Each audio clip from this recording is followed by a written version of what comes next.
Hello, everyone. Welcome here.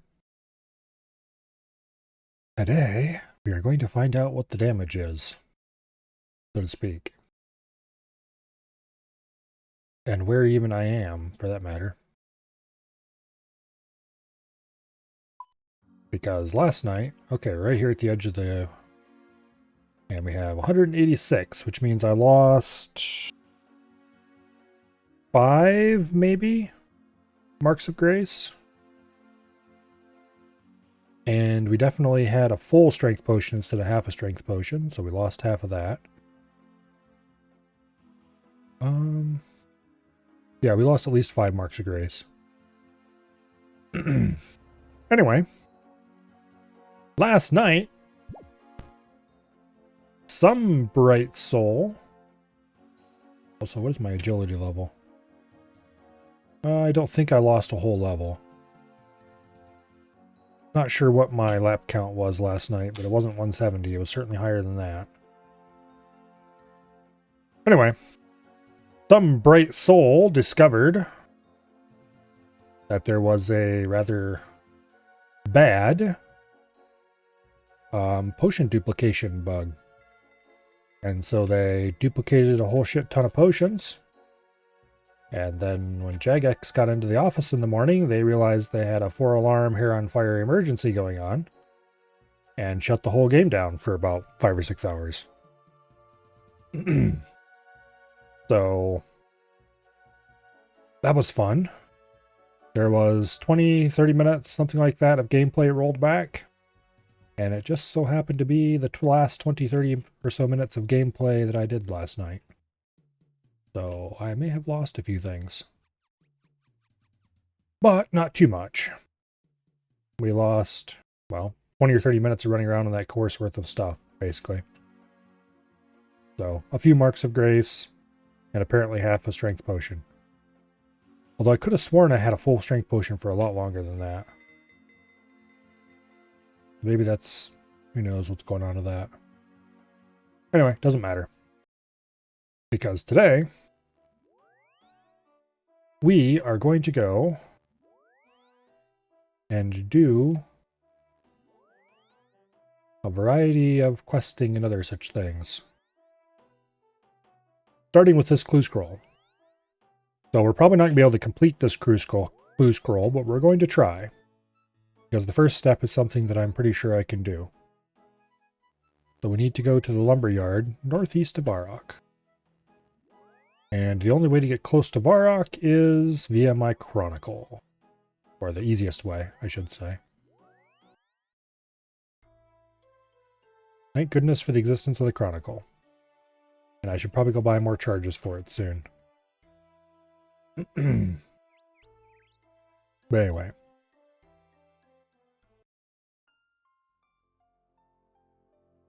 I am going to go... Well, first of all, let's turn the music up. And second of all,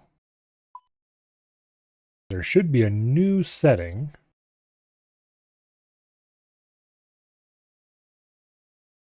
Okay, let's go with this first. Let's do that for as well. Okay.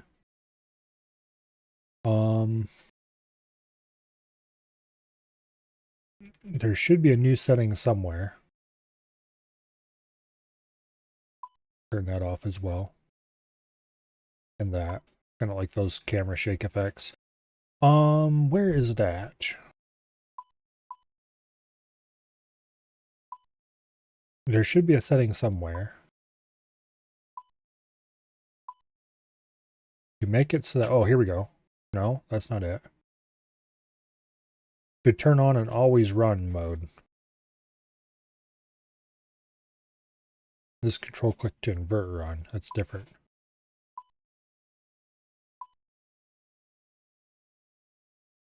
Yeah, I think it'd be under gameplay. Oh, enable threshold, energy threshold to enable. Let's turn this on to 20% for now.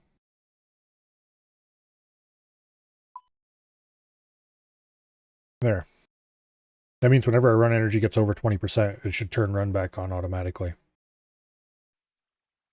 That was added in a recent patch. I should remember to turn that on my main as well. Pretty sure I can override it. Yeah. I'm not entirely sure how that works. But we'll see if there's any weird bugs. For now, I'm just going to hope there aren't any. If it turns out to be a problem, I'll just turn that setting back off.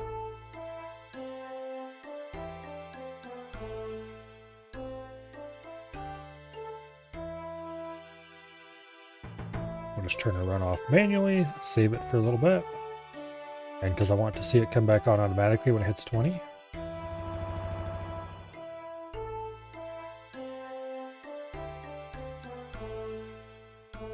It does not appear to actually be doing the thing. Okay, we have a new clue. Lumbridge Guide. Oh, that's easy. We can do that in seconds. We have home teleport off cooldown. We'll just zip over there. Oh, because we turned run off manually, so it's not going to turn back on. So it only turns it back on if you turned run on. Damn it. Just because I turned run on doesn't mean I don't want you to teleport. So it turns run back on automatically if it turned itself off automatically as well. Okay, that's good to know.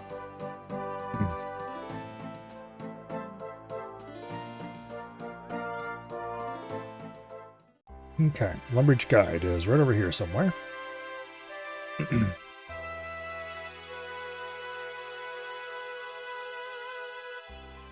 He wants to solve a puzzle. He's giving us a puzzle box. Alright. We could solve this normally. Or we could just follow the arrows. I never really enjoyed these puzzles too much as a kid. So let's just let the solver do it for me. There we go. Giving me another clue scroll. Let's hope we can do this one too. That'd be awesome. Regal Pomp. Where is that one on lock?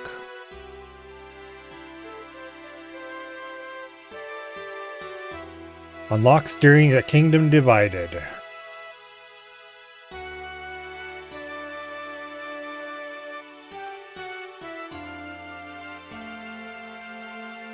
I think it unlocks near the end of the Kingdom Divided.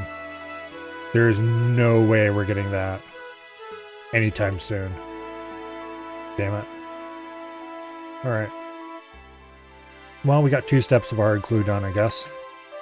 But onto the ground it goes, because completing the last step is not going to happen. Because to do Kingdom Divided, well, let's look at it in the quest list, why don't we? Actually, here, we'll check it out over here where we can get more information. Quest Helper. Right around here somewhere.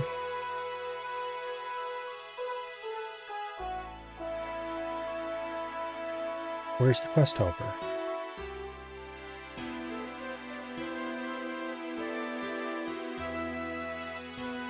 What?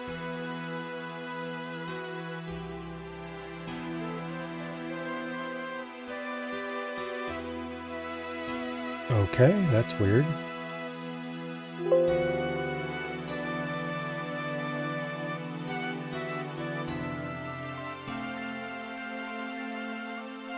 Let me just check something real quick.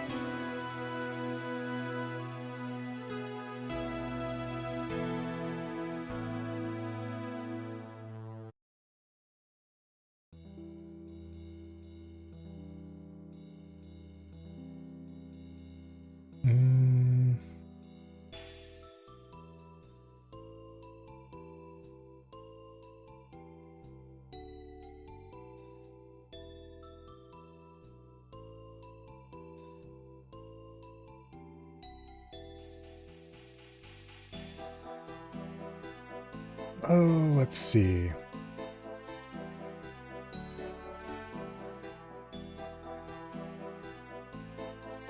It is a default plugin, isn't it?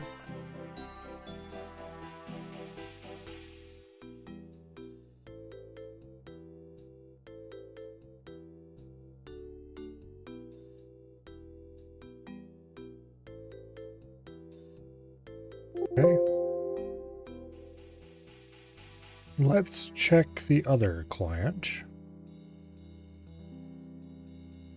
Okay, that's showing the quest helper. This is not for some reason. Okay, let's restart the client.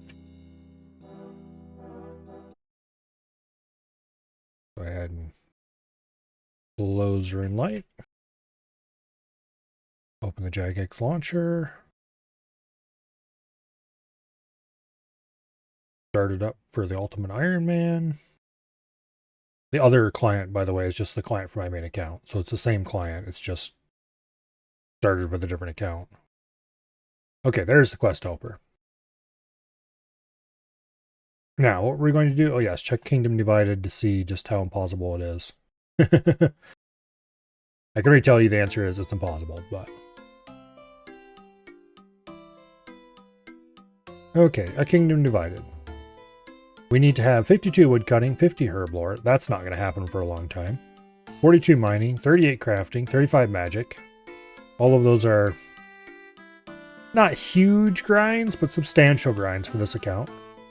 We have to finish all of the Korend quests, which not that big of a deal. And we need to acquire a whole bunch of stuff. None of it looks too difficult.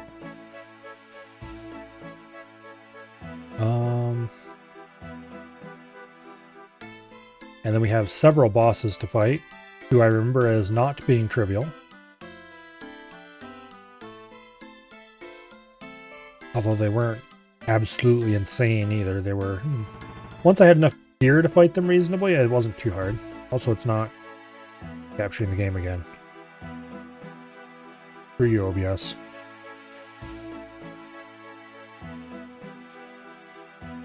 There we go. Okay. So...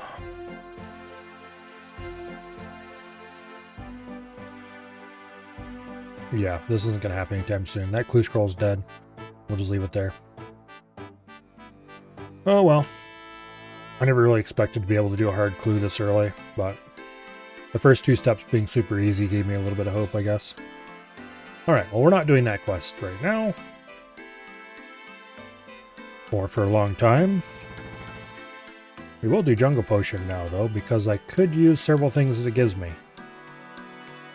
So we have all the requirements on us already. Recommended items, on the other hand, we do not have. Teleport to Karjama, we don't have.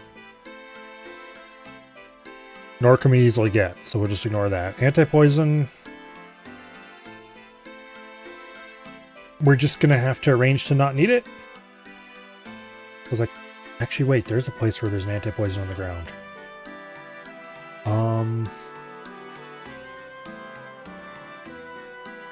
Where is that?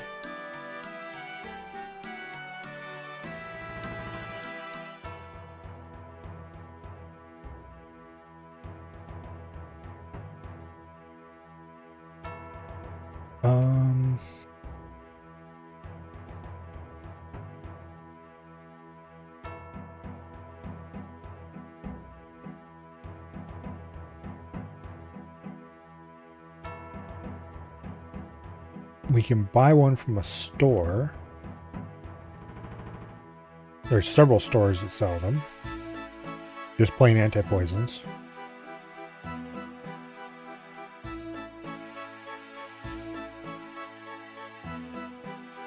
I think there's a super anti-poison just on the ground somewhere, though. Yeah.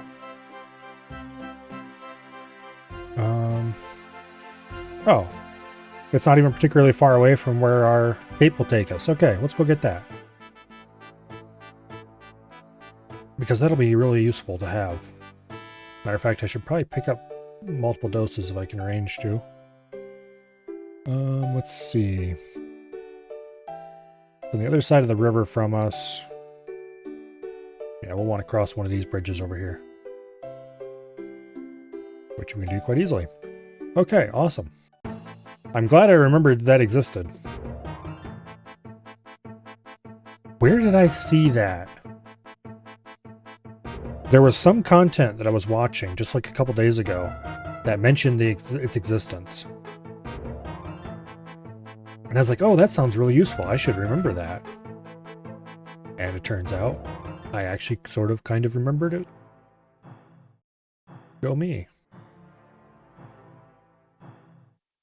Okay, so where we're going is here-ish. Super anti-poison 1 right there. Awesome. I'd like to get a couple more of those, so let's hop worlds for them.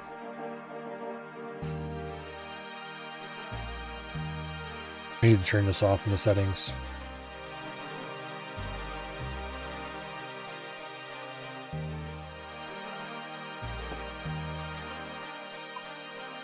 Matter of fact, I'm going to do that right now.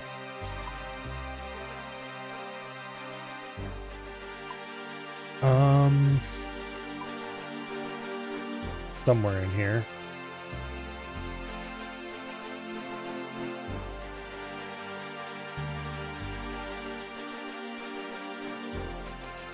Oh, where's it at?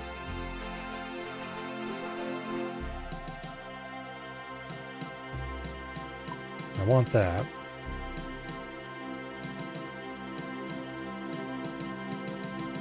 Okay, those are definitely not things I care about.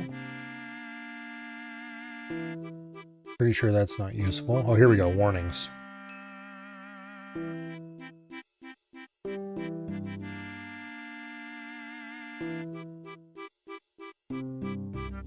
World switcher confirmation. There we go. Any other warnings I want to turn off?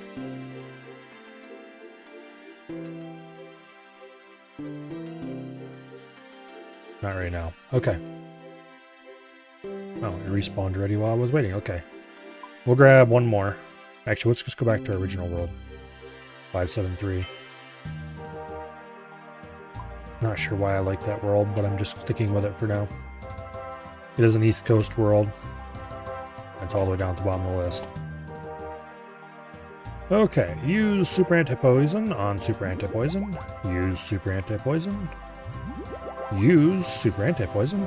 And we have a full super anti-poison. Hell yeah. Now, should we need to unpoison ourselves, we can do so very easily.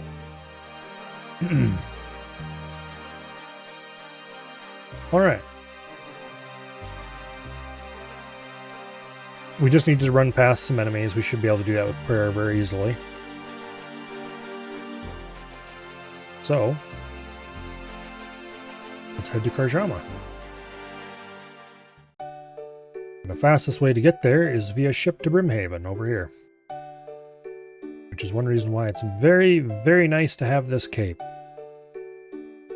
It gets us right to a transportation hub of sorts. Because not far away there's a ferry ring, which we don't have access to yet, but will eventually. There's a ship to Brimhaven and Remington right here. Two important locations. There's some shops, which I'm going to get some food while I'm here, now that I'm thinking about it. There's a bank, which doesn't affect us in any way, shape, or form. We can regen our prayer over here. There's all kinds of nice things about having this cape.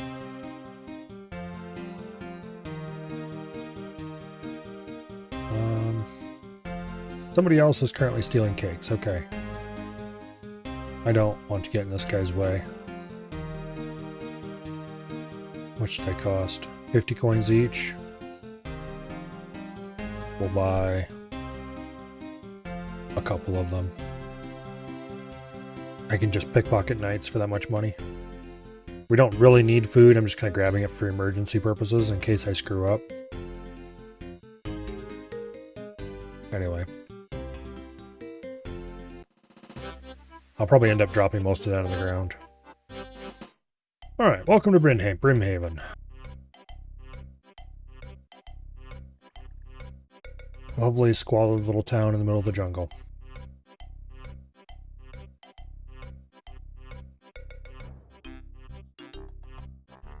It has a house portal. It has a few miscellaneous buildings. It's got a crappy little dungeon. Actually, it's not too bad of a dungeon. There's some gold mining over there. Got a quite nice general store just outside of town. And of course, it connects you to the rest of Karjama reasonably well.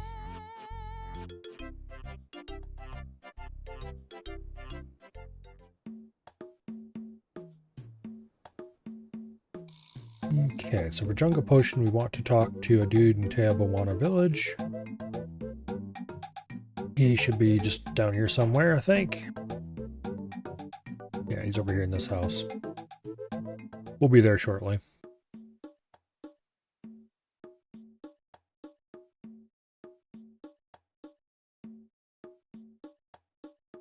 Eventually, we'll be able to use that to restore our prayer, which comes in handy. I think you need a certain amount of favor or something. I don't remember.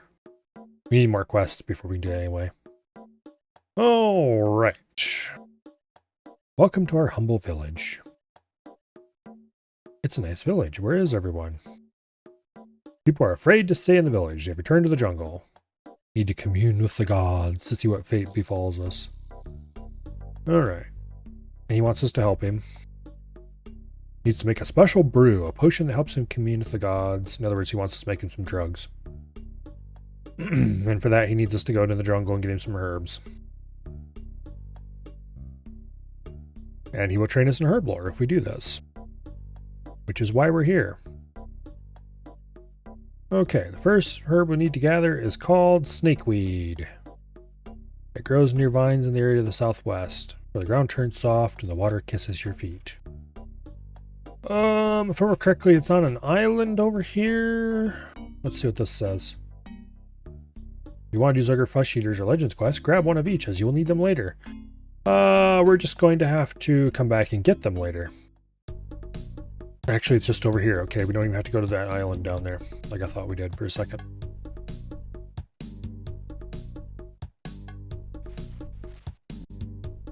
Search the vine. Come on, hand it over. We're not grabbing extras because, yeah, we're not going to be able to hold them in our inventory that long. I think we would technically be able to do Zugger Flesh Eaters now, but Legends Quest is definitely a little ways off.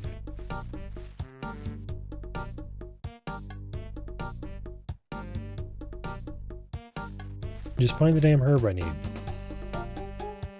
Anyway, the reason we're doing this quest is because I need to get level 30 herb lore. I'm level 20 right now. And the reason I need level 30 is because I have this antique lamp that I want to use on herb lore, and I can't use it until I'm level 30. I could use it on some other skill that I am level 30 in, but I want to use it on herb lore, and level 20 to level 30 is not that hard, so I'm going to do a quest or two if I can find any that are reasonable. I think I had some notes on that topic. Yeah, no. This is the only quest I could find that had no requirements that gave you herb lore.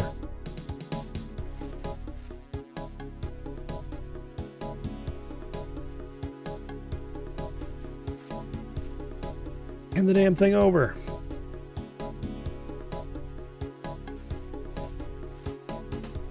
We're doing a lot of very unsuccessful searching. Anyway. Eventually we'll find the damn thing. And then we can move on. This quest is not going to get us the level we need. However, there are other ways we can that are actually related to this quest. So I will probably have to do that later.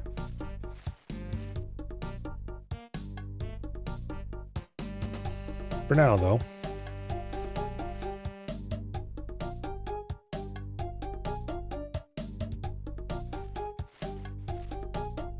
we're stuck here searching through a vine. Let's search this one. Maybe it's a lot more luckier. It probably isn't luckier.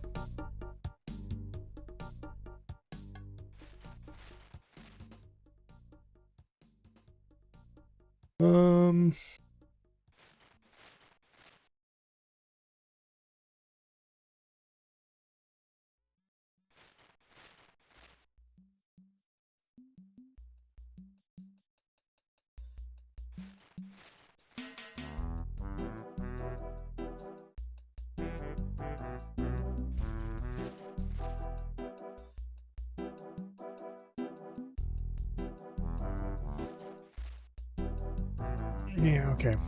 Found a herb, finally. Clean it. That gets us 2 Herblore XP. Woo! And we'll go turn it in. I think this quest only rewards like 750 XP or something, so it's really not great for this, but that's a bunch more XP than I could get via any other method that's currently available to me.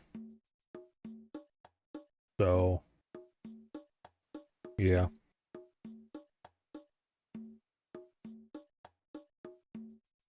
Do I have the snakeweed? Yes, I have the snakeweed, finally. Found the snakeweed. Yay! Next herb is all called Artigrel. Artigal, something like that. Related to the palm and goes to the east in its brother's shady profusion. My small peninsula, it's just after the cliffs come down, meet the sands. Okay. Let's go.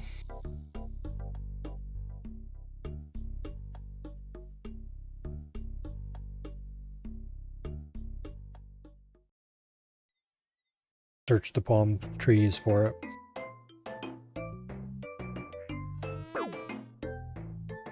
Ignore these annoying harpy bug swarms. You find a herb. Yay! Knock it off, you bastards. Go ahead and clean it. Gives us 3 whole XP. Woo! We'll eat a cake. Alright. Go talk to this dude.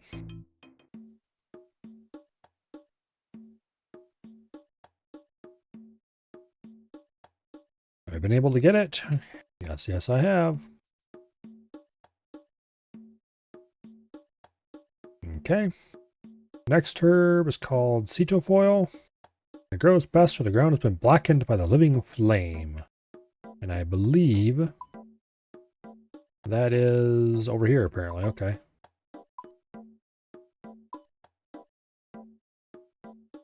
So, south of the village, in this burned out area here.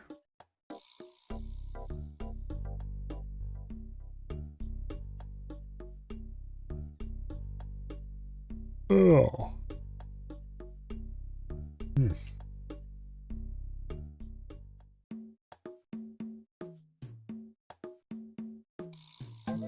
Go ahead and search the scorched earth. Hopefully this goes a little bit faster than searching for the snakeweed.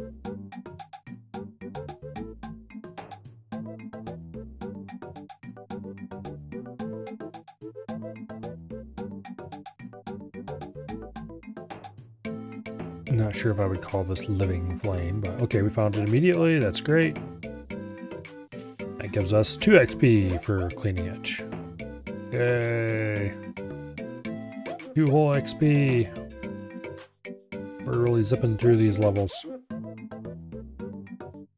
How much experience does it take to level up in this at this level? We'd have to clean 200 more of those to level up.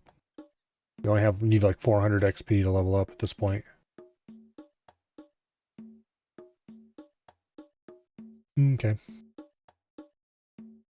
Successful in getting the plant? Yes, of course we have. Just 2 more. Valencia moss. It clings to rocks. Must search for it well. Prefers rocks a high metal content, a frequently disturbed environment.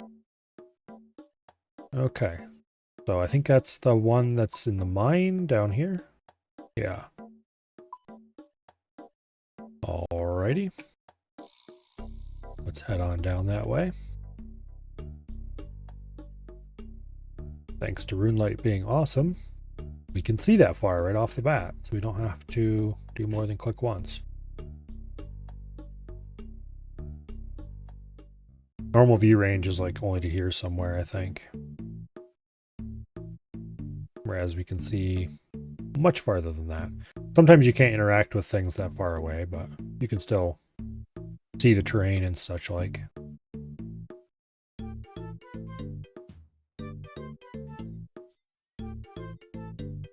Okay, we find a herb. And we clean it.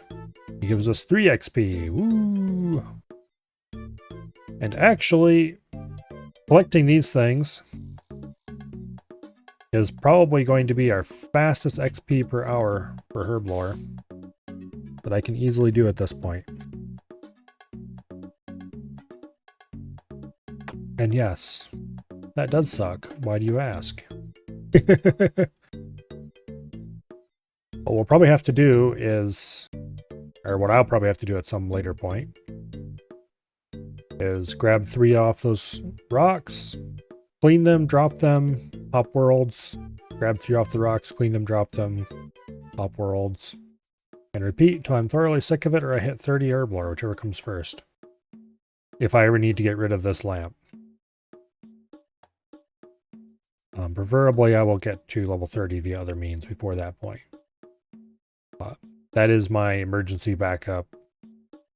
I need to get 30 XP, or level 30 right now method. Okay, we need to go cave to the north. Now remember correctly, this cave is full of creatures that don't like us.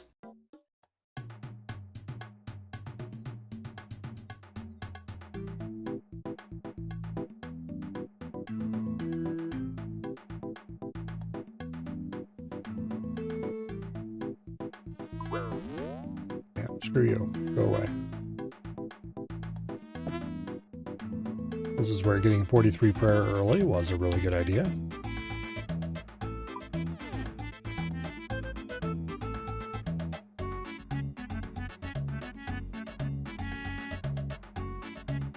Getting 43 prayer right at the beginning of this account was probably the smartest thing I've done so far. Getting it later would just have been more of a pain in the butt in every possible way.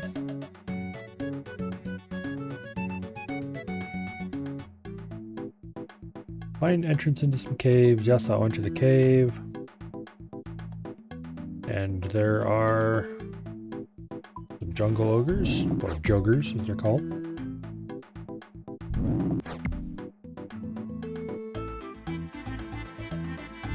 Go ahead and search this cave wall over here. Hopefully the joggers will leave me alone.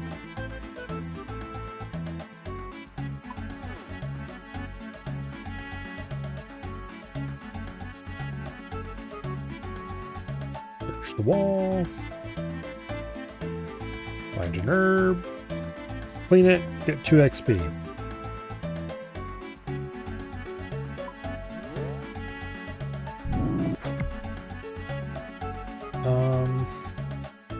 Okay, I can hopefully climb out of here.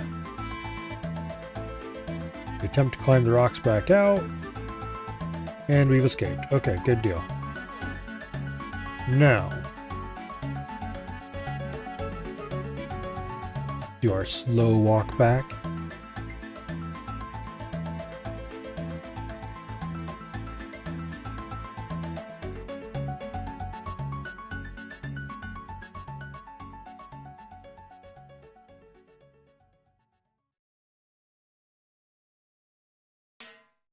We'll have to turn prayer on and then probably run when we go past the harpy swarms just to save prayer points.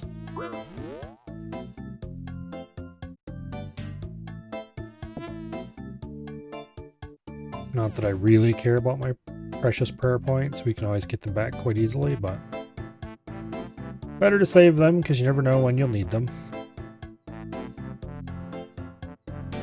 Creates good habits, I suppose.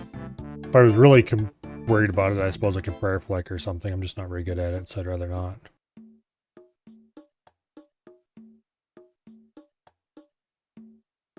Hello, survey. Welcome here. Alright, let's talk to the dude about the thing. Yes, we have got the herb you wanted. Most excellent. Yeah, you can make the proposed potion. Yada yada yada. And he gives us some Herblore XP. 775 XP. Which gets us about 1.5 levels, looks like. Awesome.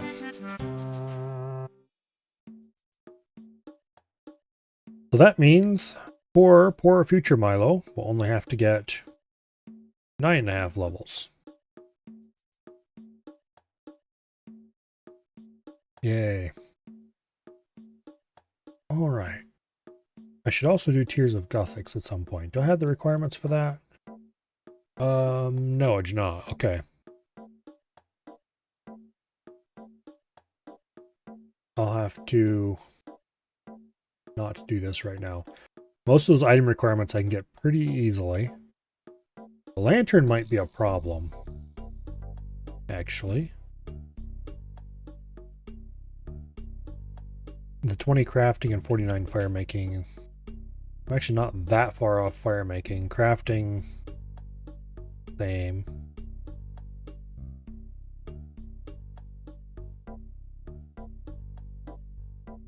Probably put that off to later.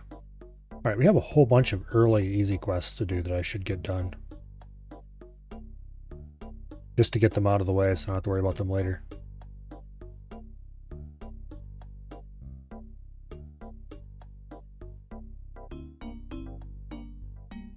Okay, so we don't have to bring him all 20 balls of wool at once. That's good.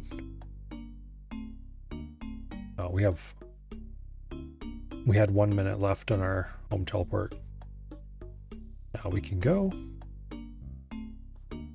So let's get rid of Sheep Shearer. I'm surprised I didn't do this earlier, honestly.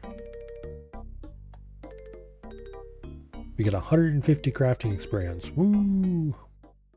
We're doing this. I should probably...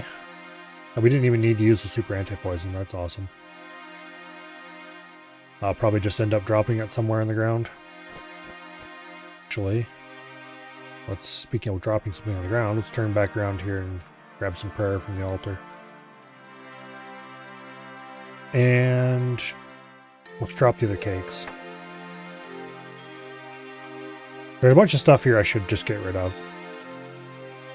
I'd like to use this fishing rod and fishing bait to get a little bit of starting fishing XP, but I haven't gotten around to doing it yet.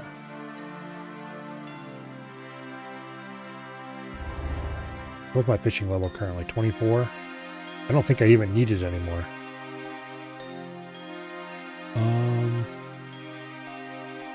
Well, I could go pike fishing almost.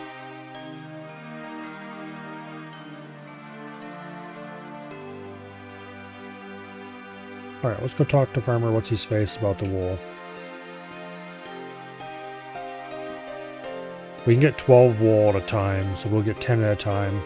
We'll have to carry shears, so we can get 11 at a time. We'll have to make 2 trips no matter what we do. So it's not worth dropping anything just yet. Then pick up the shears. Talk to the farmer. No, I don't leave your gates open. I'm looking for a quest. He wants us to shear a bunch of his sheep and bring him 20 balls of wool. And avoid the thing.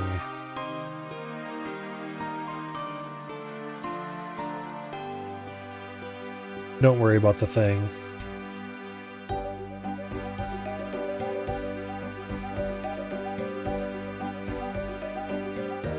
And he tells us how to spin the wool on the balls, which is easy. We can do that in Lumbridge Castle, which is probably exactly what we're going to be doing.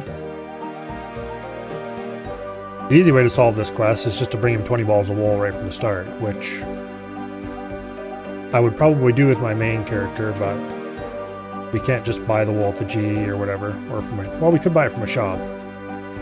But the best shop to buy wool in that I know of is not accessible to me right now. So it's easy enough to just shear the sheep. Okay, so that's 6, 7, 8, 9, and 10. Okay. So there are some sheep around here. There's some rams, which if you accidentally click them instead of clicking a sheep, you will attack them, and that's kind of funny. And also there's a thing. Where's it at even?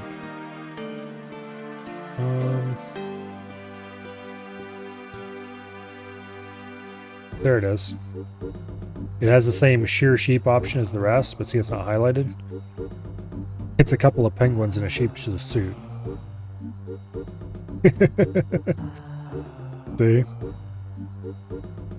Oh look, that guy just tried to shear it.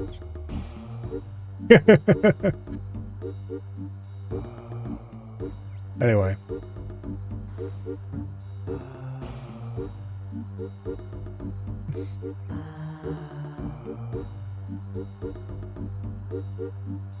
So obviously trying to shear the thing does not provide the desired result. Just in case you wondered.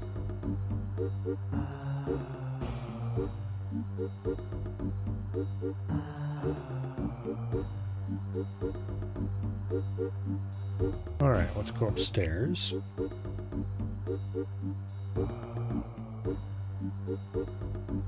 And right over here is the spinning wheel, where we will make 10 balls of wool, which should get us halfway done.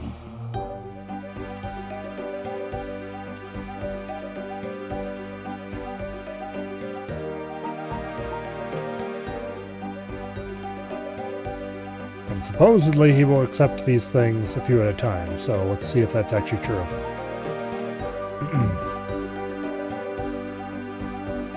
Alright, Farmer Fred.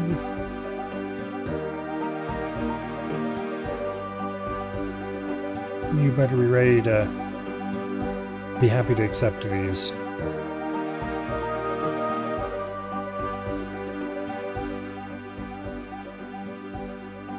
Who is Jagex and why are they an XP thief? Jagex are the name of the developers of this game.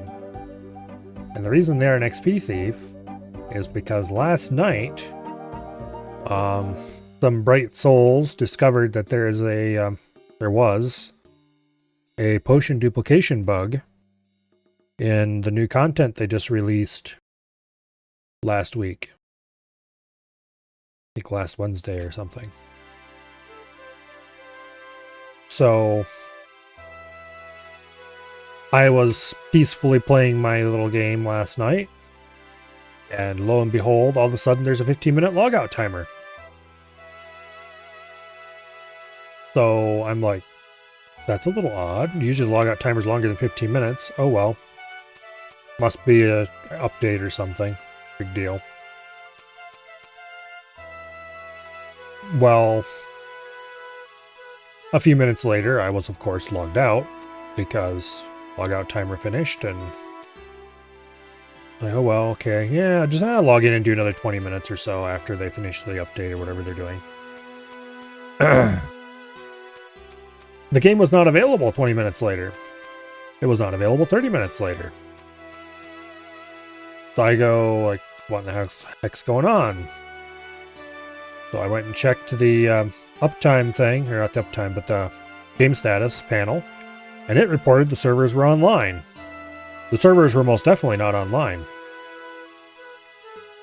So the next place I go is the Reddit, because I'm sure there'll be some information there, if nowhere else. And the Reddit was, I say it's on fire, but it wasn't really on fire so much as it was lightly smoldering. Because the game had gone down and people had nothing better to do, I guess. So, yeah. They made it right about the time I didn't notice it because I was just doing agility, but right about the time they set the logout timer on, they also made all the items in the game untradeable. They made it so you couldn't alch them, because there's a spell called High Alch that'll convert an item directly to gold. And they made it so that you couldn't drop some items. You couldn't pick items up that other people had dropped. Basically, they froze the entire state of the items in the game. And then, yeah. After that 15-minute timer was done, they logged everybody out, and the game was down for the next about 5 to 6 hours. And when they brought it back up, they rolled back those last 15-20 minutes worth of gameplay. So, I didn't lose much. I lost like 4 or 5 marks of grace, I think, which is annoying. And a little bit of XP, but not like a whole level or anything like that. The marks of grace are the annoying part. I need 260 of those for a deal. And I had like 190, 191, 192, somewhere thereabouts. I don't remember exactly. It was 190 something. Also, I lost half a strength potion. I had a full strength potion. Now I have a strength potion 2. I don't think I got the other. So I got 2 strength potions from somewhere and I combined them and dropped the vial. And I think I got it before that rollback, but I'm not sure what happened to it. So yeah, anyway. In any case, I got rolled back, don't have half of one.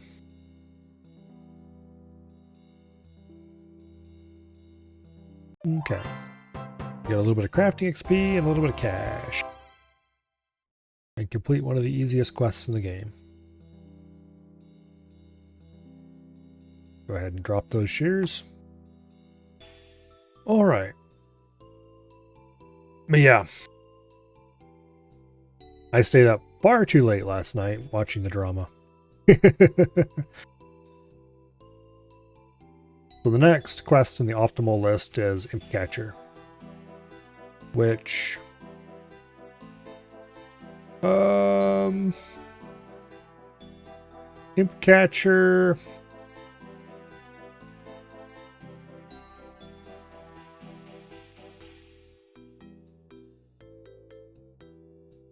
We need to kill imps to get 4 beads. I don't remember what the drop rate is for the beads. Let's check.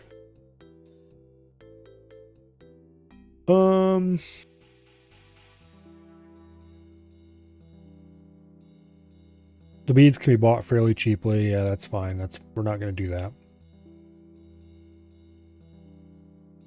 Each bead is a 5 out of 128 chance of dropping.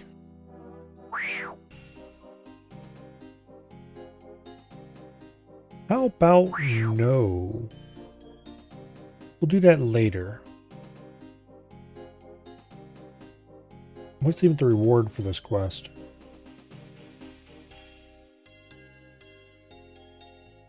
Some magic XP and an amulet of accuracy? Yeah. Sure, let's do this random event. Yeah, I don't care about any of those rewards right now, so we're not doing Imp Catcher until later. Just because it'll be annoying to do.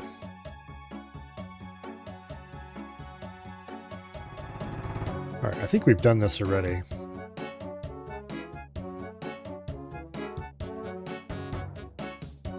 Pull the lever. Yeah, I know how to do this already. Okay, go pop one of the ram looking ones. Give the key to the idiot.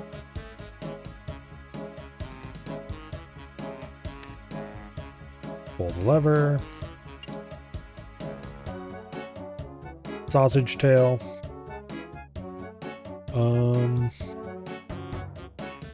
Okay, there's a sausage tail. I think they're supposed to be cats or something. There's the dingleberry tail and the sausage tail.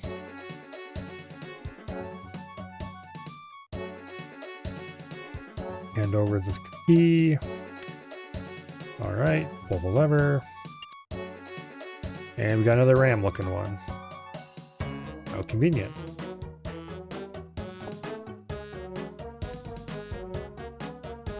And that should be the end of the quest.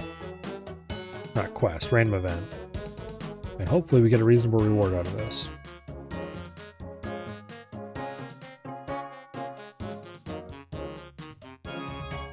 Here, have a present. Ooh, we got an XP lamp. Nice.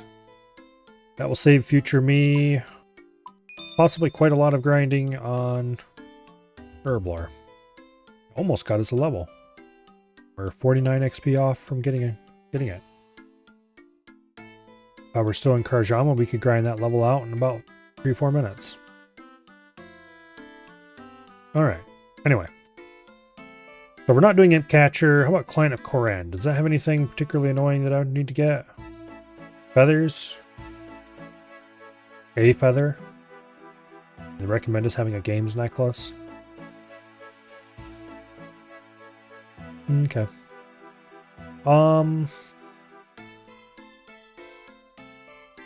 Yeah, we can do this pretty easily. And it gives us 2 500 experience lamps for any skill. That's actually pretty good for us. And Cardus Memors. Is that an item we can easily reclaim later? Let me look this up. One thing I really need to worry about as a Ultimate Iron Man is if I get an item, what do I have to do with it? Can I get it back easily later if I drop it now? Can I store it somewhere? But I can't keep it in my bank because I don't have a bank. I'm pretty sure I can get this item back pretty easily. Okay, it's a quest item reward. Books attained from Veos. I bought it at an auction. Yeah, whatever. It can be reclaimed by speaking to him or Cabin Boy Herbert after the events after the events of A Kingdom Divided on the Port Piscarius docks should the players lose it, aka lose it.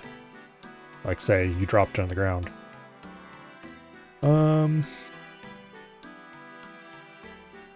Okay, if the players have lost the pages before putting them in the book, they can be reclaimed from respective quest NPCs. If the book is charged when destroyed, all charges are retained. Good. Okay. That sounds awesome. Each charge costs one law, mind, body, one law, body, mind, and soul rune. Which is fine. I've never charged my Book of the Dead on my main account, but I don't use it that often either. It comes with a whole bunch of charges if you do the quests, so you don't generally have to charge it unless you use it a lot. But it's going to be a very useful teleport for us in the future, so... Yeah, let's do Client of Korand. If they're right about retaining charges when it's destroyed, then we can just get rid of it when we don't need it and get it back whenever we do need it. Perfect Ultimate Iron Man item.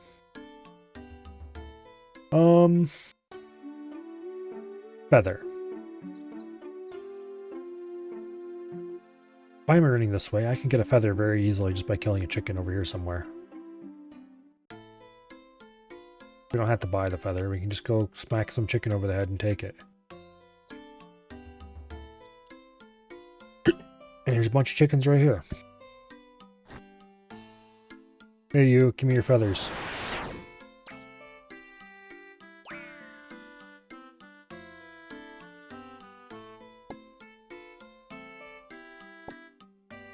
Okay. We have the feather we need. We don't have a games necklace, nor are we likely to get one anytime soon, so we'll just ignore that. I think the games necklace is just so we can teleport. Actually, we can probably use a minigame teleport for that. Maybe not the first time we visit it. I think this is for teleporting to Wintertot. We'll probably have to walk the first time, because I don't know if minigame teleport works for the first time. Anyway, we need to meet this guy in Port Piscarius docks. And we can travel to him by talking to him in Port Sarim. So to get to Port Sarim, I should have just run over there anyway instead of coming back for the chicken, because we need to go to Port Sarim anyway. And teleporting to Artie and then over to Remington is not going to save us any time. Yep, I should just run over there. Oh well.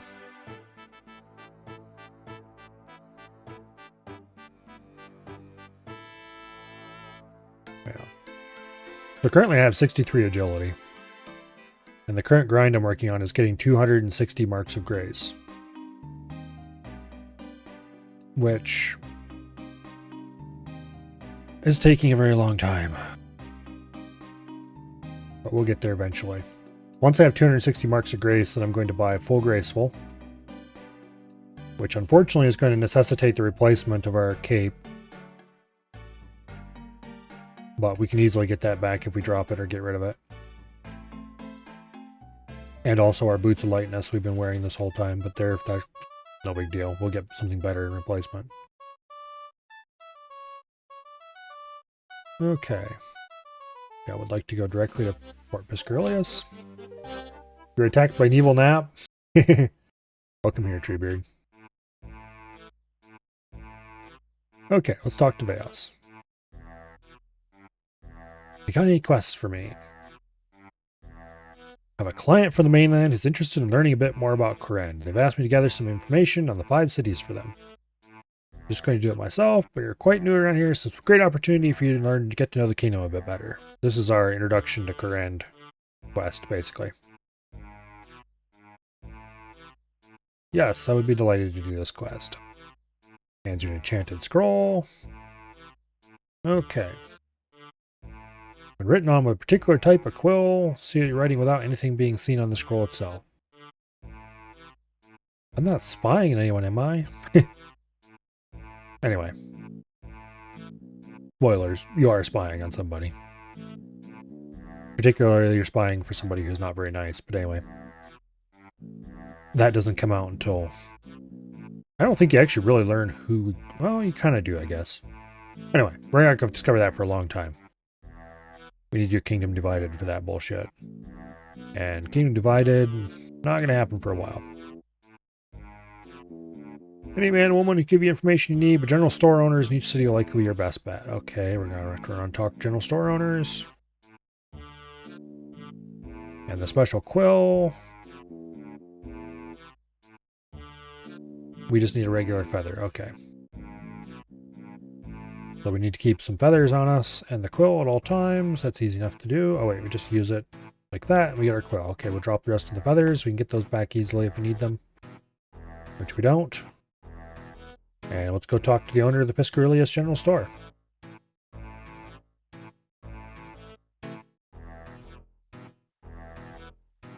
Talk to, not trade.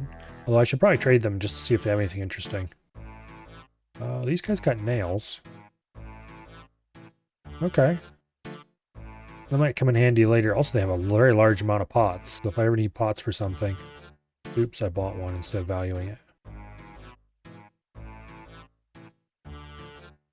Pots cost 1 coin. Okay, cool. We can buy tons of pots here if we ever need them for something. Unfortunately, they come unnoted, which means we really can't buy tons of pots here.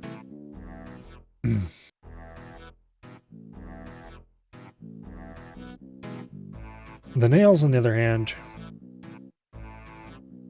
I don't know if that's a good price compared to the lumberyard, but it's another place we can get nails if we need them. Anyway, let's talk to this fool.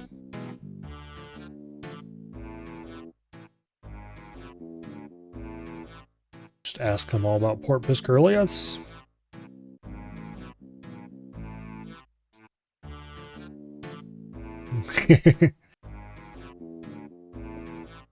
So they were rhyming everything they were saying. And so we're like, wait, that last one didn't rhyme too well. Listen here, pal, you don't mess with people in Port Piscarilius. Do you want happy rhyming lens or angry, gruff, and pain-inflicting lens? Happy rhyming lens, please. Lens, please. Anyway. On the road. Onward to the Archaeus General Store, which the Archaeus General Store is special, and we'll probably be coming back here. I do remember this bit about it. The Archaeus General Store sells runes.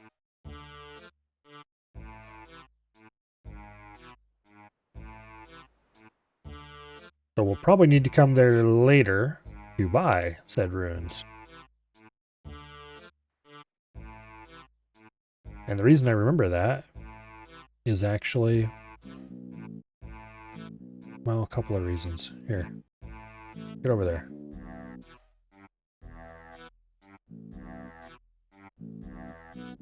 Basically watching other people's YouTube videos. I've saw them use the Archaeus General Store to buy runes a few times, Iron Men and stuff like that. So we'll see what runes are there. I don't think we're going to buy any runes right now, but I don't really have much gold on me for one thing. For another thing, I don't really need any runes right now. I'm probably going to end up getting rid of most of what I have left here anyway. Just dropping them.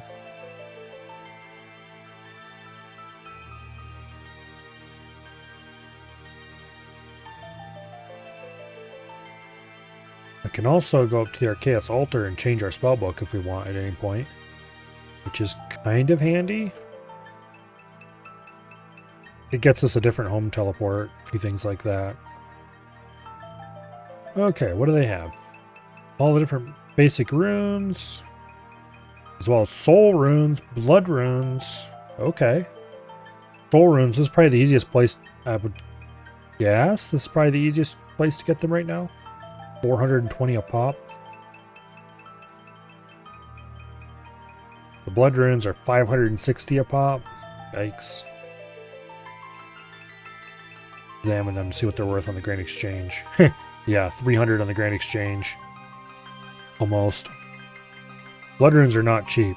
Someday we'll have the level to make our own, but until then.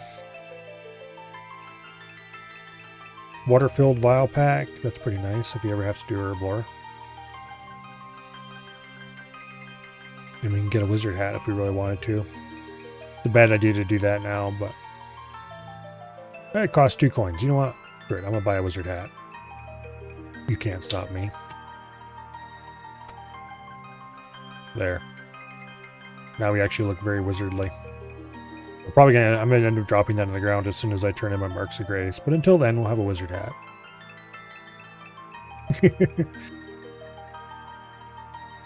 Alright, let's ask him about Arceus. We tell him we're a journalist from the mainland. Here we are.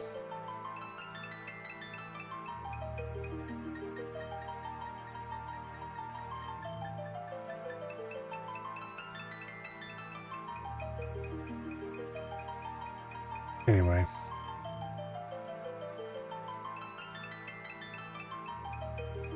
So we write down everything he told us about Arceus and the Great Library, which is right around here somewhere. We're not going to be going to the Great Library right now. And then we go to the Lovakenji General Store, which is over that way somewhere, I think. Lovakenj is off that way in relation to Arceus. I'll probably look at the map, figure out what route I want to take. Okay. We want to follow this path here to Lovakenj.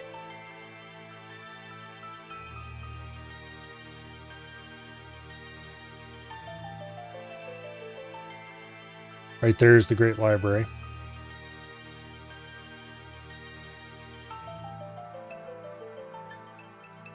There's a reasonable magic and runecrafting training method there. I find it kind of tedious. And it doesn't really give you anything except XP. You don't get anything in addition to that, so. Yeah, I don't know if I need to do any clues or not to do it. Not clues, quests. But for now, it's not really in contention for anything I need to get done. I have better ways of raising my levels.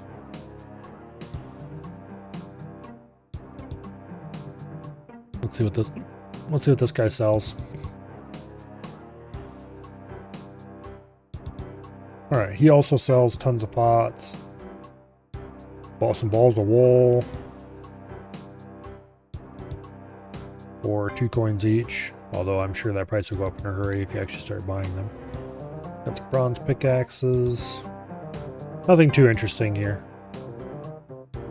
There's much better places to buy balls of wool, but that's one place if we had to get a couple. Alright, let's talk to him.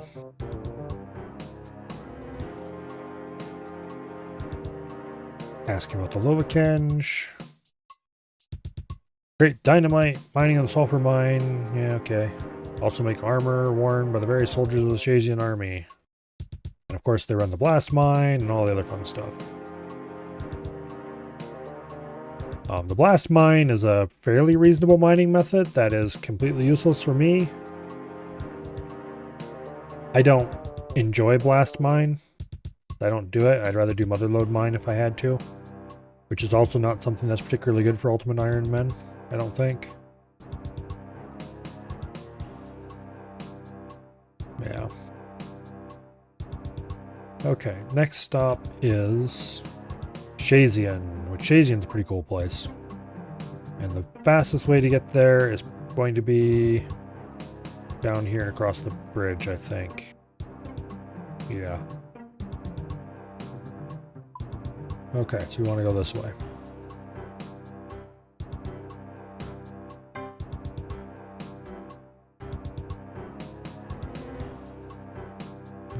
keep heading on down this road. I think there's a quest we can do related to the mine carts.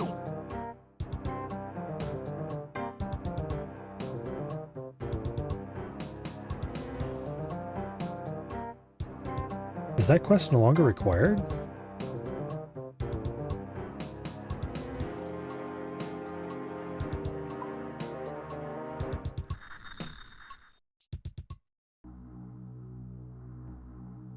Okay. Let's look this up on the wiki, because I know there used to be a quest related. You had to run around and talk to all the people who ran the minecarts.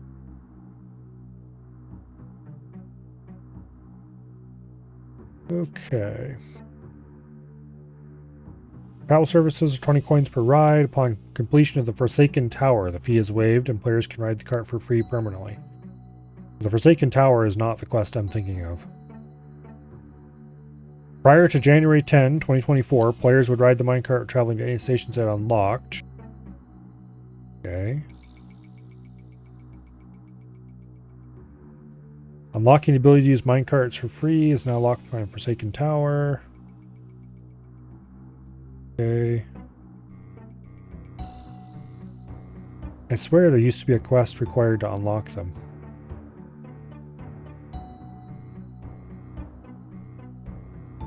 Apparently not.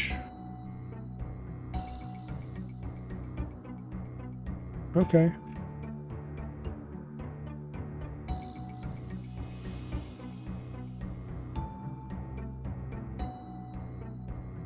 Well, that might save us a little bit of time if we use that. It's only 20 gold a pop. We can get that back very quickly and easily.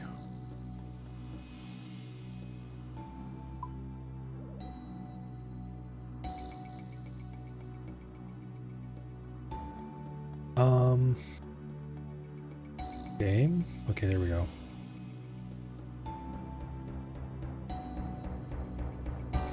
Over here's the person we need to talk to, so we'll just head in.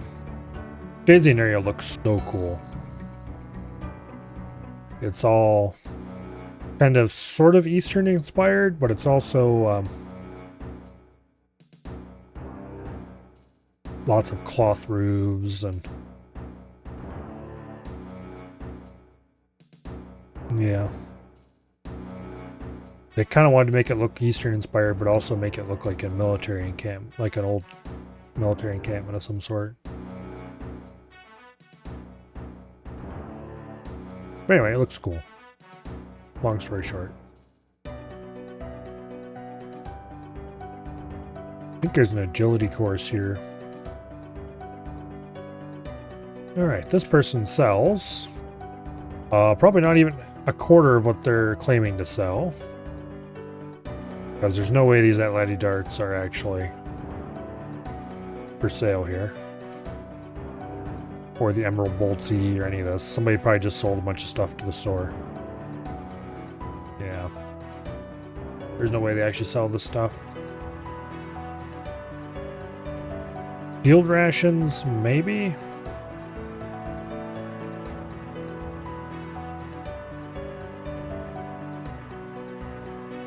As for the store's actual stock,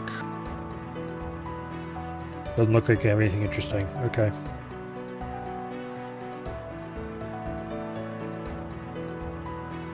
Ask him about Shazian. Shazian is basically the military arm of Korend.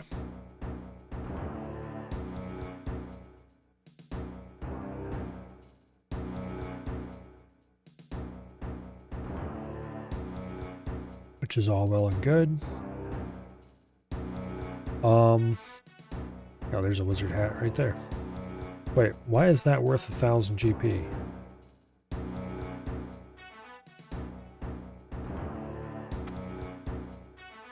Oh, I guess it is worth 1,000 GP on the Grand Exchange. Who in the hell would pay 1,000 GP for a wizard hat in the Grand Exchange?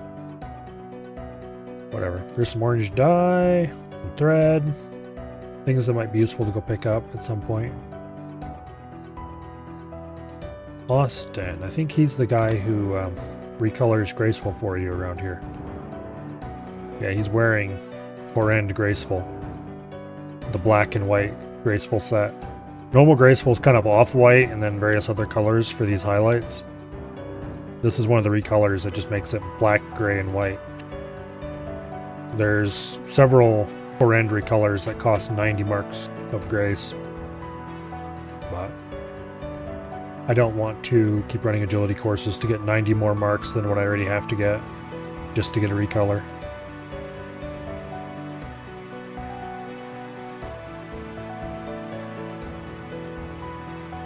And recolor this clothing. It costs 90 marks of grace to recolor a full set of graceful. And you have to do the quests. So to get this particular recolor, I think you have to do a Kingdom Divided. The other ones are just each kingdom's separate quest, which are pretty easy to do, most of them. So if I wanted, like, say, light blue graceful, I could get that pretty easily, I think. I'd have to look up which one that is again. But there's a bunch of different colors of graceful you can get from him for not too insane of a price. Alright, where do we need to go next?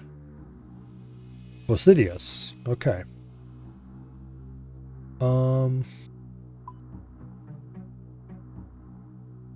Okay, it's way the heck over there. Is there an easy travel option nearby? Probably not. Where's the Osidius minecart come out? Osidius South is not too insanely far away. Fort Piscarilius is about the same distance away, honestly.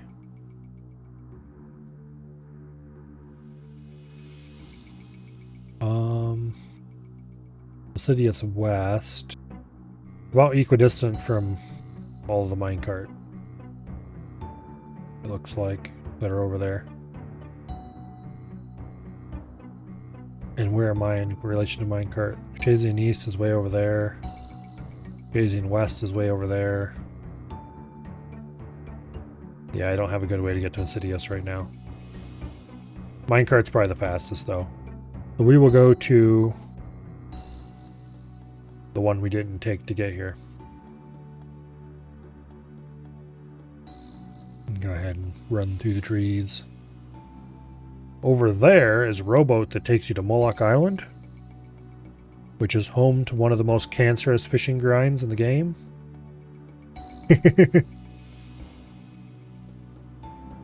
Lynxes, level 24 lynxes.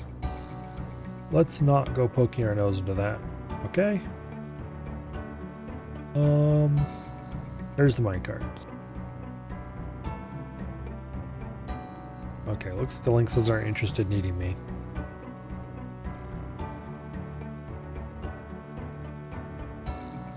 I don't want to talk to you, I want to travel. Okay, there we go.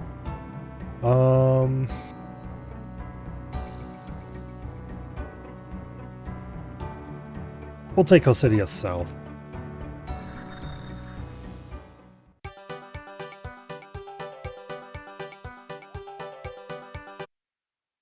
How about no? Anyway.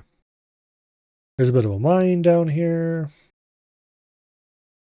Over there's, you can grow grapes.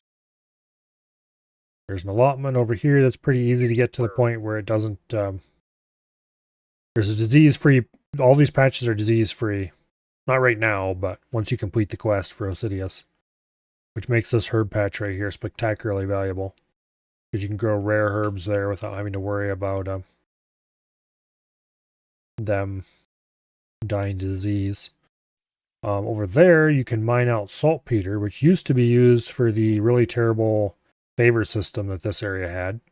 However, now it can be used to upgrade normal compost to super compost, I think. It's pretty useful. And I highly doubt that'll be anything we'll ever use with this character. Or with any other character for that matter. Alright, what's this guy sell? Thread, needle, balls of wool, all the basic tools. Okay.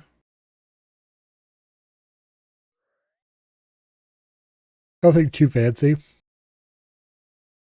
Go ahead and talk to him. Would I like to buy something?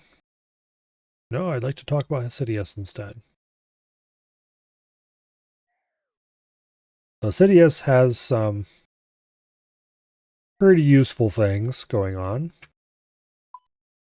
Down here, this is the Tithe Farm. It's about the only active way to train farming in the game, and also it comes with several very useful unlocks.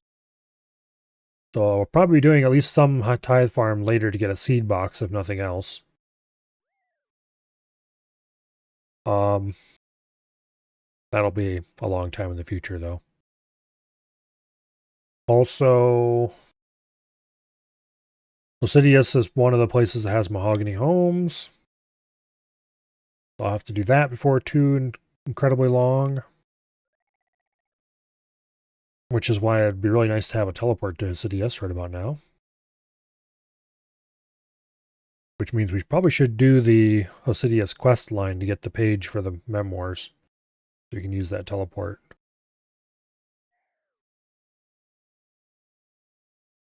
Or just getting the teleport to Korend Castle is another option. A Xerix Talisman would be nice, but I don't see us getting that anytime soon. Fairy rings would be useful. A bunch of different ways to get here. That would be useful for mahogany homes. Putting my house here and just using teleport to house is one option. That's what I use on my main.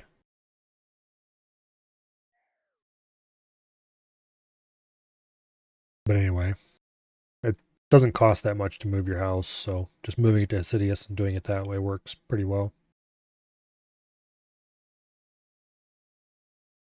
But anyway, Hesidius is basically the way Korend works. Hesidius is the farming area. Port Piscarilius is the fishing area. Lovakinj is the mining area. Archaeus is the magic area. And rune crafting and prayer and some other stuff, but mostly magic. And Shazian is the combat area.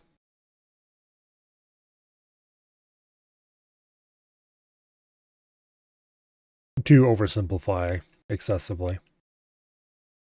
Over here is where Chambers of Xeric is. That's one of the game's raids. The Farming Guild is over here. That's an insanely useful place.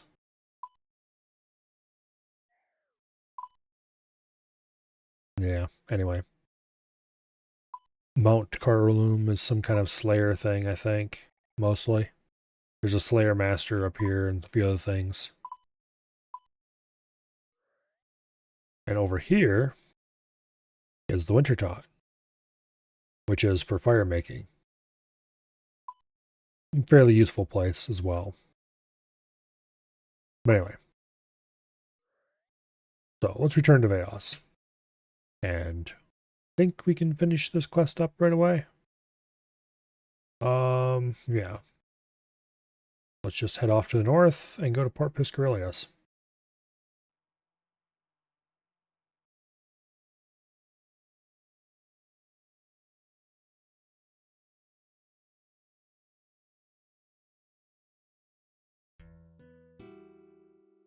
Okay. We have escaped from the ear assault that Hesidius was inflicting upon us.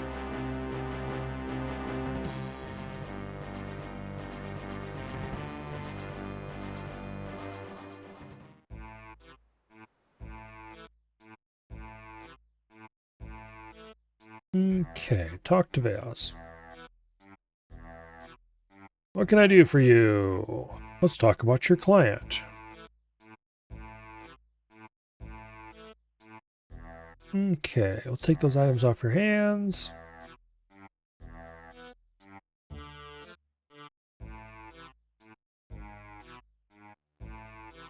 Oh, they want you to check out the Dark Altar.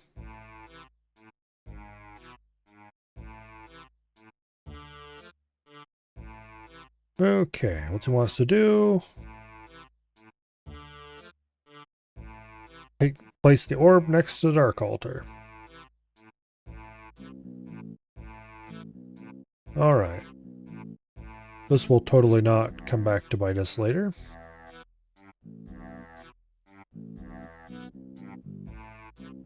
Let's see. Easiest way to get to the Dark Altar from here. Lova Kenji minecart comes out not too far away from it, and there's one just slightly to our north right here. Right over here somewhere. There it is. Over in the mine. Yeah, here we go. Let's travel to Arceus. The Dark Altar is kind of a cool place. There's a couple of things you can do here that you can't do anywhere else. It's used in Zaya runecrafting. I think it's called. To make blood and soul runes? Yeah, soul runes. So you get dense essence from the mine here, you take it to the Dark Altar, you convert it to dark essence, and then you go to either the Blood Altar or the Soul Altar and turn it into blood or soul runes. Which is a useful thing to do once you get to the levels you can do that at. And it's actually a pretty good moneymaker, particularly blood runes.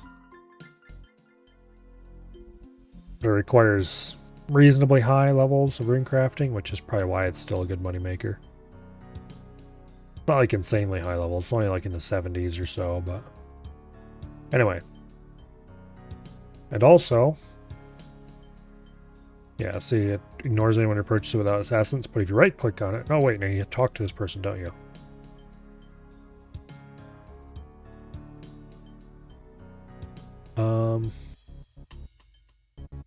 Can ask him for some things. There we go. Can I try the magic myself?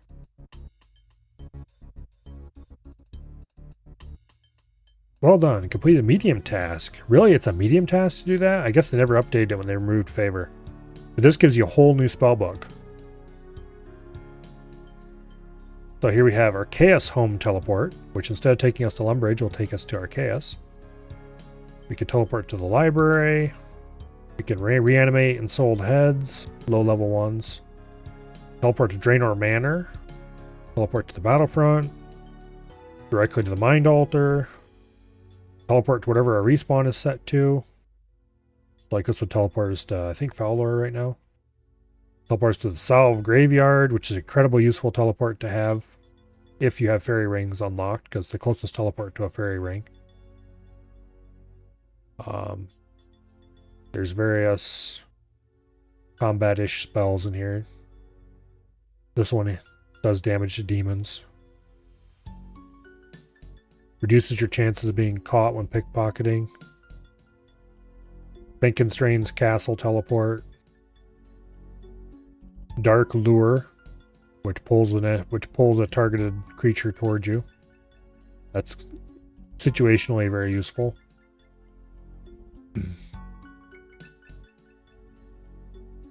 Resurrect various creatures to fight for you, which is kind of cool, I guess. Makes your offensive Arceus spells more potent. Interesting. West Arty Teleport. More Demon Bane.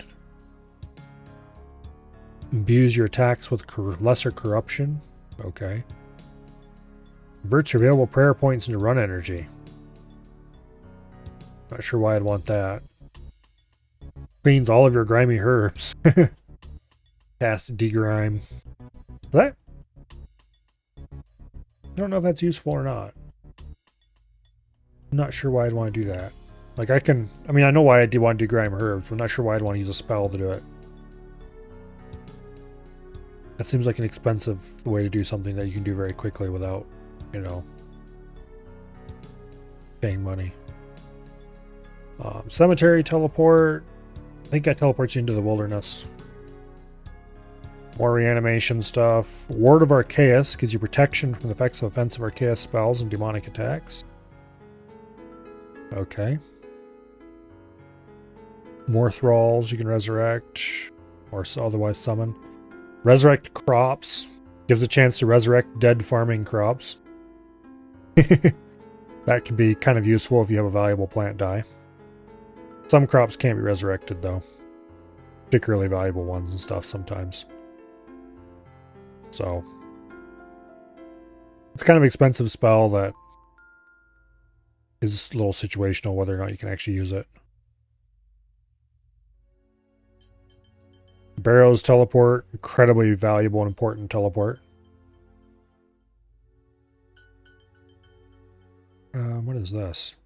Converts demonic ashes into prayer points and experience. That seems really useful. Also seems really expensive considering it costs a wrath rune and a soul rune. Anyway. Teleport you near your target. That's interesting. Apatol teleport. Convert bones into prayer points and experience. Okay.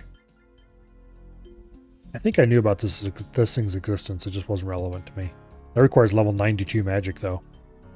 Anyway, none of these spells are relevant to us at the moment, so we'll just go ahead and swap our spellbook back.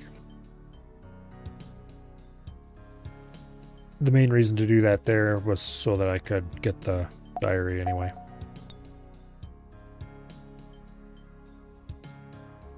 Okay. We'll just drop that broken glass. And back to Veos we go. The other thing you can do at the Dark Altar you can't do anywhere else is cast those reanimate and sold head spells. That's not quite true. If you pick the heads up and move them away from where they dropped, then you can't reanimate them except at the Dark Altar. But if you leave it where it dropped and cast the spell immediately, oh wait, can't use that. Then you can cast it wherever. Over here's the minecart we're going for.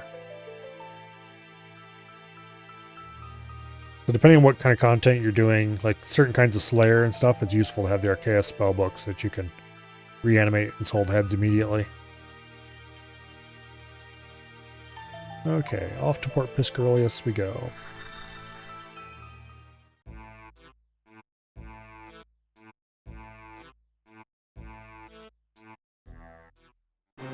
And let's go talk to Veos.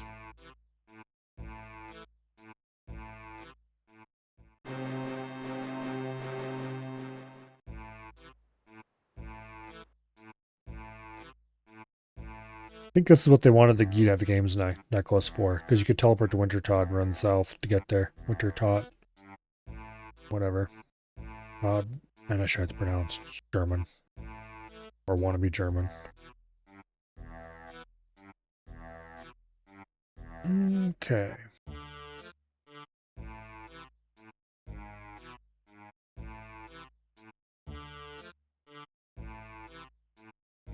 And Veos has no idea what we're talking about. He doesn't know about any client. And then said client takes over his brain for a second and tells us, good job. And don't worry, we don't need to know anything about him.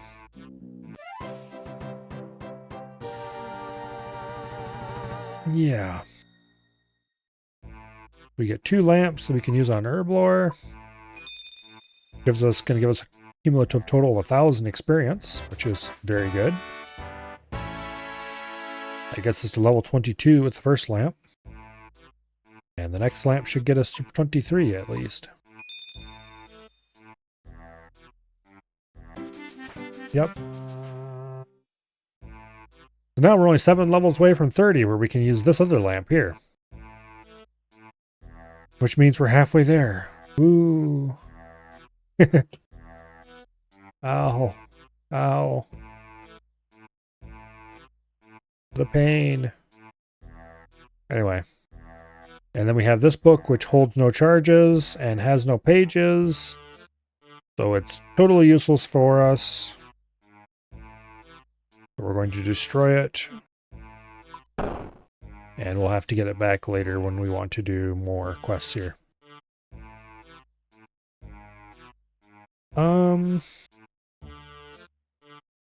Let's see.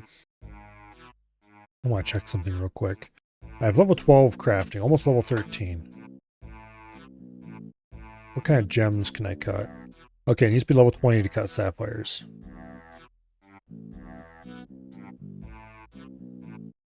Alright. I'll worry about that later then. Let's pick one of these first few quests and go ahead and do it. You know what? I hate Romeo and Juliet, so let's go ahead and get that out of the way. We need to be in Varrock for this. Go ahead and teleport with our Chronicle.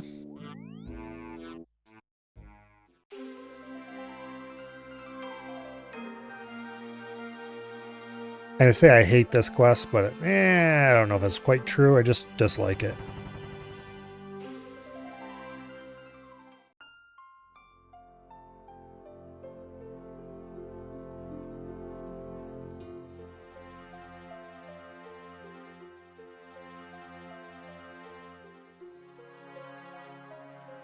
Okay. Yes, we've actually seen her. Okay, whatever.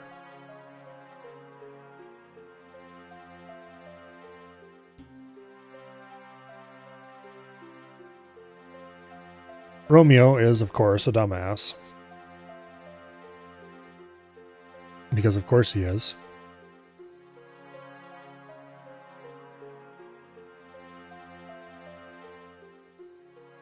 I remember correctly, Juliet is even bigger dumbass. Which is why I dislike the quest. Bad enough when your character is being a dumbass, much less when everyone involved in the quest is being a dumbass. But it's a fairly short quest. I don't even remember what the rewards for this are. 5 quest points, okay. That's not really a reward I care about too much, but let's just get it off the list.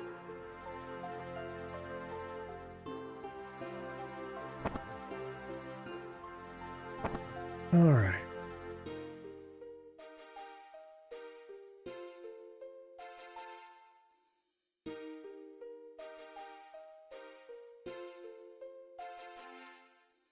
Of course, Juliet is wildly in lust with Romeo or something like that. So she gives us a letter to take back.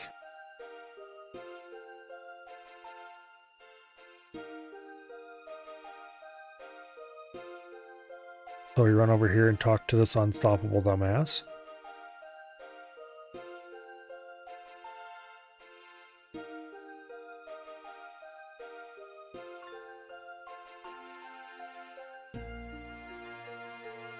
Okay.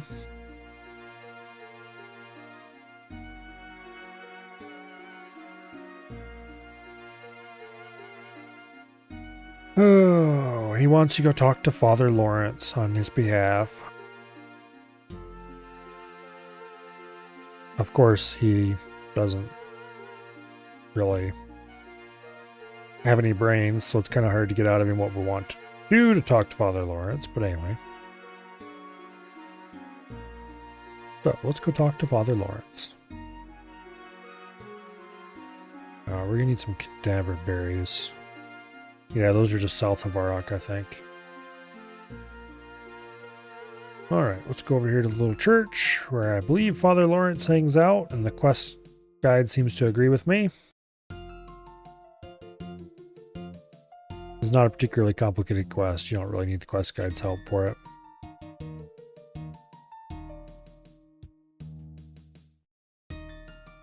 Father Lawrence in the middle of a sermon to his congregation. The congregation seems to be enthralled.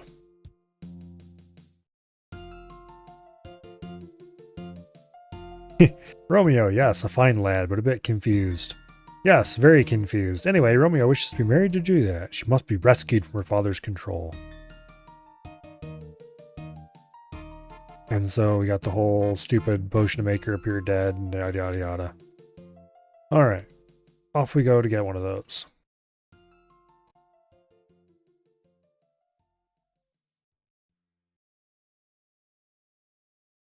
And to do that, we need to get some cadaver berries, of which there are some just outside the south gate of the city, I believe.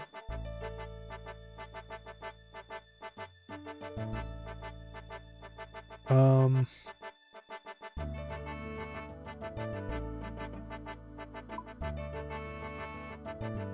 don't suppose it shows on them. I think there's red berries over here. Are they over by the red berries? Yeah, we'll just run down there. We'll find them somewhere. Not sure if I'm... Okay, what's my combat level? 38. So I'm probably still too low enough level that these guys will attack me right around past.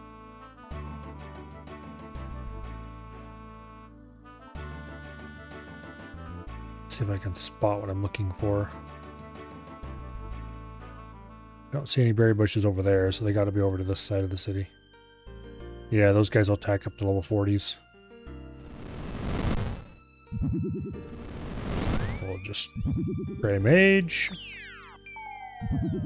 We're gonna have to go back to Father Lawrence anyway, so there's no point in preserving prayer points. We can get more of them quite easily. Aha, Kadava Bush, okay. Just pick from. I think there's some red berries over here too. I was remembering correctly. We have acquired the Kadava berries. Now we need to go to speak to the apothecary. I don't know how you pronounce that word. Due to makes potions. Not quite its meaning, but close enough.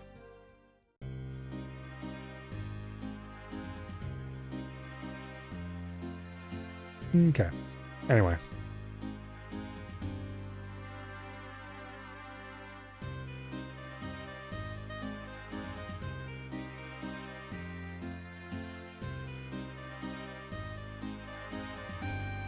I really should have bought what piece of Graceful I could afford. Matter of fact, I might go do that right now. I think I have enough that I can afford at least the body and the legs.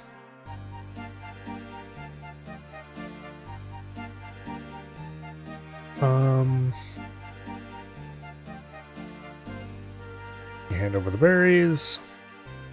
He does the thing. He gives you the poison. Okay, now where do we need to go next? We need to take it to Juliet.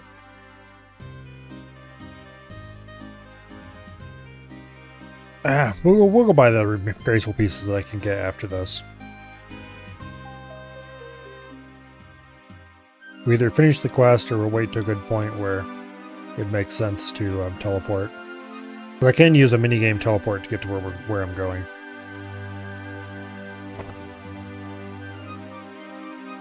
Up the stairs. Give the poison to the chick.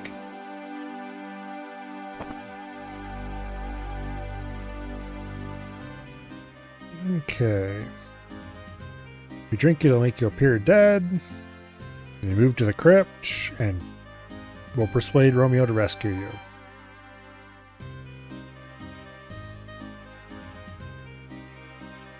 And Juliet's not horribly excited about it, but...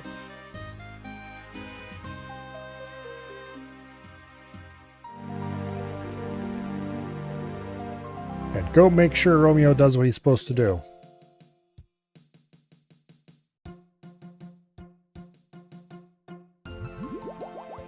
With the help of her cousin. You might be more believable if you're not smiling when you say it. Oh yeah, you might be right. Let's try that again. Oh no, Juliet has died? Perhaps a bit louder, like you're upset that your cousin has died. Right, yes, okay. I think I'm getting my motivation now. Okay, let's try this again. Oh no, Juliet has died. Oh, sob. Juliet, my poor dead cousin. Oh no. Anyway. Now. Let's go get the unstoppable dumbass and get him to rescue What's-Her-Face.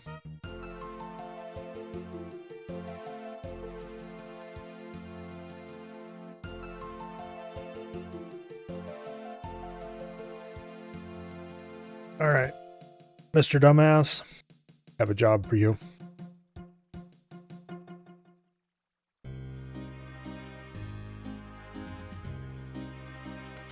Alright, fine. We drag the bastard along with us. This is scary. Oh, be quiet. Look, Juliet is over there.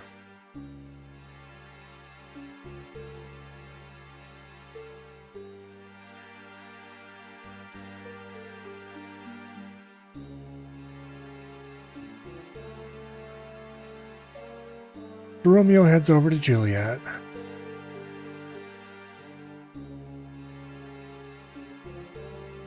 Oh dear, you seem to be dead. Hi Romeo, I'm Philippa. Wow, you're a fox. The shame about Juliet. Perhaps we can meet up later? Who's Juliet?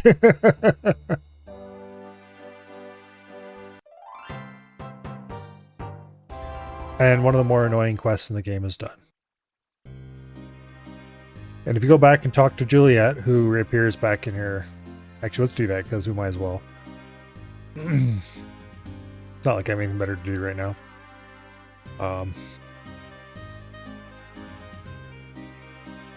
Go back and talk to Juliet. What happens if you talk to this dude?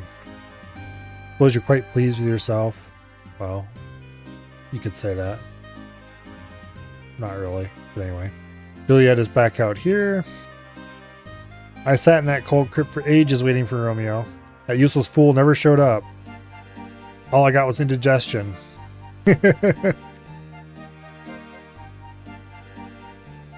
Oh, what's her face say? Seemed to get on really well with that dashing, lovely Romeo. Pity about poor Juliet. She missed out there, I reckon. Okay. Does have a funny ending, but I still don't like that quest. Alright, let's minigame TP to Berthorpe Game Room. We are not going to be going to the Berthorpe Game Room. It is a very uninteresting place that I did not want to bother with.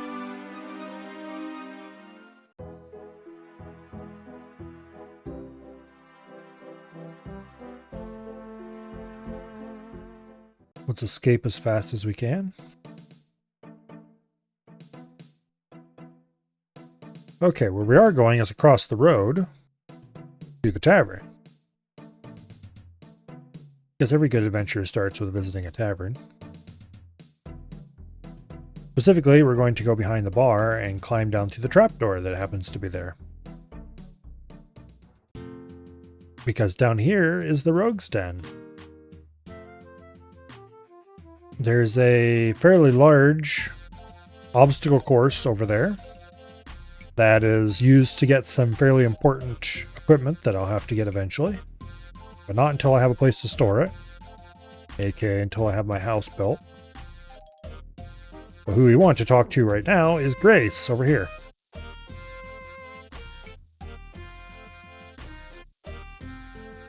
So Grace will hopefully tell you how many laps you have in the different agility courses.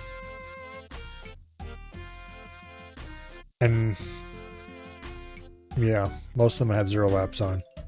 Except the rooftop courses where it looks like I have roughly 300 on most of the ones that I've run for any length of time. Sears Village I'll have 170 on. I had more, but the bastards of Jagex stole some of them. Anyway, what we're really here for is we want to buy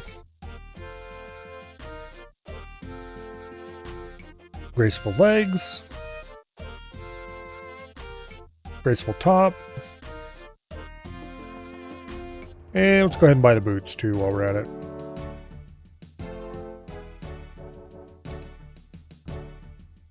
I don't think we have enough to buy anything else. I don't want the cape because I haven't well, I don't want the cape yet, I should say. Because I have a better cape, but... Okay, we'll drop the Boots of Lightness.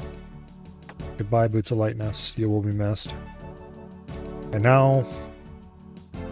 we look pretty boring and samey, just like every other character running around who couldn't be bothered to get a cool, graceful recolor. And also our hat now looks really derpy. There, we look better without that hat, honestly. Anyway, it only cost us 2 GP, so I don't mind dropping it.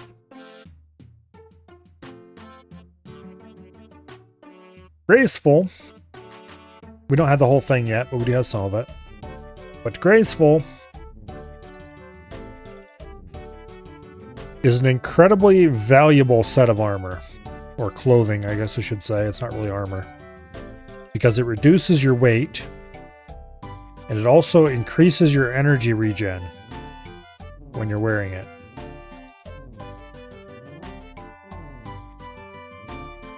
So you can run faster, farther, for longer while carrying more. And so pretty much everybody gets Graceful at some point. And wears it all the time for anything that doesn't involve actual, fighting. Which means most characters in RuneScape end up looking very samey because everybody's running around wearing Graceful.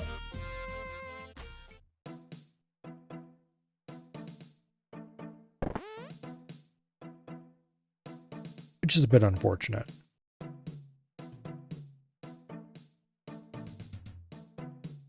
There are various recolors you can get that change its appearance, but most of them are very expensive in some way or another. Probably the cheapest and easiest one to get is also the coolest looking one in my opinion, and even that's a pain in the ass to get.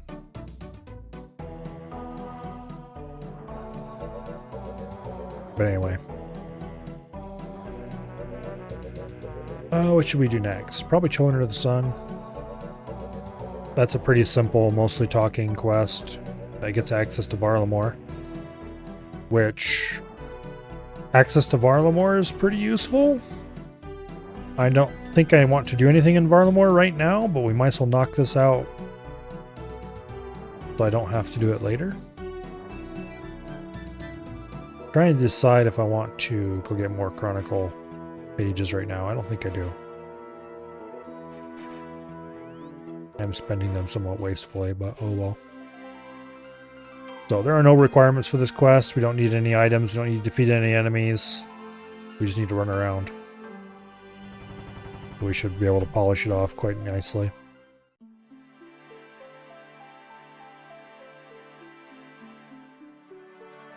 I remember when this quest came out. Okay, let's speak to you.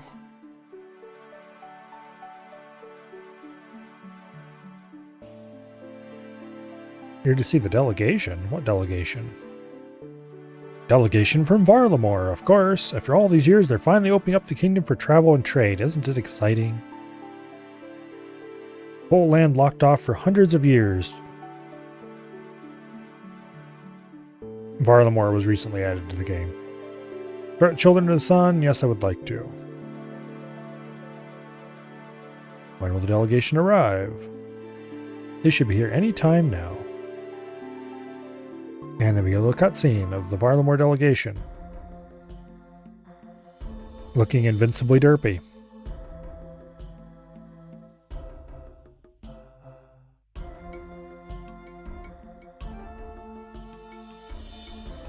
The Varlamore is kind of, sort of Aztec influenced in some ways.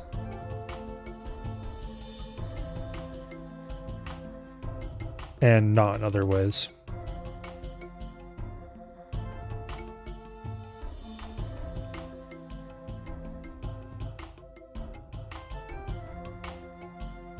That's an unusually big bag he's carrying. Definitely not suspicious at all.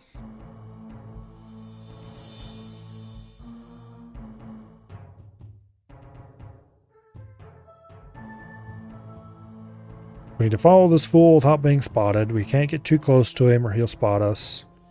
We can't get too far away or we'll fail the quest.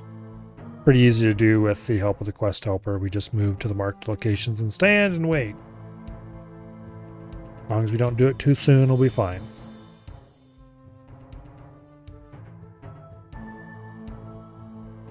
Without the quest helper, this is moderately annoying, but also pretty easy.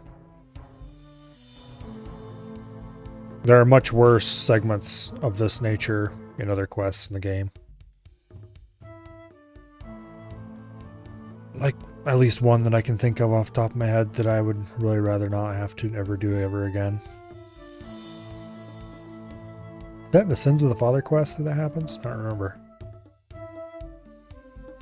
Anyway.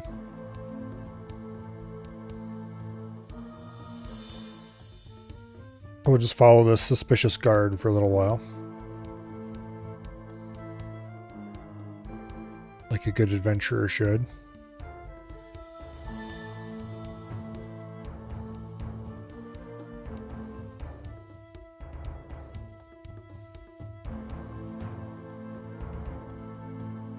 Okay.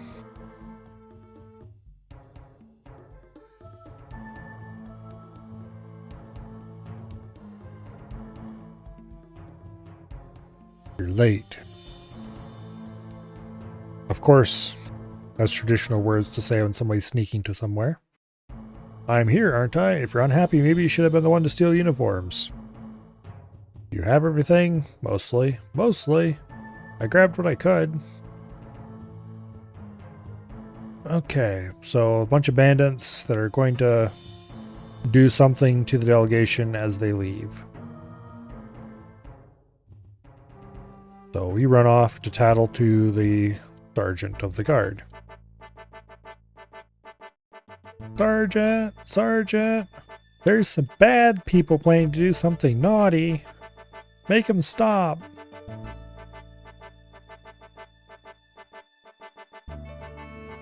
Sergeant.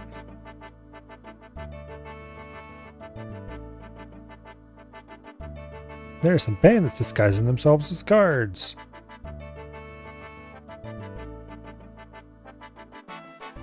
Anyway.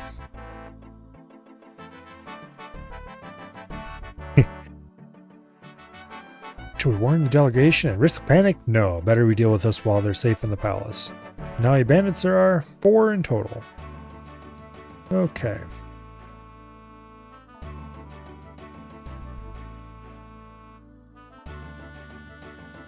Alright, so now we need to discover the disguised guards.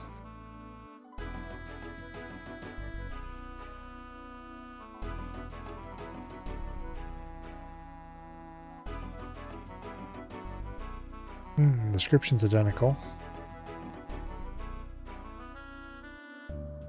He doesn't have a sword though, and he's standing weird, so let's mark him. Also, he's pointed out... Okay, this person right here is for quest speedrunning, which is an activity that will make you want to tear your hair out. But if you do the quest speedrunning activity, then you get this uniform they're wearing. And if you take that uniform and you combine it with your graceful, you can make graceful that looks kind of like this. It kind of looks like a cross between graceful and this adventure uniform or whatever. And that is, in my opinion, the coolest looking graceful recolor. And as frustrating as it is to do, it's still a much shorter grind than some of the other graceful grinds. Alright, we'll mark that guard. So eventually I'll probably do quest speedrunning with this character just to get that recolor. Once I have full graceful. This guard is also acting weird. Let's go ahead and mark him. And finally, this guard has a mace instead of a sword. So we'll mark him. And that's how you're supposed to identify that those guards are different. They're just, well, different. Doing things that guards aren't supposed to do. This one's not wearing a helmet, for example. Actually, I think that one has the same head model and hair and everything as my main. Anyway. Go back and talk to the sergeant. Pointed out all the bandits. Bandits are quickly arrested. Okay, they're going to interrogate the bandits. And they want us to help interrogate them. They escort us to the palace roof, where they're being held in a cell, supposedly. That looks like a bandit, not 4 of them, but anyway. And there's the Prince of Arlamore. One of them, anyway.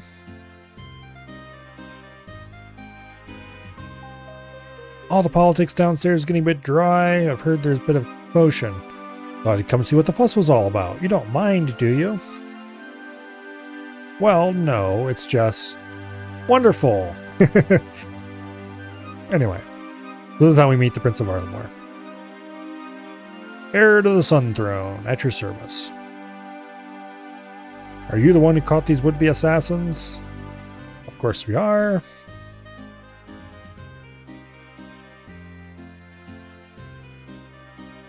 And so the prince helps with the interrogation.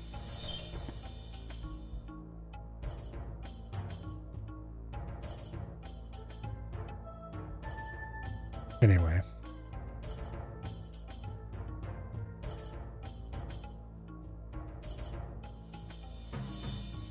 What are your thoughts on chicken? Chicken? You don't have chickens here? Yes, we have chickens.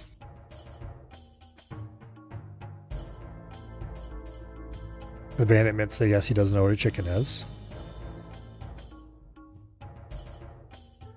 One of our preferred methods of Arlamore involves just a small amount of fire. Not the smell of human flesh when it gets going. Cook, not at all. That would imply I'm going to eat you, and I'm not a barbarian. But it would be interesting to know if it tastes like chicken as well. And if the bandit is a wuss, so he gives up at that.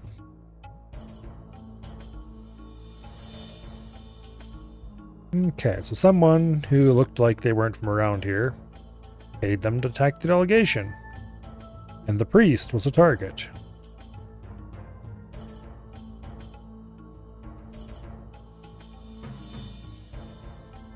Okay.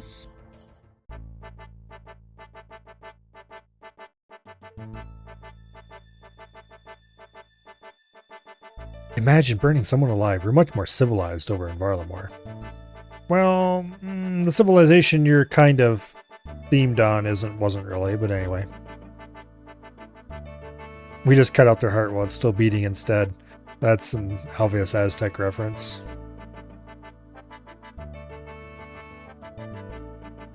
For official reasons, that is a joke. Anyway. And they give us papers to allow us to travel to Varlamore. Yay! They ask us to join them there to continue the investigation. And that is the end of that quest. Cool thing is that we can go to Varlamore after that. And indeed, there are more quests over there we can do.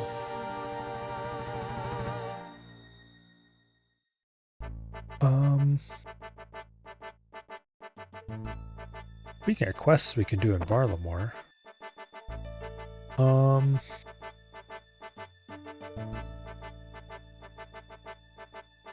This one doesn't require how many requirements that we don't have, does it? No, we don't.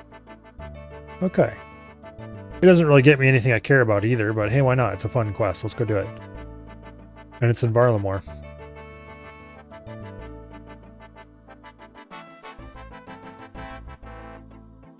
Varlamore's a pretty cool place.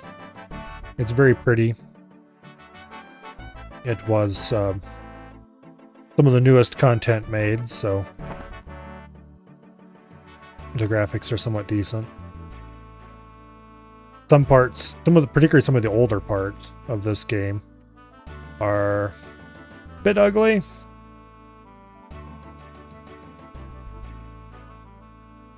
A lot of the newer places like Korand tend to be just done to a slightly better standard of quality and more decoration and stuff going on. Whereas a lot of the older parts date back to, well, the very beginnings of the game and can look kind of blocky and chunky. Okay, so to get to Varlamore, we're going to want to take the Quetzal,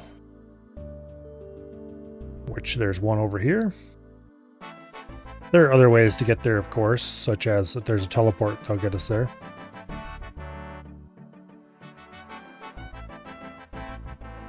But anyway.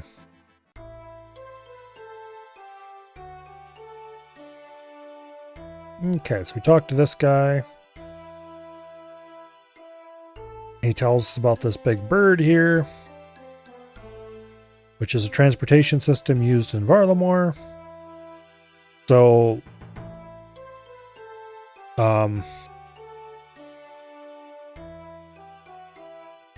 call it.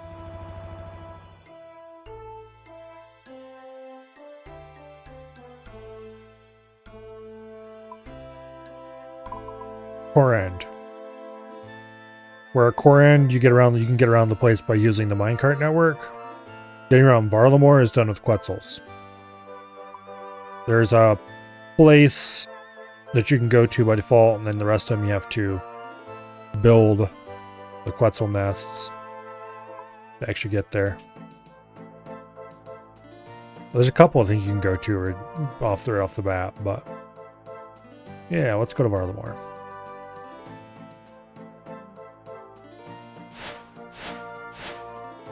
Just take a quick little Quetzal flight, and here we are.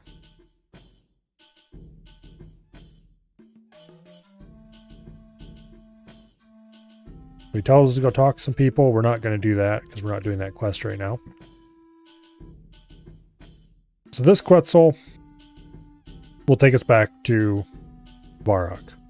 This Quetzal will eventually, someday, once we complete the required quests, take us all over Varlamore. We're not doing those quests right now.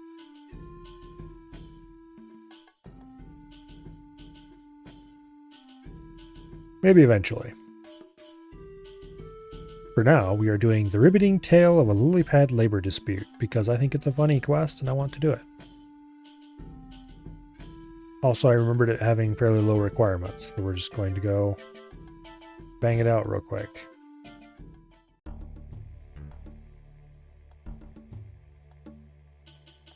After all, eventually I'm going to want to finish all the quests in the game with this account, so I might as well get the low requirement and no requirement ones out of the way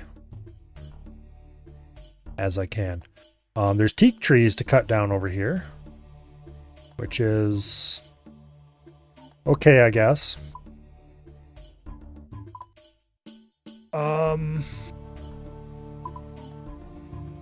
It might be one of the closest ways to get teaks I would have early on.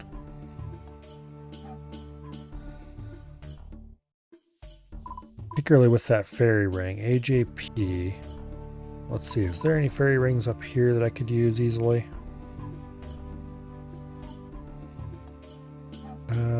Grand Exchange is over there. DKR. Oh, that's great. Res Quetzals from there to there. And then there is another Quetzal we could get down here eventually. And there. That might be one of the... Actually, what about Corend? I know there's a lumberyard here, or sawmill here too. Skills necklace would be the way to get to there fast. I don't think there's any skill necklace teleports down here. Yeah. The Hunter's Guild doesn't have a skill necklace teleport. I don't know.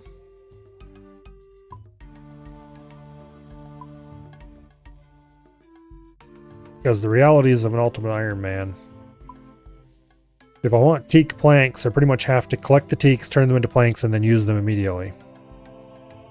Because there's no way to store them. And the thing I'd want teak planks for is to do mahogany homes, probably.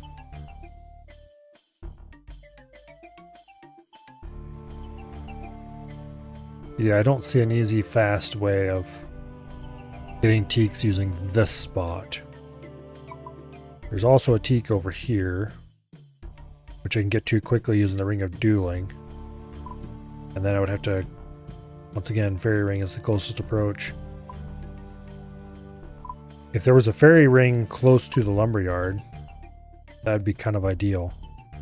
But there's not. I don't think there's any fairy ring close to the woodcutting guild in Corrend, is there? I'm looking at the wrong spot. Okay, here we go. Woodcutting guild.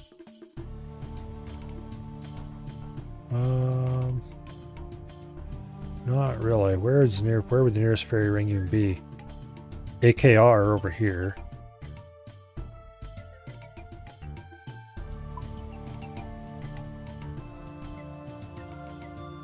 Yeah, looks like the closest, fastest way to get there would be fairy ring to AKR, then run south to the Lovakenji minecart network, and take that over here to Hasidius West, and then run south to the sawmill.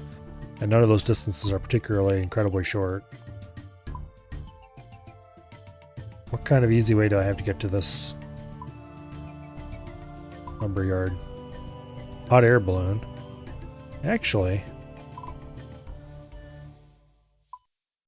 isn't there a hot air balloon over near Castle Wars?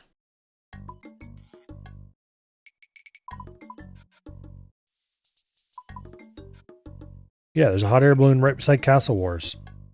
So mining this teak, running to the Castle Wars hot air balloon, going to the lumberyard is probably my fastest way to get teaks.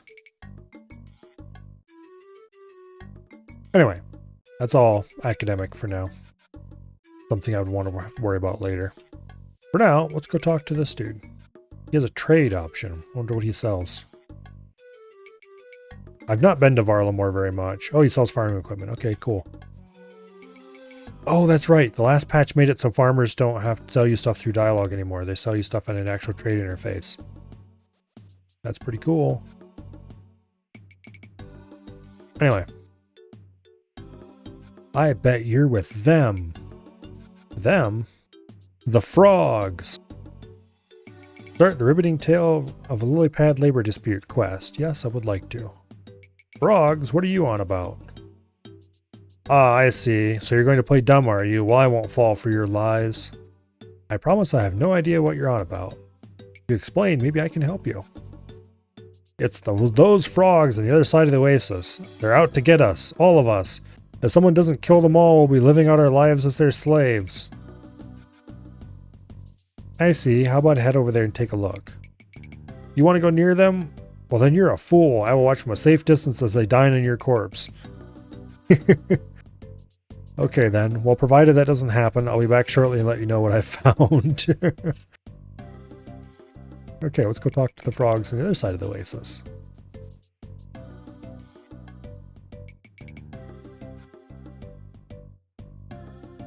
Talk to frog. Oh, hello there. Hang on, you can talk? Well, of course we can talk, silly. Why wouldn't we be able to? Well, I guess I've just never considered it before. We live in a world where giant lizards with wings fly around and expel highly combustible fluids from their throats, but you never considered a frog could talk? Well, when you put it like that. Well, now that we established our remarkable linguistic capabilities, how about some introductions? I am Sue, and this is Gary. Over there you have Dave and Jane. And good old Mr. Lonesome over there is Cuthbert. Pleased to meet you. Well, what can we do for you? Well, there's a guy over there who thinks you're all evil. Evil? We're not evil, we're just on strike. Oh no. They're communist frogs. I'm sorry, what? We're on strike. Fair work requires fair treatment, and we've had enough of this nonsense. But what do you do? What are you striking from? Oh, well, I can't really remember. It's been so long that I've gone and totally forgotten. Hey, Gary, why are we on strike? No idea. I'm on strike my whole life, just like my paw and his paw before him, and at this point, it's kind of a family tradition. I know it's because of him, though. That monster spends every day mistreating us. If he ever wants to see any work from us, he needs to start showing some basic respect. Too right, Gary, too right. What reason does he have for thinking we're evil anyway? Well, he's one of them capitalists, isn't he? They see a worker demanding fair rights and they go loopy. Can't have anything getting in the way of their profit margins. I knew it. Communist frogs. Actually, he never mentioned anything about work. He seems to think you're out to overthrow humanity.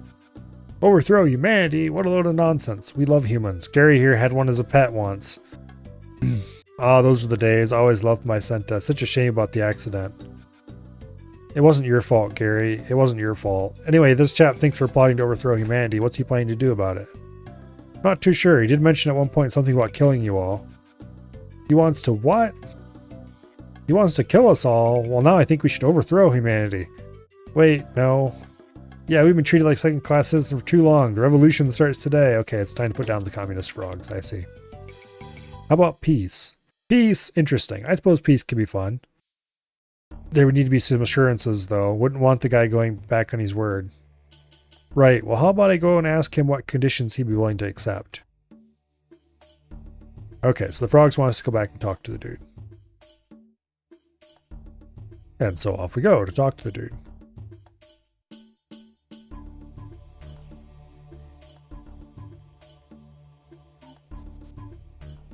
I'm very sorry, man. You've got communist frogs living near your house. Anyway. So he claims peace isn't an option, so we ask him what the option, why it isn't an option. He's like, oh, well, you know, they just, look, I can't remember, it must have done something. I know, my brain. Yes, I'm starting to think that's where the problem lies as well. They must have taken my brain. That's why I can't remember. You tell them I want my brain back. So you're willing to negotiate peace in exchange for your brain. Negotiate? I don't negotiate with monsters. I don't think they're monsters. They actually seem somewhat friendly. Well, do they have a leader? I'm not sure. Well, go and tell them to only negotiate with their leader. Every day I find myself further questioning my life choices. Fine, I'll go and ask them about their leader. So back we go to find out who's the frog leader is. And the frogs, being a bunch of communists, of course, spoilers, don't have a leader.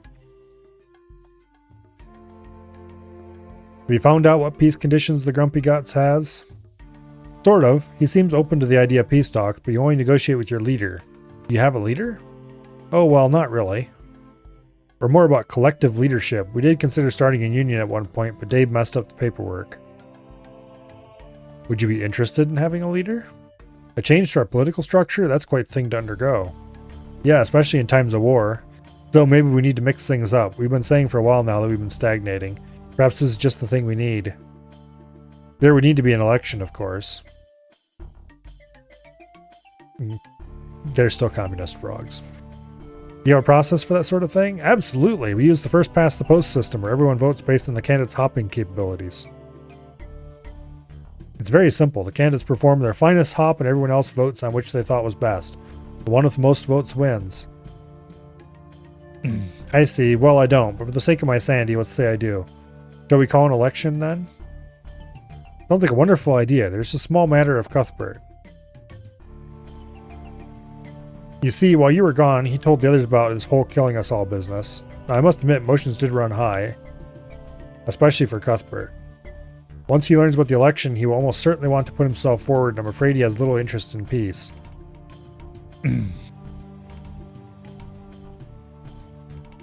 Anyway.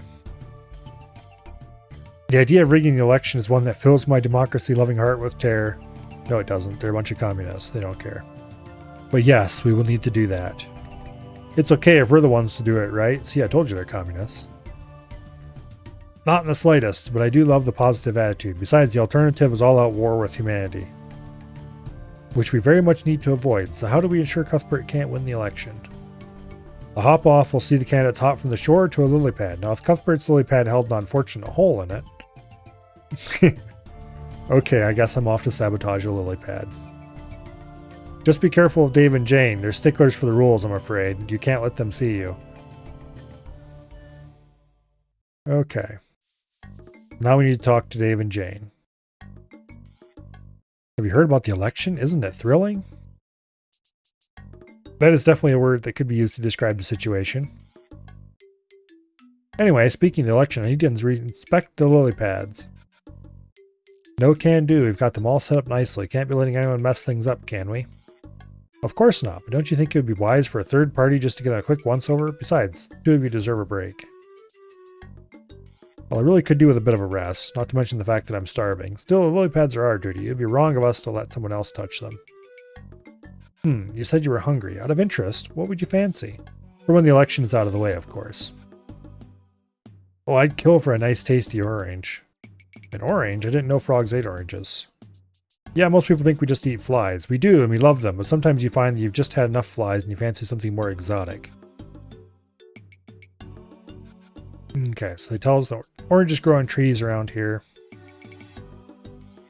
And they want one of the ones that's still on the tree because those are the best ones, but they can't reach them.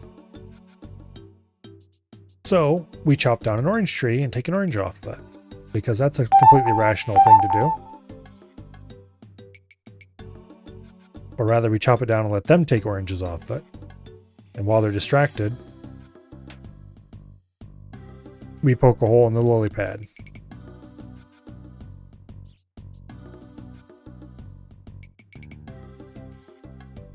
Okay. So we've sabotaged the lily pad and we report the same. And then Sue wins the election against Cuthbert. How much XP did Jagex steal from me? Oh, about probably 20 minutes or so of agility. That wasn't too bad. Just from the rollback last night.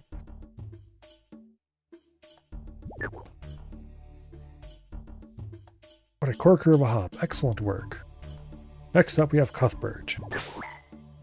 Bleesh. Well, he's dead. I'm sorry, what? Yeah, it totally slipped my mind, but he never learned how to swim. A frog that never learned how to swim? Are you serious right now? Afraid so. Cuthbert's now as dead as an old one. With only one contender left remaining, I now announce that Sue is the winner. So, we carry out a political assassination.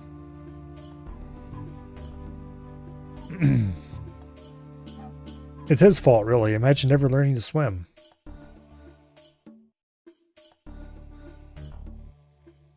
And so, now we get down to negotiations.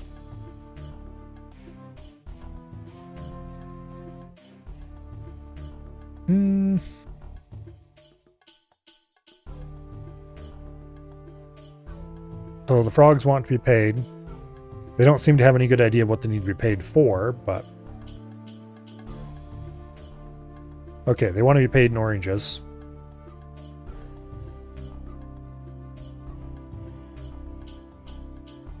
So let's go back and talk to the fool. And tell him that the frogs want to be paid. What do they want to be paid for? I don't know, they're frogs, they're insane. Found the leader of the frogs. I'm only going to negotiate with the leader. Yes, the frogs have selected a leader and sent them with their terms. Well, what are they? The frogs will kill all the flies around the oasis, and in return they'd like you to pay them in oranges. Flies? But what have the flies done wrong? Well, don't they spread disease and eat your food? Yes, but so did my brother, and I never wanted him dead. About that. Anyway. What else have the flies been doing? I don't know, you seem convinced the frogs are out to get you before, maybe the flies are as well. The flies are out to get me, is it really true? You know what, sure, the flies want you dead and they plan to do it tonight. This quest is so stupid, I love it. It's probably one of the better quests that came with Varlamore, honestly. Will you make a deal with the frogs? Not yet. First, let's see proof of this horrific betrayal by the flies. Find this proof for me and I'll agree to the deal. Maybe my whole life is just one big nightmare. Fine, I'll find this proof. Alright, so now we go talk to the frogs about how to frame the flies. Because that's a rational thing to do.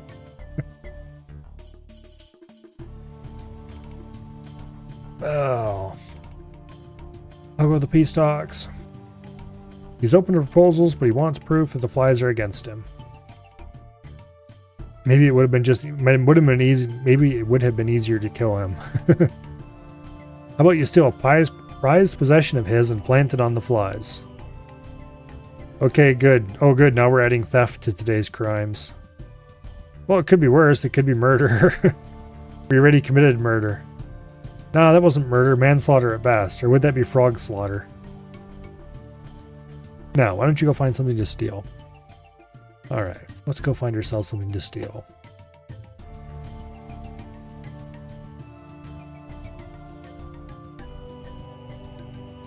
Oh, because stealing from a paranoid farmer makes perfect sense. You'll never notice.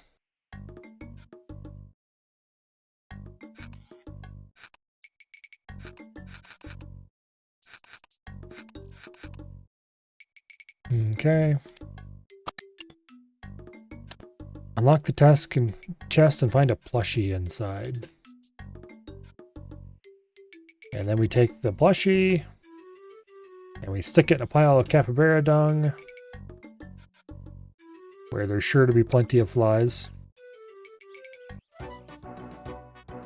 And then we're attacked by one of the hardest bosses in the game, Cuthbert, Lord of the Dread. Oh wait, he's dead.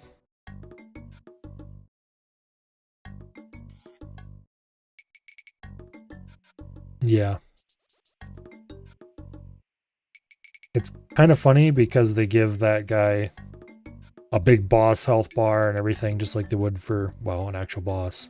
But he has exactly 1 HP. Anyway. You have the proof. The big pile of dung the flies are gathered around. I'm sure I saw something belonging to you in it. It cannot be. Wait here, I must check at once. I see my worst fears have come to pass. It's a dark day, not just for me, but for all of humanity.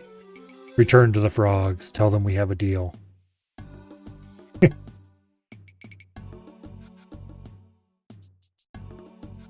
This quest is so stupid.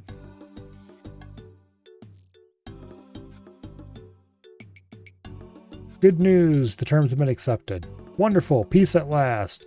Oh, and it turns out Cuthbert was still alive after all. Cuthbert's alive? Amazing.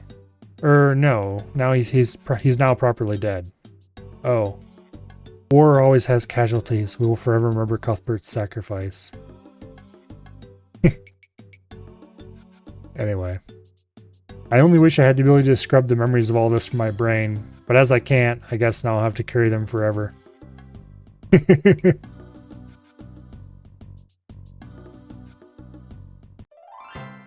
And we get a new hardwood farming patch that we'll probably never use, and 2,000 woodcutting XP. And a quest point. And that got us 30 woodcutting. Nice. We can now cut down willow trees. Not that I particularly cared about that level right now, but XP is XP. Never say no to it. Anyway. That's a very silly little quest. I quite like it. Unlike, say, Romeo and Juliet, which is also a silly little quest that I don't like. Let's see. Do I want to do any of these?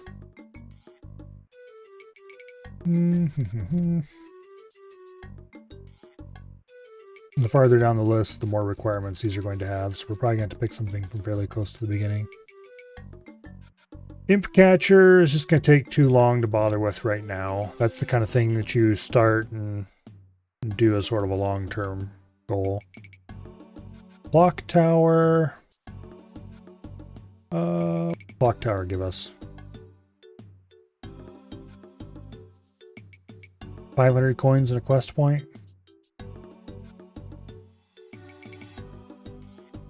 A bucket of water or a pair of ice gloves or smith's gloves eye. Yeah, we can get that easily enough. Not the ice gloves, they're a pain in the butt to get. Well, they're not really a pain in the butt to get, but they're more of a pain than I want to engage in right now. Okay, Clock Tower is just like right over here. The relatively simple little find pieces in a dungeon, bring them back, attach them to the right spots, and ta-da, you win. Easy little quest. We'll just bang it out real quick so it's out of the way.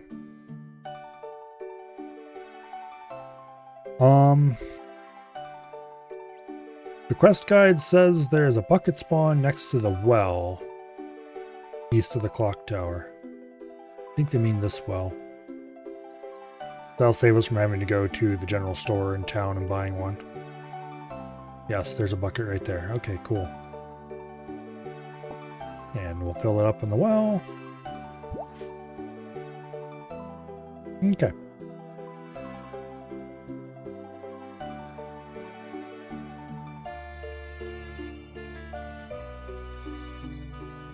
This quest is a lot less interesting than the one we just finished, that's for sure.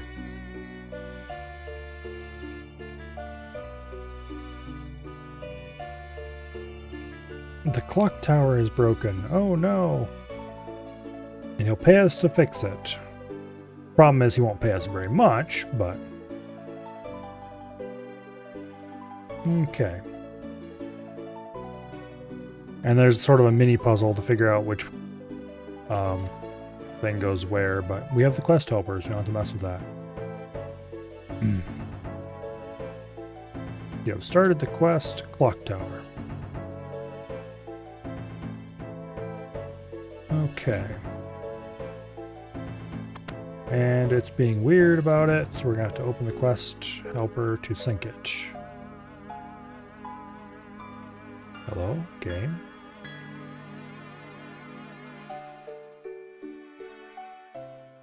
There we go. Okay. For some reason, quest helper got out of sync. But that has been fixed. Go through the southeast door and pick up the red cog. Okay. Southeast door.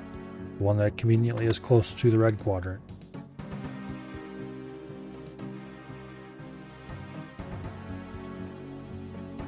So the red cog is over here. In amongst these ogres. Thankfully, as the first thing we did in this account, back when we made it, let's get 43 prayer. So we don't even have to worry about getting food.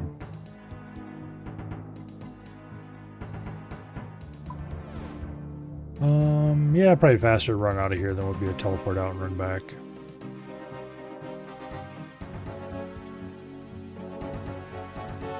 So the red cog goes on the peg on the ground floor. Convenient enough. I think this is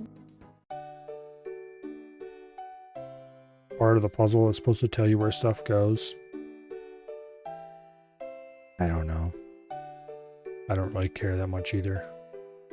Okay, cog fits perfectly. Yay! Climb down the ladder to the east of the clock tower next to Brother Cedric. Okay.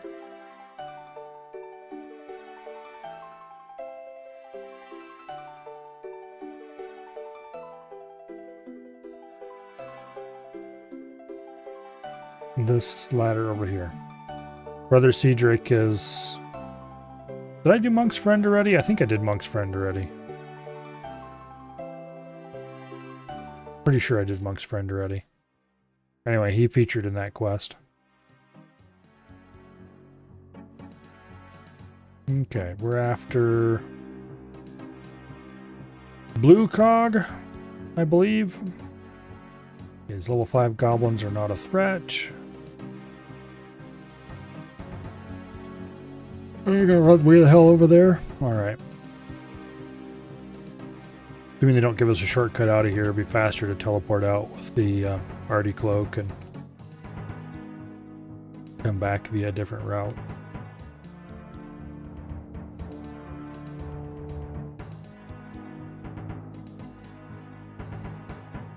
There's the child's blanket you need for the Monk's Friend quest.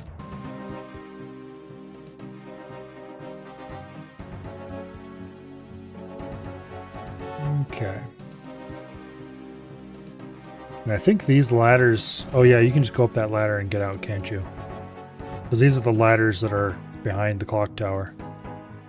This is the one that has a cap over it, so you can get out but can't come back down. Yeah. Okay.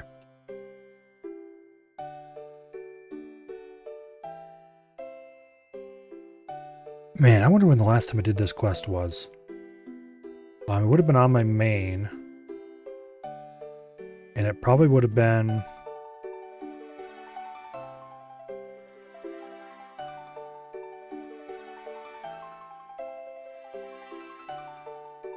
It definitely would have been when I first made the account sometime. So I probably haven't done this quest for a good 6 or more years.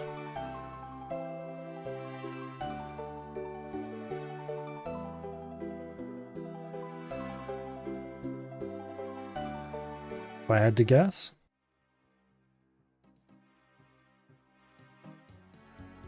Okay, so this is what we need the bucket of water for. Enter the northeast door. So this one. And we need to put those fires out. Ugh. Get to where we're going.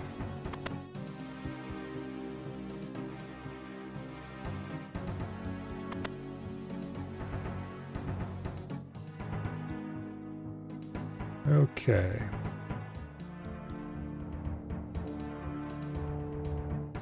So do we use the bucket on it, or do we just pick it up?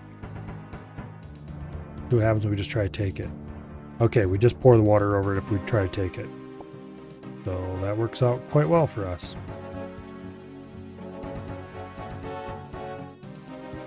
You can tell this is a pretty early quest because there's no fancy animation or anything like that when you go to take it. Most of the later quests would have had, well, you would have had to do some kind of action to pour water on it. Go ahead and apply the black cog. Okay, we need rat poison. Over there, in the dungeon.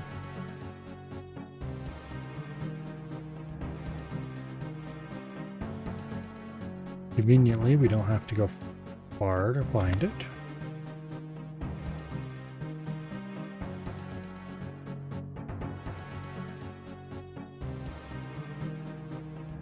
Yeah, most of these early game quests I would have done back when when I first created my main, which I want to say 2017 is when I did that.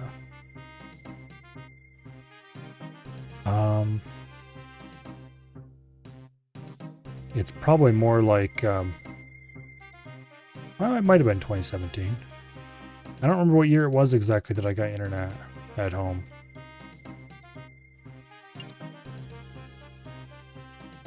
But it definitely...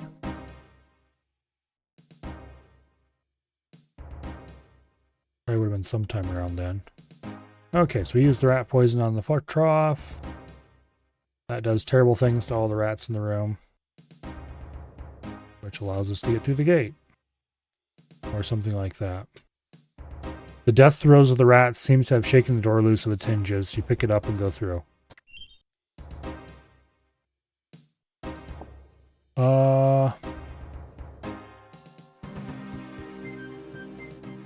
Okay.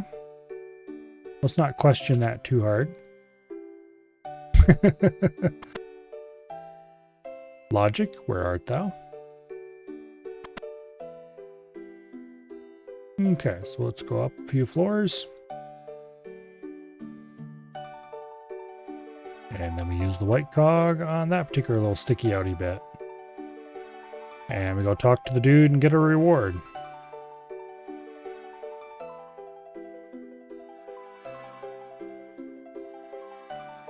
I've replaced all the cogs. Yes, I'm very clever. Townsfolk will be able to know the correct time now. Thank you for all your help, and as promised, here's your reward. 500 coins. Woo! 10 whole pickpockets from Artie Knights. Half that if I bother to get the rogue's gear, which I will get eventually, I'm sure. Okay, drop the bucket. Clear up a little inventory space. Okay.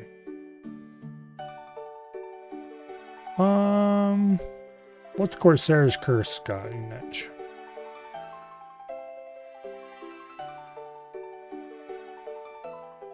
Okay, he uses magic, so we can use Protect Magic against him. Apparently the only requirement is some combat gear, which we definitely have, so... yeah. Let's go smack this dude around. We need to go to Port Sarim for this. So probably the fastest way to get to Port Sarim for me is going to be to just take the ship to Remington.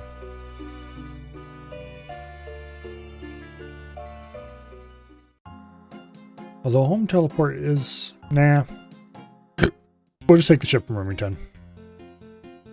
Home teleport is off cooldown, so we could home teleport to Lumbridge and then run over to Draenor, Remington area.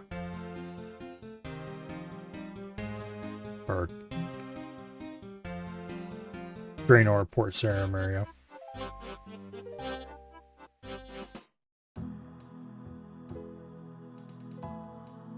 Okay. Right over there by that big head thing is roughly where we're going. Just out of view beyond that is Port Sarim. It should load in pretty soon. What's that building over there?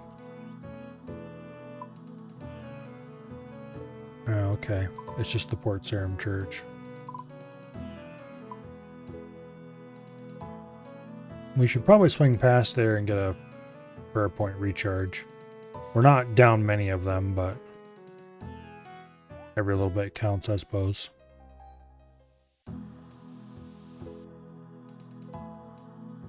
Our magic level's not very high either, so if we're going to use magic against this fool, depending on what he's wearing, any kind of magic armor, which I don't really think he is, it'll help us splash a little, or if even if we splash a little bit, it'll be nice to have the extra prayer points. Worst case, I might have to pray for like when we get low, but hopefully I don't have to do that. Okay, north Port Sarim.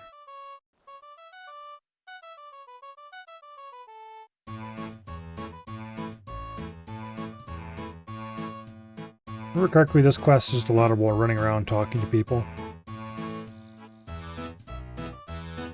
There's a guy splashing on seagulls. Splashing is such a dumb way to raise magic, in my opinion.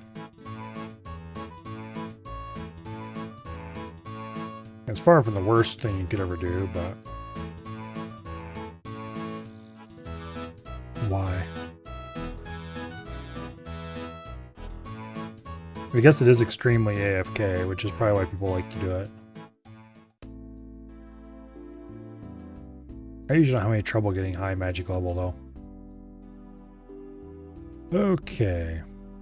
A spot of bother. What kind of help do we need? Body's crew. They're a lazy bunch at times, but they're stout of heart and strong of arm. They don't deserve what's happened to them. It's a curse. The only thing it can be is I need a young lad such as yourself to find a way to lift the curse. Will you help me? Sure. Worthy lad you must surely be. Brave of the heart, stiff of the spine. Got a ship moored west of Remington. Okay. So now we have to run all the way back to where we just came from.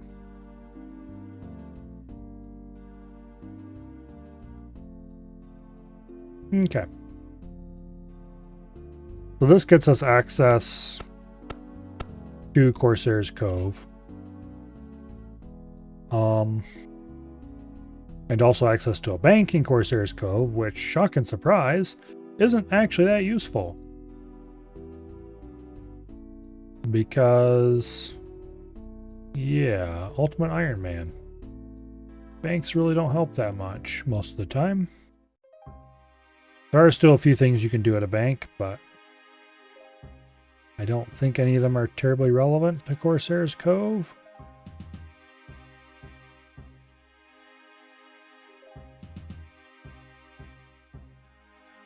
Okay. Let's go talk to Captain Talk and get drug off to the island.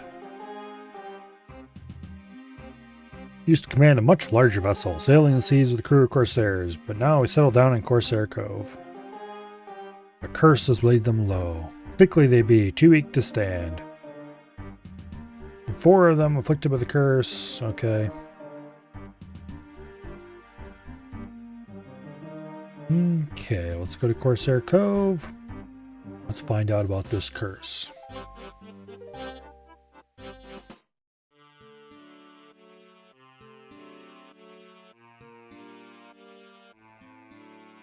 Which, as you can see from the quest helper, involves a lot of running around and talking. I may not have played this quest in a very long time, but I do remember it fairly well. Alright, so let's start by talking to... What's-his-face? Who hangs out way down here. I don't think I've come here since I last finished this quest. This is not really a place I visit much. Where even is it on the map? It's down... Oh yeah, it's the bottom Felder Hills, that's right. So the Myths Guild is over here, which my main is not quite able to get to yet. I don't really visit Felder Hills Hunter area very much either. Although I've been there a time or two. I suppose this is a fairly reasonable way to get to the Hunter area. Should I wish to do so. And actually, this is probably one of the faster ways that I have available to get to Rants, too. For I can get there faster with the Artie Cloak.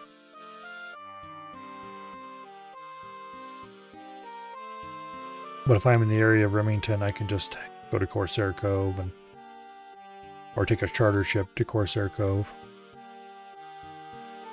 This might actually be an easy... Well, no. Let's see. Charter ships. Hazard has charter ship. Yeah, it'd be faster to run from here if I wanted to get to charter ships. Go down to Port Hazard.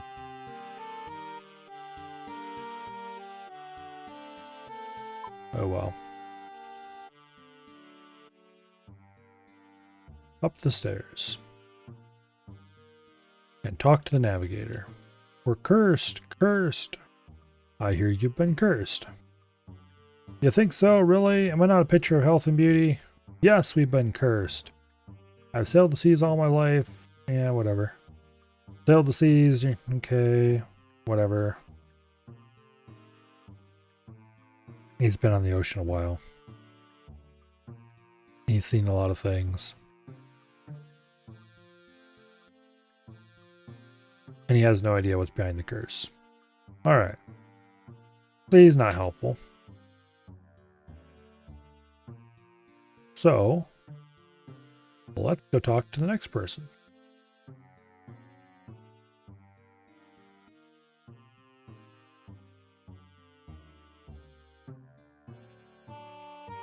There's a bronze scimitar, which we don't need, and some cooked meat.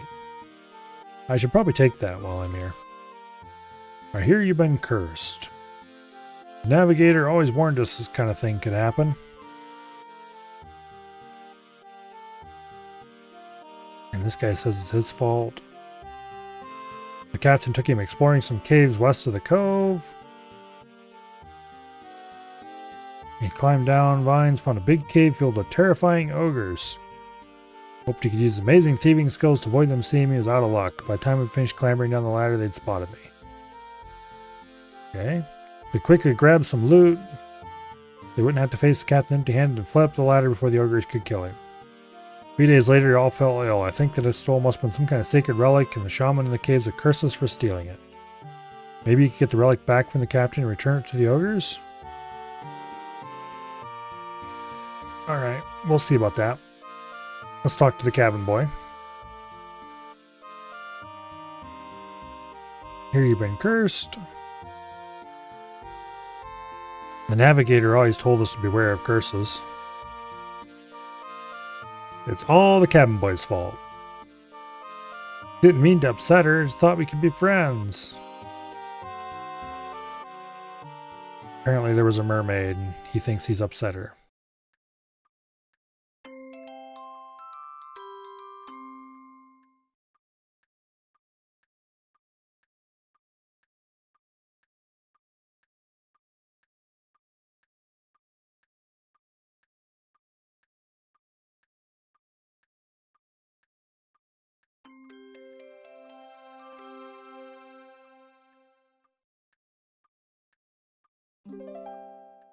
Apparently he spotted a mermaid.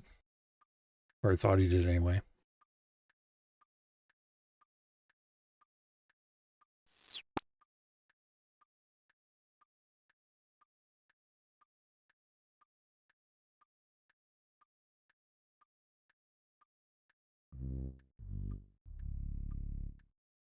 And so he thinks he scared off the mermaid.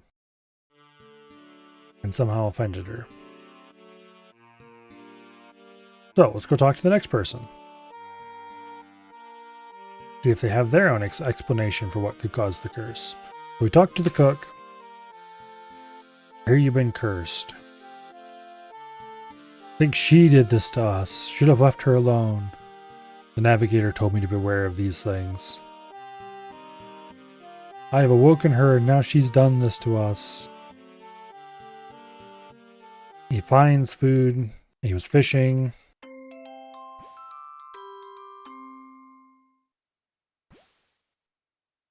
Apparently fishing for lobsters.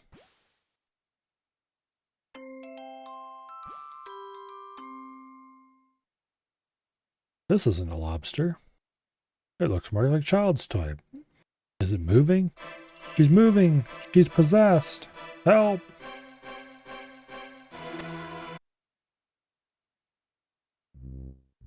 They buried her in the sand by that tree to the west. I still feel her eyes staring into my soul. Please find her and kill the demon inside. Okay, so we take the tinderbox in here. Sure, that'll come in handy later. And we go get ourselves a spade. And let's go dig this thing up. Well, some other people to talk to first, if we're following the quest guide. Which we are, so might as well. Let's go talk to the captain and see what he has to say about all this cursedness.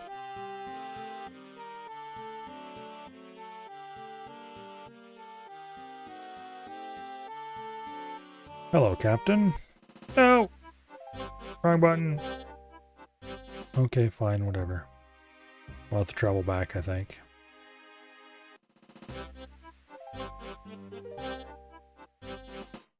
Okay, talk to the captain.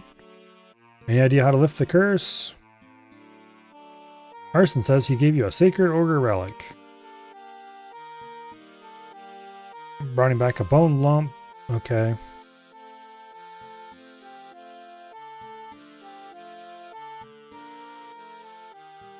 It gives you a hunk of bone. Okay. Now, let's go talk to the ogre chief. And tell them that we have their sacred hunk of bone. And that should get rid of the curse, right?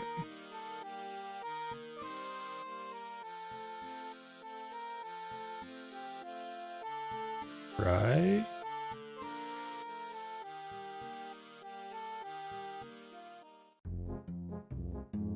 What you want, skinny creature?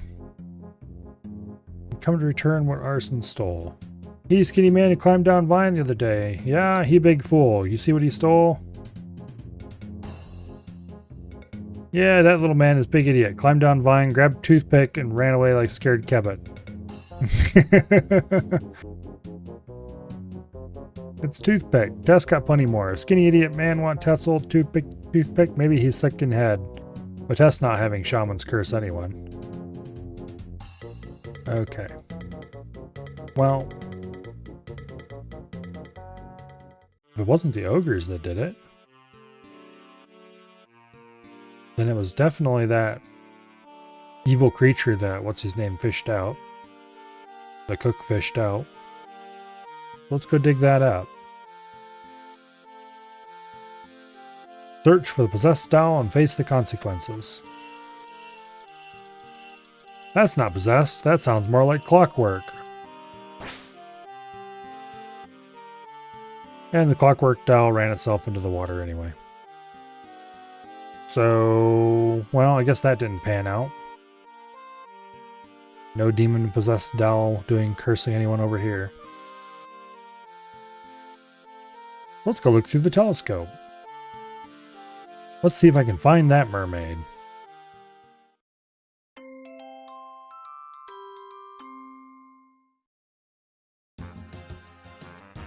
That doesn't look like a mermaid. That's an ogre.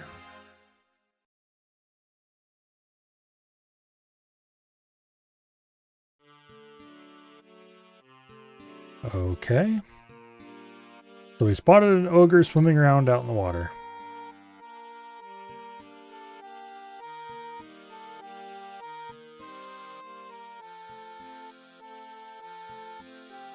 Let's go talk to the cook. Have you tried to destroy her yet? Her eyes, those terrible eyes. Well, sort of. That doll wasn't possessed at all. It was a clockwork toy. They're supposed to move. Clockwork? Okay, well, that can't be the curse then.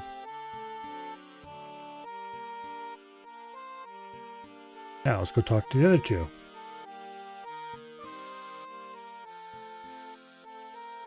Alright. Let's talk to the thief.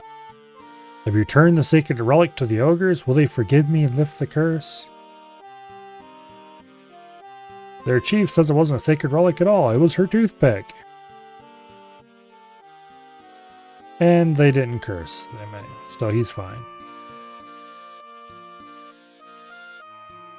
Now, let's talk to the cabin boy. Have you found the mermaid yet? Will she forgive me? That wasn't a mermaid, that was a wet ogre. A what? He's definitely not a mermaid. Oh, I see. Okay, I guess that means it didn't upset a mermaid after all. Well, so it wasn't any of those idiots who brought the curse on anyone. So let's go back and talk to the captain.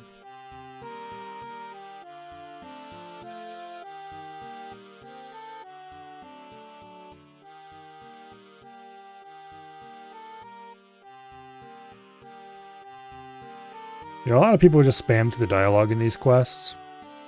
No, don't travel again. A lot of people just spam through the dialogue in these quests. It's well worth reading. The dialogue is actually pretty good. I mean, a lot of it's dumb, but a lot of it's funny too. I have ruled out all the Corsair's theories. Cabin boy Colin thought he'd upset a mermaid, but there wasn't a mermaid, just a wet ogre. Arson the thief thought he'd upset the ogre shaman by stealing a sacred ogre relic, but it was just a toothpick and the ogres didn't care. The navigator said there were lots of things that could bring a curse on the crew, and this could be any of them. And the cook thought he'd awoken a demon and a possessed doll, but it wasn't possessed at all, it was clockwork. Any sufficiently advanced technology can be indistinguishable from demonic possession. See what I just say about how you should really read the quest dialogue. What do I do now? Don't rightly know. Again, when I'd gone away for a parley with the navigator.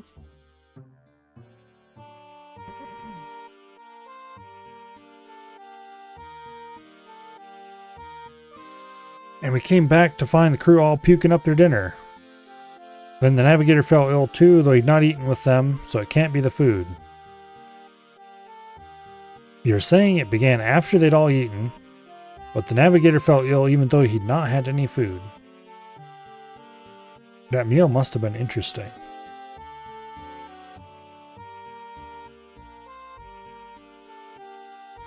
Alright. So let's go talk to the others again.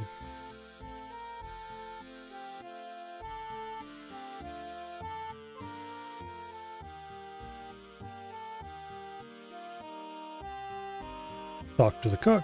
Have you solved the curse yet? I hear it happened straight after dinner. Hey, don't go blaming the cook just because the curse began after dinner. I didn't even cook that meal. I've been too scared of the possessed doll.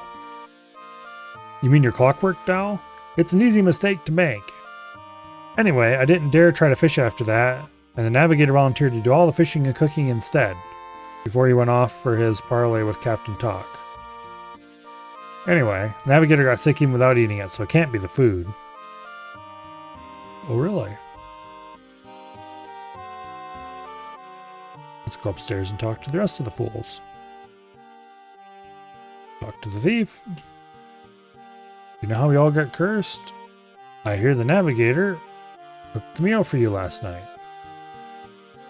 Suppose he's trying to be extra helpful at the moment. Don't tell anyone, but he might not be on our crew much longer. The thief's brother says the captain will make him second in command if he completes his mission. We don't need a navigator now that we've settled here, and he can't do much else. Oh, really? Let's just ask about the mission. That's a secret. Okay, so he won't tell us. Interesting. Let's go talk to the navigator. So the navigator cooked for them. And don't tell anyone, but the navigator might not be on the crew very much longer. Suspiciouser and suspiciouser. So let's talk to said navigator again. Are you investigating the curse? I hear you cooked the meal they ate before they got sick. And what if I did? Can't an old sailor help his crew without interfering young landlubbers making accusations? Besides, if you're saying I poisoned my crew, why would I do such a thing? Why would I poison and then pretend to be sick too? Maybe because the captain is thinking of firing you. Arson heard it from his brother. The Corsairs don't need a navigator anymore. I heard the captain might kick me off the crew, so I poisoned the dinner and acted sick too. Now they think they're cursed, so they'll want me around with my knowledge of such things. But they'll think I'm sick, so they'll never believe I'm behind it. Ha ha ha. We'll see what they have to say about that.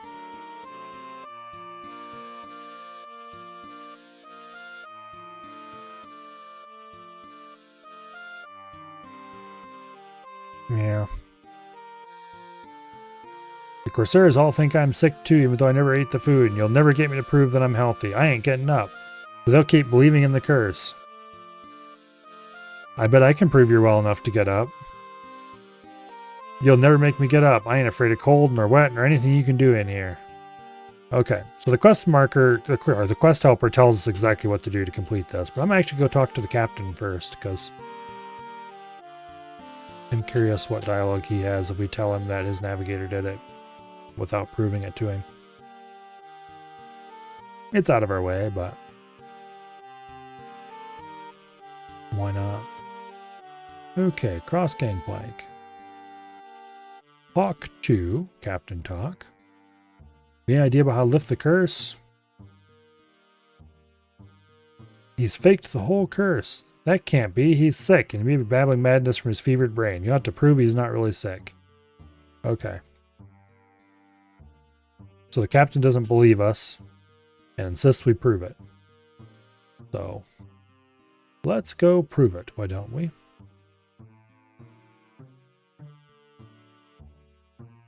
And the way to prove it is to smoke him out. Or something like that. You light the driftwood.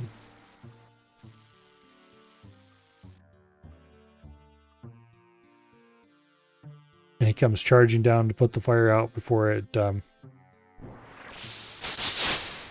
Well, I guess that proves he's well enough to get up. And apparently he knows some magic, too.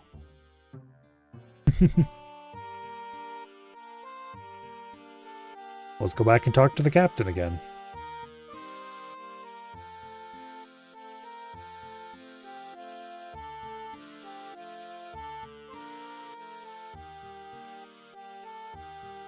Okay.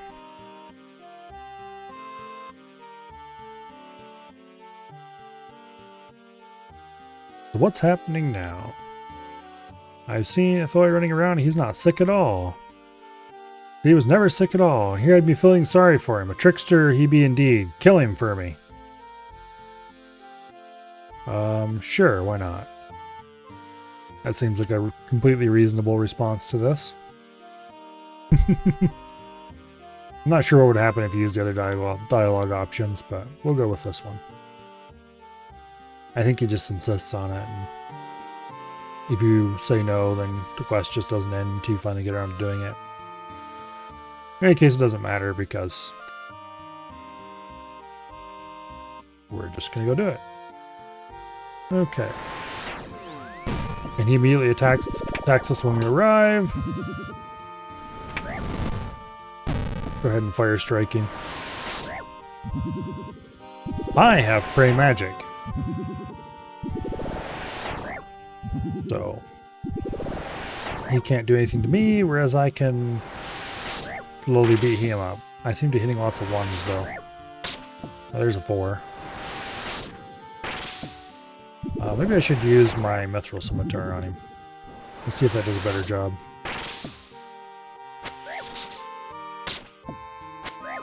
Yeah, that's doing a better job. Okay. When I hit. Which I still don't do all that often.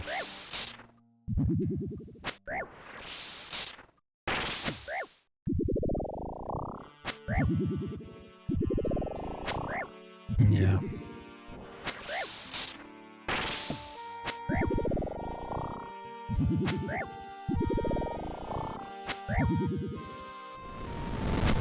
We might have to pray flick a little bit. I think we'll be fine.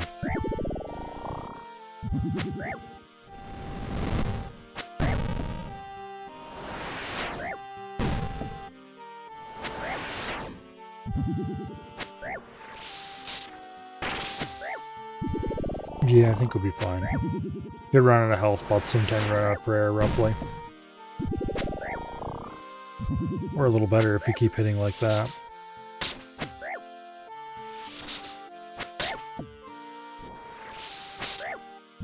Smack him! There you go. Hit him again.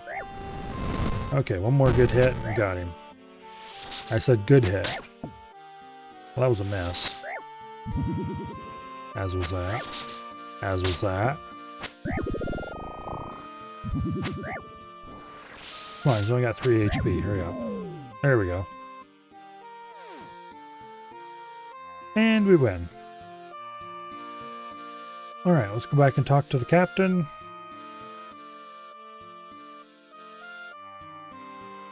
And tell him how awesome we are. And he'll go, yay, you're great, awesome. You can now use the bank here. Except we can't, because you're an Ultimate Iron Man. Wahahaha. Get wrecked. Or words to that effect. Okay, talk to Captain Talk. I've killed the navigator for poisoning your crew. Thank you for dealing with that serpent. I suppose the rest of my crew will feel better now that you've proven there's no curse on them. Most of the leader's effects probably be psychosomatic anyway. How does a pirate like you know a big word like psychosomatic? Anyway. You been a mighty help, young lad. Ye be brave in the heart, strong in the arm, full of bowels. I'm grateful to ye. Yeah, whatever. Tell you what, I'll have a word with what's his name in the bank. You've earned the right to use his services. Well, not really, but anyway. 2 quest points. Yay!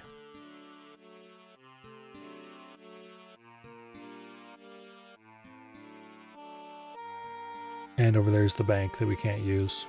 Alas. Well, technically, I guess, yeah, there are some bank services you can use. For example, you can use a bank as a way to store money.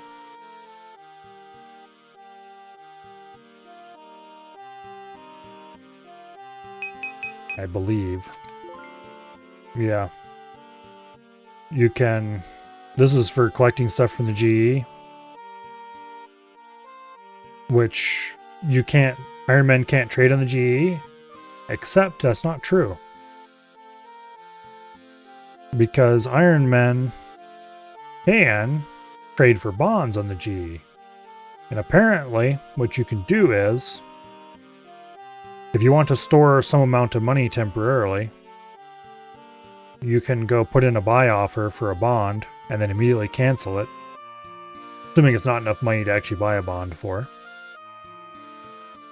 And then, when you come back later, you can collect that money at any bank. So it seems like a good way to store a little bit of gold so that you can quickly get stuff out of death storage if you need to. So you just put however much you need for whatever death storage you want to use or whatever, and preload it into a bank using this trick, and then you can go get killed at whatever place that offers the death storage you want, and do whatever you need to do that you need to clean your inventory for, and then when you come back you can collect your money from the bank and get your stuff out of death storage.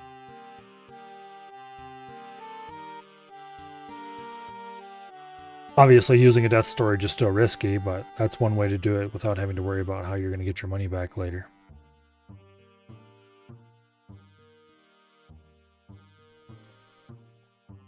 Anyway, I'm glad I didn't throw away that Mithril Scimitar. worth keeping that around for now. Let's see. What other quest could I do? Murder mystery as an option, perhaps. We need a pot for that. Oh yeah, this is the one, the Sinclair Manor in Camelot. 2,000 coins and a bunch of crafting experience. You know, crafting experience wouldn't be bad to have. Yeah. Let's go over to Ardoin and do that. We'll grab a pot from the general store on the way there.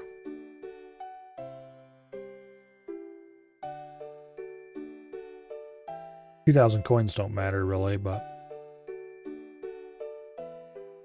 Okay, let's see. The general store is right here, I think.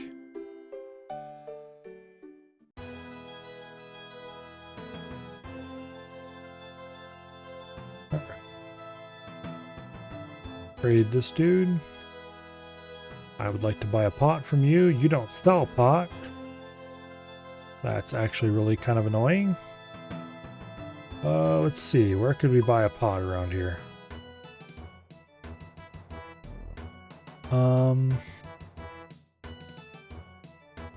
There's a pottery wheel over there. We could make a pot, but I don't see an oven for firing it, so even if we could, we probably can't. I don't think the farming shop would have a pot. Let's see. Is there a general store in Sears Village? No. There is one in Catherby, though. So if we ran this way past Catherby and then up to Sinclair Manor, that wouldn't be far out of our way. And if there's no pot in Catherby, then I guess I'm just going to be sad.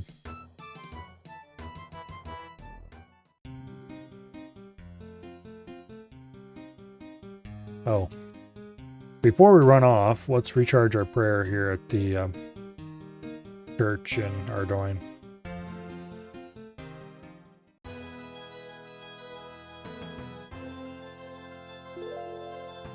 Nice. Okay.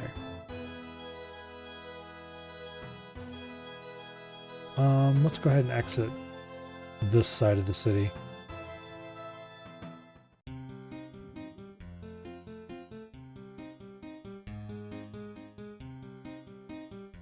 This building over here is often used for trapping some Ardy Knights for pickpocketing purposes. Currently there aren't any trapped in there, but if you hop worlds a little bit, often you can find a couple knights stuck in the bottom corner of that room there, and they won't move around much. Makes it really easy to pickpocket them.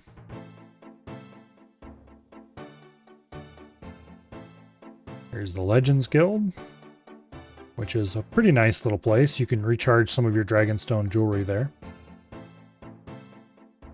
Legends Guild? I think it's the Legends Guild. Yeah. Legends Quest is kind of a pain in the butt. I'm not necessarily looking forward to doing it again, but we'll get there eventually. Yeah, that totem pole can be used to recharge certain Dragonstone jewelry. Not all of it, but some of it. Combat bracelets are a big one that I usually charge there.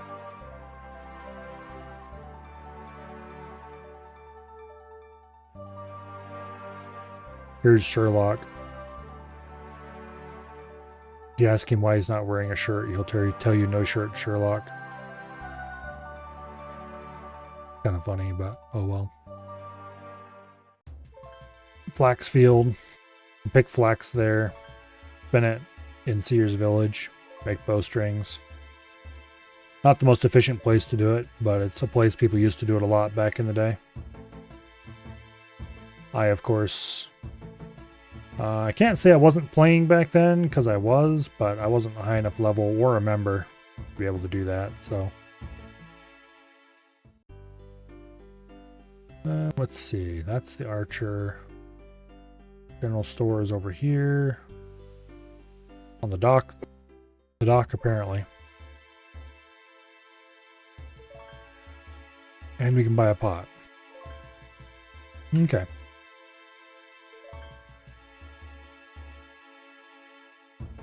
Now, Let's go over to Camelot. And then we'll go to the Sinclair Mansion, which is north of Camelot, up here somewhere. We're actually returning full circle to where we started the stream today. Because the rooftop course here is where I was training agility yesterday prior to the rollback.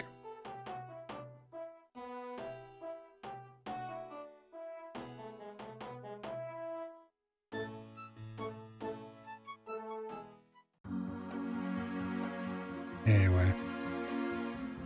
Sears Village is kind of a useful little place in a lot of ways. It's great for chopping down maple. Well, it's great for tree chopping in general because there's a lot of there's a broad variety of trees here. I think there's willows over there, there's yews over there, there's maples here. There's some oaks around. There's a forestry dude right here. So it's a great place to do forestry. There's a pretty decent agility course here.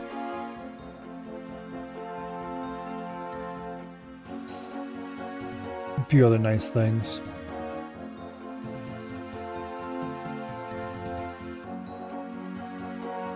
Anyway, we're not interested in that right now. Also, there's some fishing over here that I don't think anyone ever uses. The spot over by Barbarian Village is much more popular. Okay. Talk to the guard in the Sinclair Manor. What is going on here? Oh, it's terrible. Lord Sinclair has been murdered and we don't have any clues as to who or why. If you can help us, we'd be very grateful. Start the murder mystery quest. Yes, we'll do so. Okay. Look around, investigate who might be responsible. And that's all we're given to start with.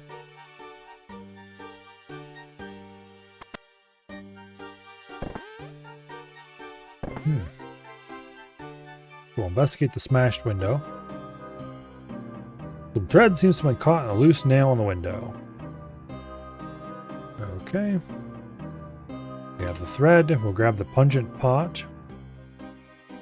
We'll take the criminal's dagger. The knife doesn't seem sturdy enough to have killed Lord Sinclair. Okay.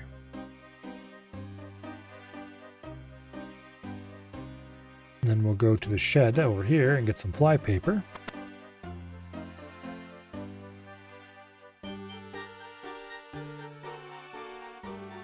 Like somebody else is here doing the same quest.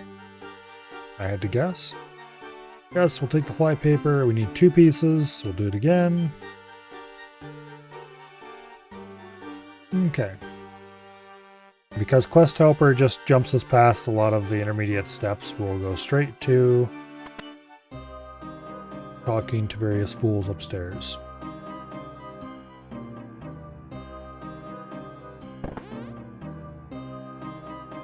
Doing these quests properly is probably a little more interesting, but I can't be bothered. Fill your pot with flour from the barrel in the mansion's kitchen. We will do that very thing. Use pot on barrel. Alright, use the pot of flour on the criminal's dagger. Use the fly paper on the dagger. Do it again. Use the fly paper on the book. Compare the prints. Okay. So normally what you'd have to do is you'd have to find a bunch of these criminal items. You'd have to dust them all for fingerprints. And then you would have to run around and collect an item from everyone so you can check everybody's fingerprints.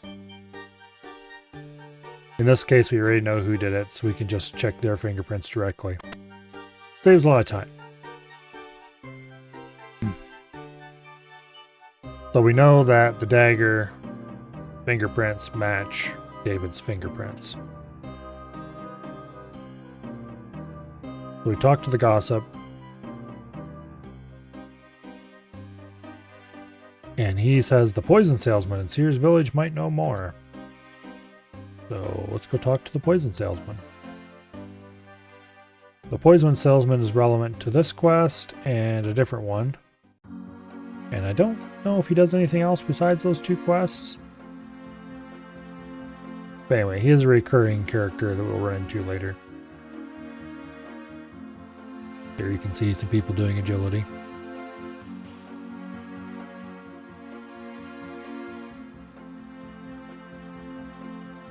Unfortunately, I will be joining them at some later date, since I still need to get the remaining Marks of Grace to finish out my Graceful set.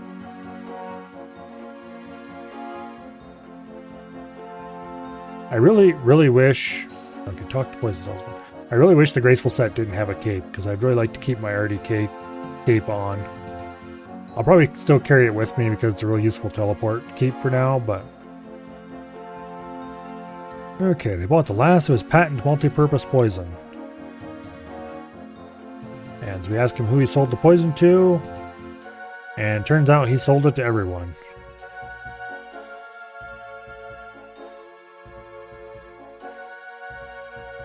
So,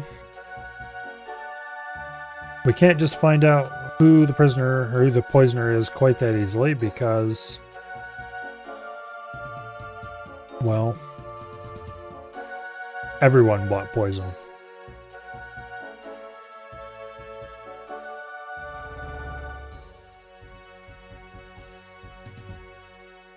So now, since we already know who did it,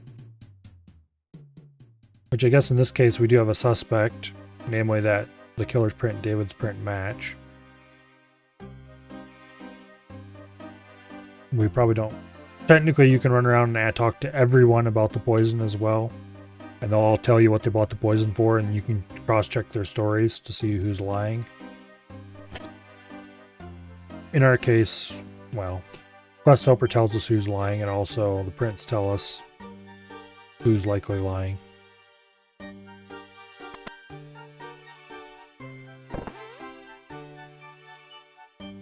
We don't need to do that, we can just talk to the dude. Why did you buy poison?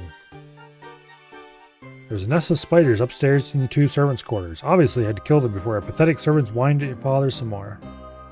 Like they expect to be treated like royalty. If I had my way, I'd fire the whole works, a lot of them. Okay. That's the first time we've talked to one of the principal people involved. They're pretty much all assholes, but he's not unique in that. Investigate the spider nest. Estimate there must be at least a few hundred spiders ready to hatch. It's certainly clear nobody has used poison here.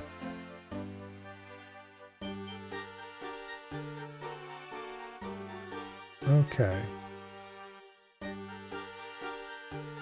So now we talk to the guard and tell him, hey, David's lying, and we found his fingerprints. I have conclusive proof who the killer was. I don't think it was an intruder, and I don't think Lord Sinclair was killed by being stabbed. Nobody heard the dog barking. Nobody heard any signs of a struggle either, which we didn't talk to anyone about signs of a struggle, so how do we know that? Anyway, moving on. You proved to the guard the thread matches David's clothes. You proved to the guard David did not use poison on the spider's nest. You matched David's fingerprints with those on the dagger found in the body. And he's like, oh, there's no doubt. It must be David. And so they're going to arrest him and hold him until trial. You hand over all of the evidence, and we get a bunch of crafting XP and some coins. And that gets our crafting level to 17. I'm not sure what we started at. Was it like 12 or something? Anyway. We need 20 to be able to cut sapphires. Which would be very useful to have for various reasons.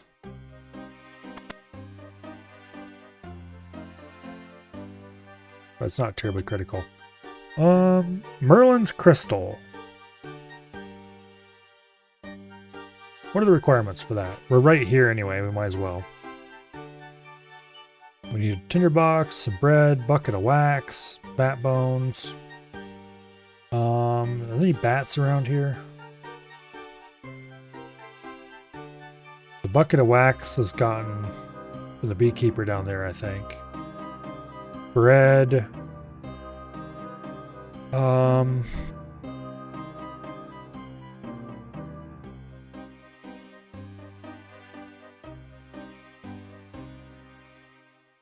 Bread we could very easily get from Ardoin if we have to. Let's see. The pub probably doesn't sell it.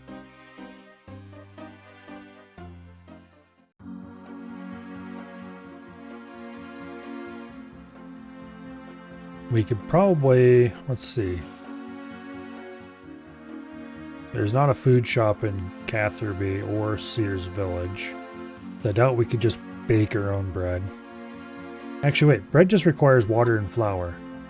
Can we get a pot of flour, get another pot of flour here in the Sinclair Mansion before we leave?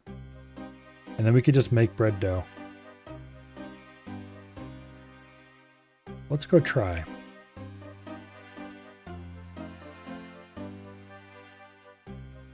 The one thing I really like about playing an Ultimate Iron Man so far, I'm sure I'll get bored of this eventually, but yeah, we got some flour. Pot of flour. Okay, cool.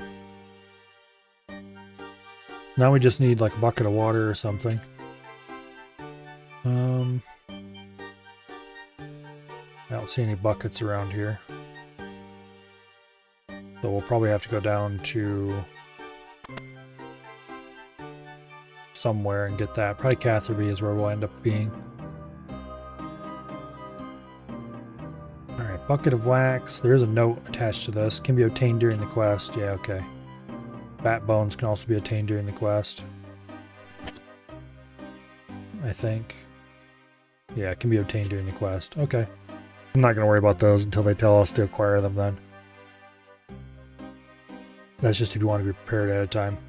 Teleport to Varrock. We have that on us, sort of. Teleport to Camelot. We definitely do not have.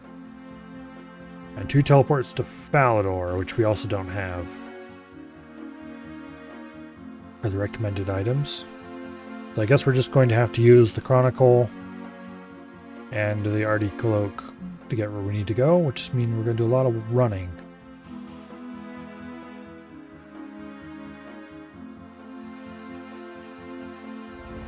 Alright. Let's not worry about any of the ingredients we need until we actually need them. Yet. We'll grab things as we go. Of course. Okay, talk to King Arthur in Camelot Castle. He's back here in this room.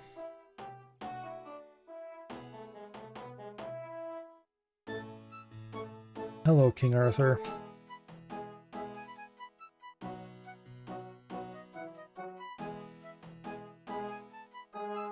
I want to become a Knight of the Round Table. Need to go on a quest to prove yourself worthy. Knights all appreciate a good quest. Unfortunately, our current quest is to rescue Merlin. He recently got himself trapped in some sort of magical crystal. We moved him from the cave we found him in, and he's now upstairs in his tower. Okay. Talk to the knights. Oh, so we talk to this fool. Ask him about Merlin.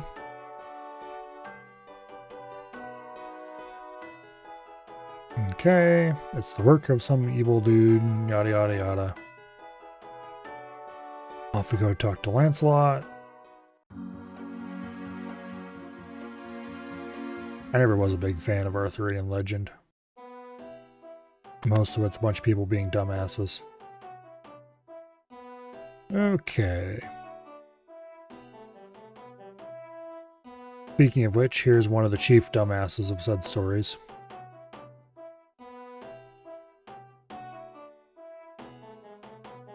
He tells us a little more information.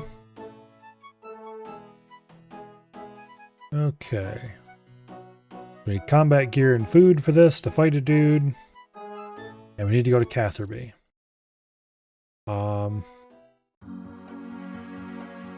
I probably don't need food. When we go to Catherby, we'll try to get the ingredients together to make ourselves some bread, which we hopefully don't burn because I only have this one pot of flour.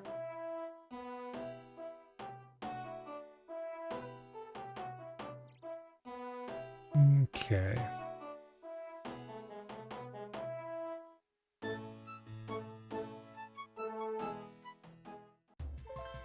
So we'll see if we can buy a jug or something like that from the a jug or a bucket or something from the general store here. And if we can, then we will use that. We can buy a bucket. That should be good enough. Now, somewhere around here is a range. There's a source of water over here somewhere. Oh, there's a bucket of water right there. We didn't have to buy a bucket at all. We just went and grabbed one. Oh well. So there's a range and a bucket in this very room.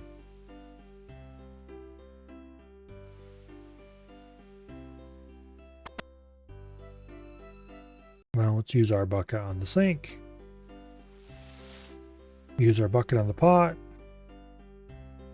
Make absolutely sure we choose bread dough.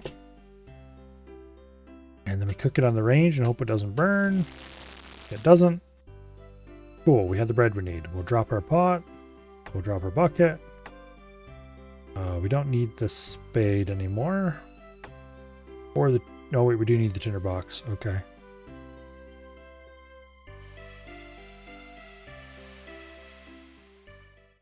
Alright. Now normally for this section you have to talk to some people and find out that this crate is being shipped to where we need to go. So let's go ahead and hide inside the crate and get ourselves shipped.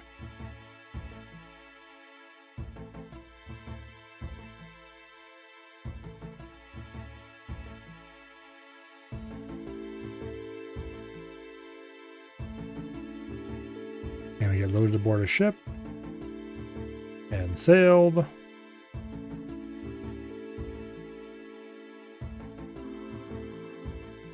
And we got unloaded. Would you like to get back out of the crate? Yes, I would. Alright, so here we are at the fortress.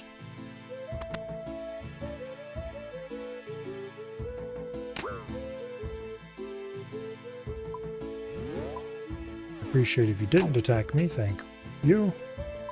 Oh, there's Sir Mordred. How dare you invade my stronghold? Have at you, knave. So we'll fire strike him. This should be fairly easy.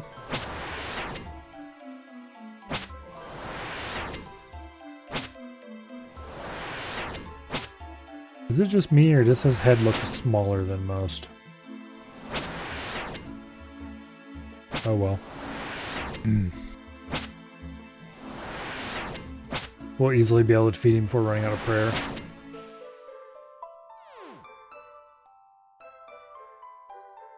And his mommy appears to rescue him.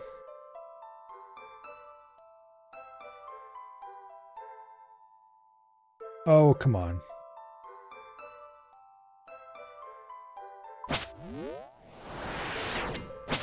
Turning off prayer at the wrong moment apparently canceled out of the dialogue before it could happen.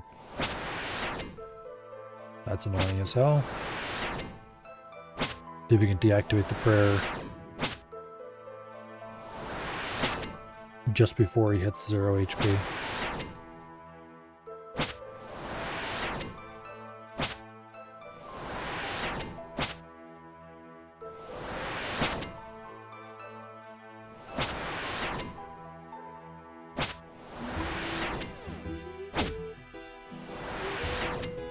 There we go. Please spare my son.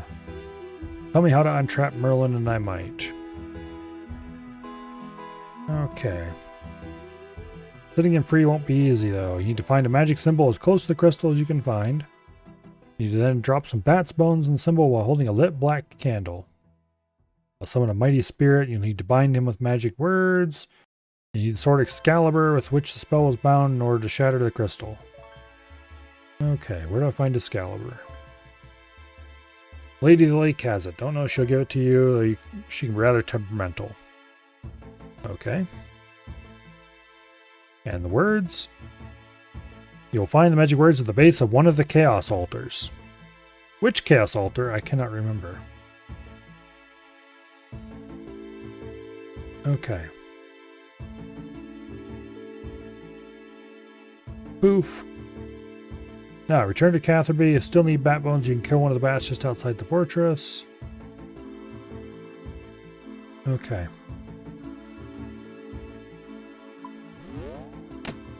Let's get out of this place. And then we'll run over to Catherby. And there's a bat right here we can kill for the bones.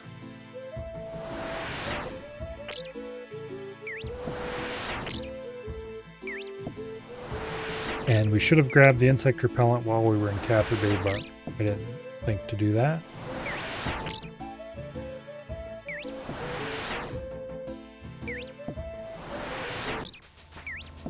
Magic level 28. That's handy. We'll need that for later.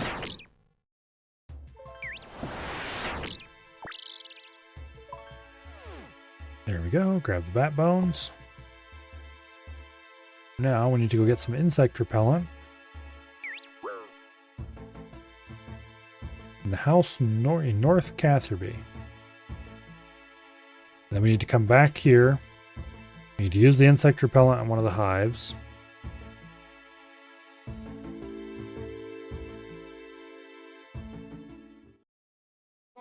And that'll let us open it up and beeswax it up. I'm sure the bees will appreciate to no end. Spoiler, the bees will not appreciate it. Supposedly there's a bucket here in the bee field. Yeah, right there beside the gate. Okay. Grab that bucket.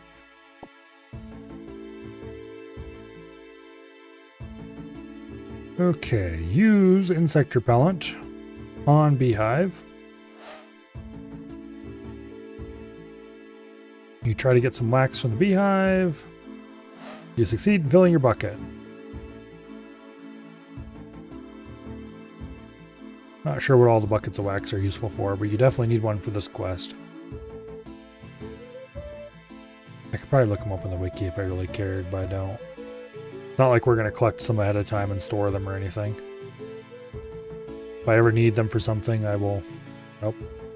We don't want to trade, we want to talk to. Would you be interested in some of my fine candles? Have you got any black candles? In the candle making trade, we have a tradition that's very bad luck to make black candles. Very bad luck.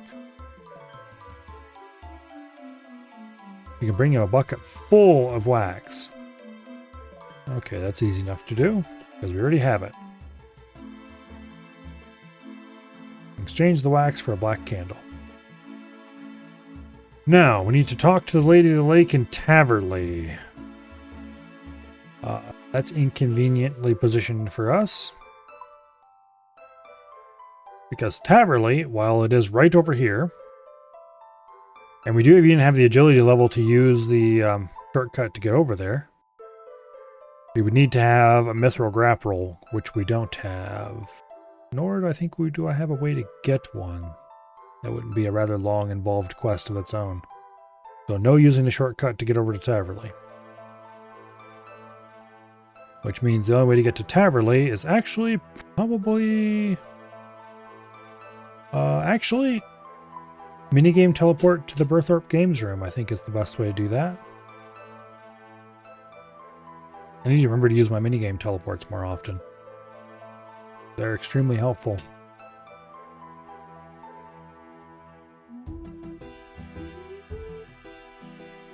We'll just go ahead and hop over there. I don't think I've ever previously been inside this place. until I played this account. Not really the kind of place I'd ever go for any reason. Okay, so we just run on down to Taverley and talk to the nice lady. Along the way, we should swing past the Druid altar and recharge our prayer. Okay, so we're after the sword. The other thing we're supposed to get, the words off a Chaos Altar.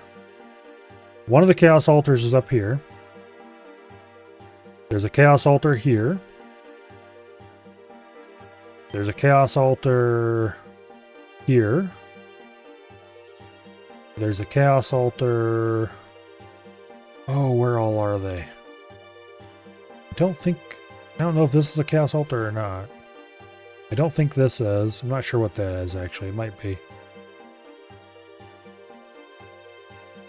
There's Chaos Altars all over creation. Thankfully, it is the one here in Varrock that we have to go to.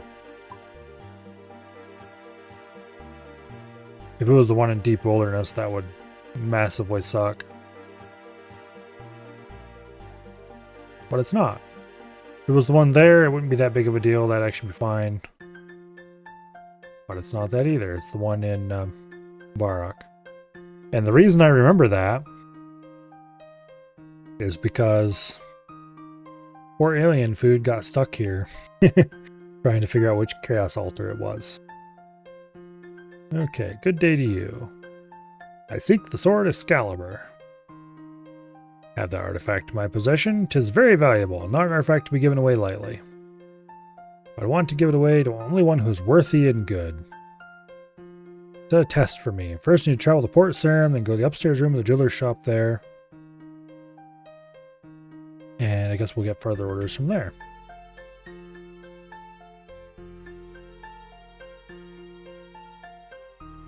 And then... Okay, getting to Port Sarim. What sort of fast ways do I have of getting to Port Sarim?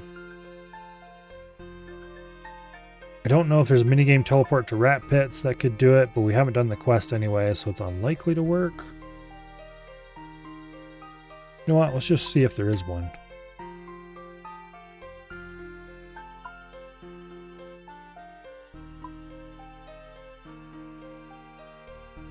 Okay, well, minigame teleport's on cooldown, so it doesn't matter.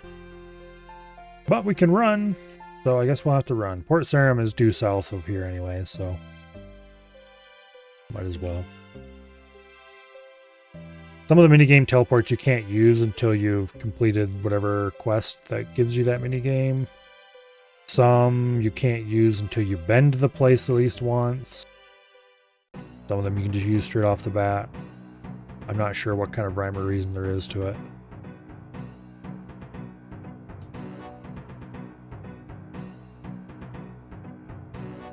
But anyway.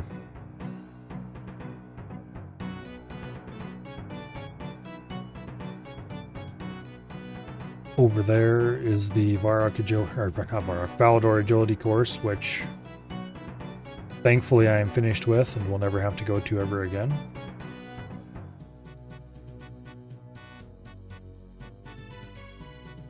It's not a very pleasant course.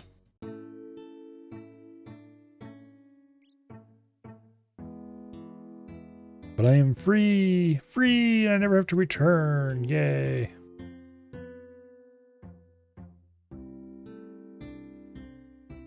Okay, Port Sarim.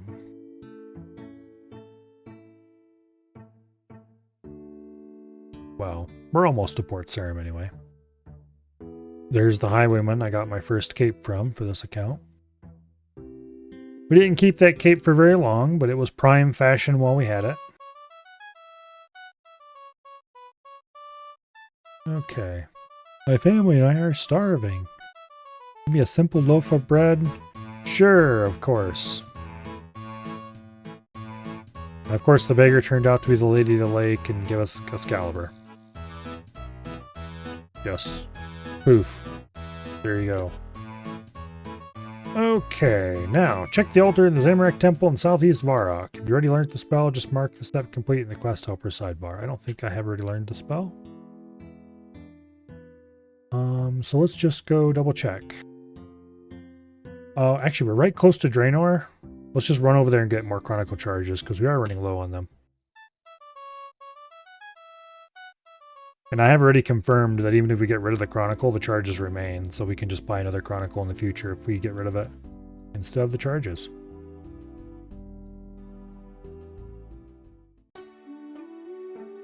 We'll just buy as many, well, no, not as many as we can, but we'll buy a bunch of charges so that we don't have to come back here for a while. There's the dude. Unfortunately, the charges don't stack, but it'll take a little bit to buy a bunch of them. Oh, of course. With a drop an item. Not that. Remove Chronicle. Use teleport card on Chronicle. Pick up our scimitar. Trade. Buy a bunch of teleport cards. How many charges do I want? We'll buy a few more. They aren't exactly cheap, but they're not really super expensive either. We have a reasonable amount of gold. One more batch.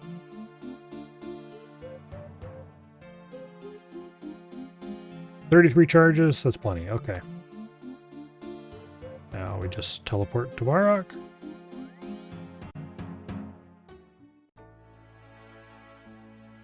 The Chronicle is one of those things that I had on my main, but basically never used prior to starting Ultimate. Simply because, sure, a teleport to Varrock is very useful, but it's not that hard to train your magic up.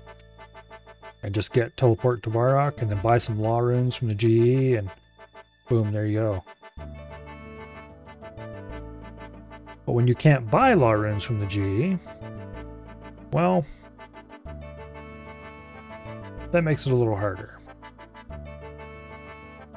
So the Chronicle seems to be a bit of a godsend for Iron Men of all sorts. At least early game. Okay, we have acquired ourselves the ability to say some words and do a thing. Now, we need to return to Camelot. What is the easiest way to get to Camelot? Obviously teleport to Camelot, but that's level 45 magic and we're nowhere close.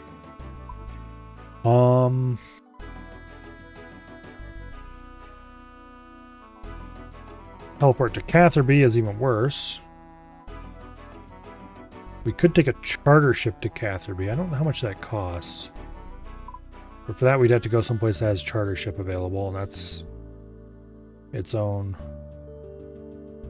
can of worms. I think just teleporting with the cape and then walking north is probably going to be our... Damn it. I don't want to do that. Just teleporting with the cape and walking north is probably going to be the fastest route we have currently available.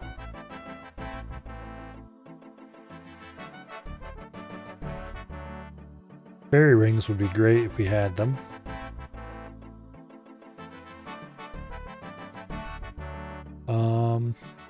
If I could use this grapple rock, that'd be great. But unfortunately I don't have a grapple. Or an easy way to get one.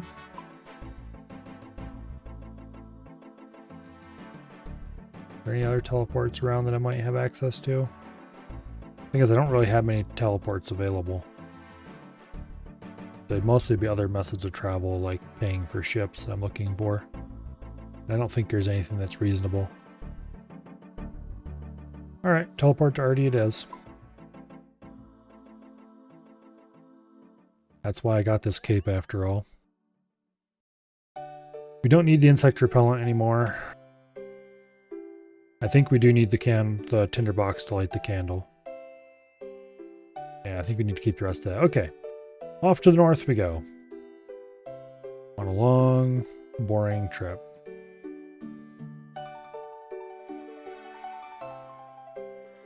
Looks like somebody was murdering imps over here. I think this rough area is a fairly popular place to kill imps for champion scrolls, stuff like that. I'll look into that a little bit more when it comes time to actually start getting the beads for an imp catcher.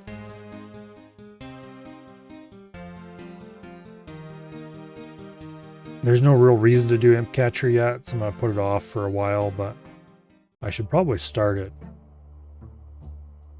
Well, I was going to say I probably should start it so I can get the beads whenever I want, but it's not like I can store the beads. Also, I don't think you even need to start the quest to get the beads, so... Good me, bear. Okay.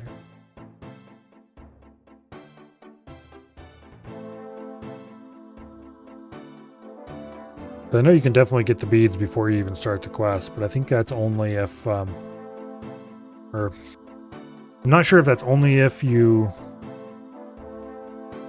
buy them from the GE, or if it is also if you can collect them ahead of time.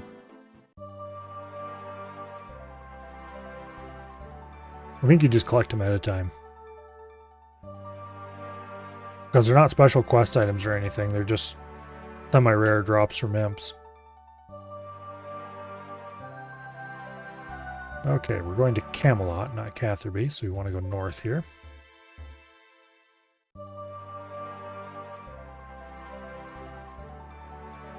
Probably would have been faster to go around the field the other way, but oh well. Too late now.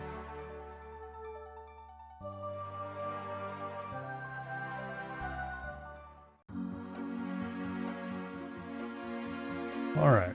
Stand in the star symbol northeast of Camelot Castle. I think they mean this over here. Remember correctly. Light the black candle, right click, drop the bat bones.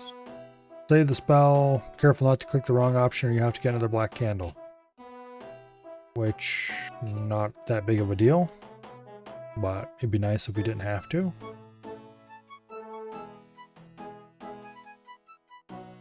Use tinderbox on black candle. Drop bat bones. Mighty spirit appears.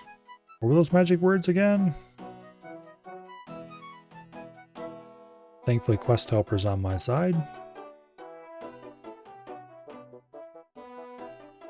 Want to free Merlin. The deed is done. You may now shatter Merlin's crystal with Excalibur. And he buggers off to wherever he came from. Alright.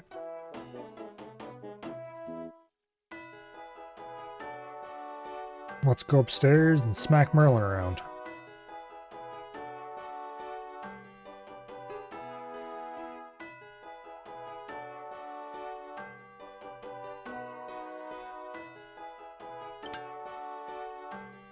It is nice to get through these early quests. Get them out of the way. Dang it. Whoever went through these doors ahead of me was just timed it right so that they closed just... Okay, that one we made it through first. There's Merlin. Anyway, smash giant crystal. Yay, we freed Merlin. It's not fun being trapped in giant crystal. Really, Merlin? How shocking. Go speak with King Arthur. I'm sure he will reward you.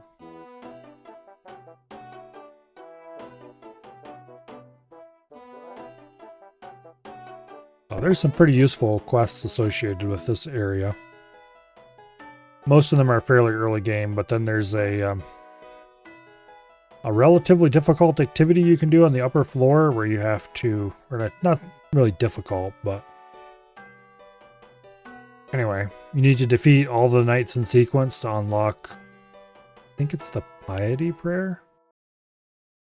I can't even use that on my main because my prayer level's too low. It's like, I think I'm 60 something. I've been slowly working at getting it, but I have done the quest, mini quest for it. Knight of the Round Table, now an honorary knight. Yay! And we're given Excalibur.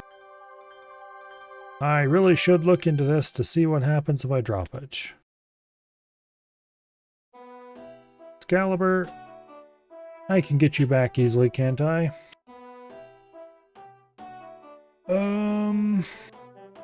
If lost, it can be retrieved from the Lady of the Lake in Taverley for 500 coins. Alright.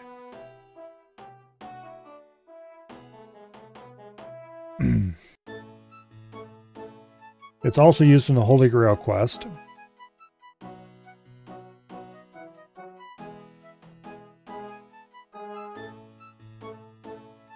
So that means I should probably finish the Holy Grail quest fairly soon. And then I can ditch it.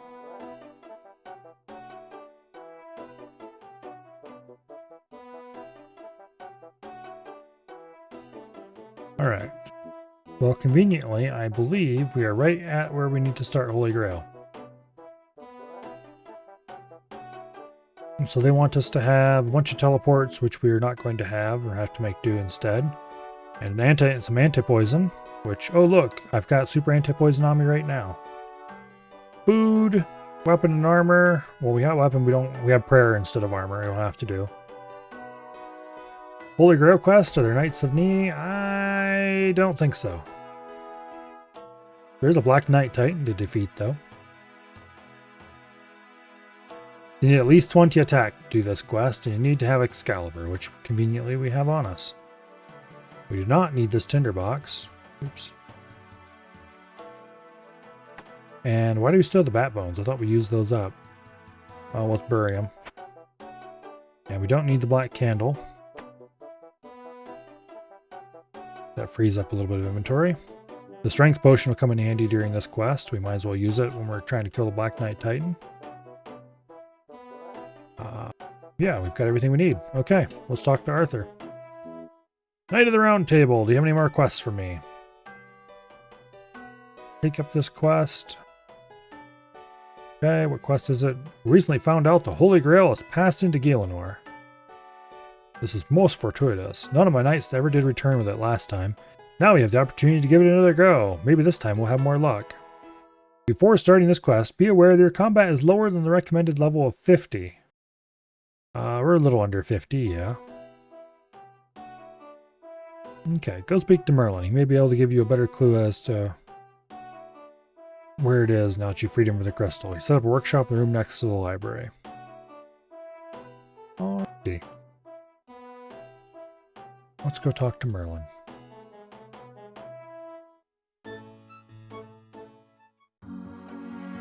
Not sure how long this quest takes, considering it's after 10 o'clock, but oh well, we'll see.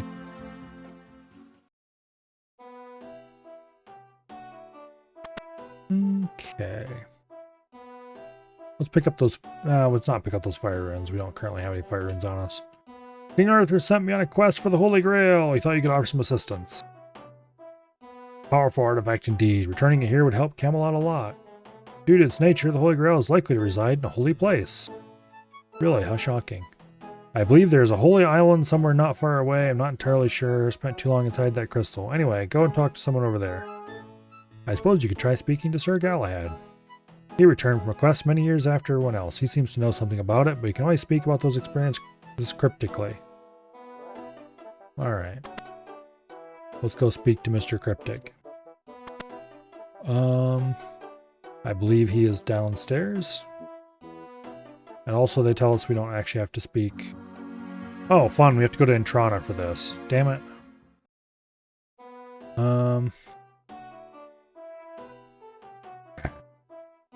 Talk to a monk of Intrana. Bank all combat gear. Yeah. About that. His house is west of McGruber's Woods. Okay, so we need to go to Intrana.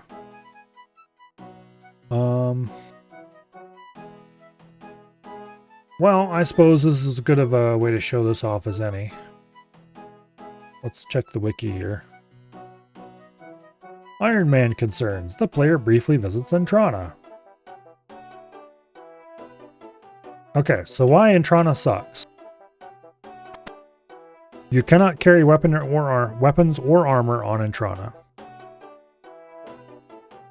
So The bronze axe, iron pickaxe would have to go. Those are probably fine to get rid of, honestly. I don't really need them.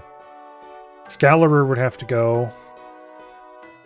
We'd have to pay a money to get it back, which we could do.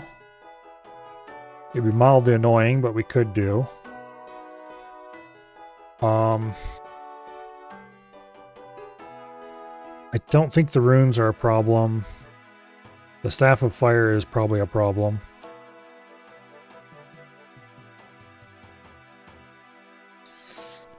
Basically, it would just suck a little.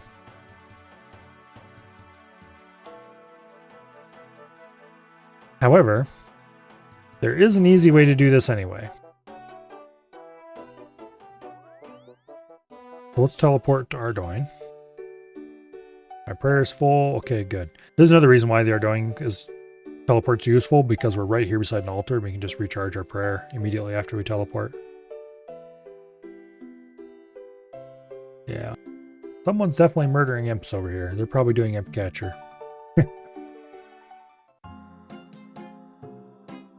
That will be me someday. Maybe not in that spot, but probably. There are a lot of imps there.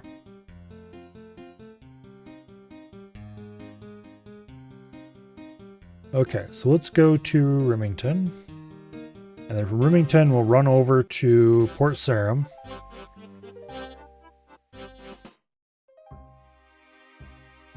And we're going to do something called death piling. So we can go to Intrana, because we don't need to take any items with us to Intrana, so this will make it really easy. So basically, for this is a unique mechanic for Ultimate Iron Men. But instead of having your stuff go to a gravestone, and then from the gravestone to Death's Coffer when you die, if you wait too long to pick it up, when an Ultimate Iron Man dies, their stuff drops on the ground in a pile and stays there for an hour. And if it stays there longer than an hour, it just disappears. Poof. It's gone. Screw you. Which sucks. Somewhat. But it does mean... I don't think... Let's just check here. Okay, yeah, we'll lose our Chronicle. But that's fine. A Chronicle's relatively cheap to buy, and we're right here where beside where we're wanting to buy it. We will keep that antique lamp. So this is all I care about. Items that are deleted. Items that are dropped, that's fine. We'll be back within the hour to get them anyway. So we need to go get ourselves killed. Not too far away from here. And actually, I should not have even bothered when going to Port Sarim. The best place to get ourselves killed is right in Falador. Probably.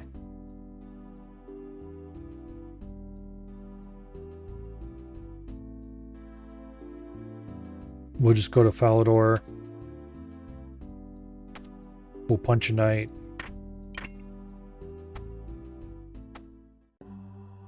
Yeah, I might stick my Chronicle on a table here. And we'll see if we can be back in 10 minutes. That way we can save the Chronicle too.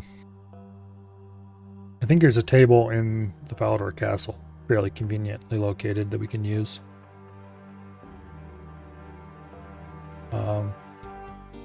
Yeah. Because we put an item on a table, it stays for 10 minutes before despawning. We should be able to... actually, we can't drop the Chronicle. We can only destroy it. I don't think we can put it on a table upon second thought. Well, that's annoying. Well, we'll try anyway. If it doesn't work, which I'm sure it won't, then sucks to be me, I guess. And we're just going to have to say goodbye to my Chronicle. Use Chronicle on table. You cannot put that on a table. Okay. That's what I was worried about. Attack Knight. So we get our asses wrecked by a knight in relatively short order. Because we're not wearing any armor or weapons.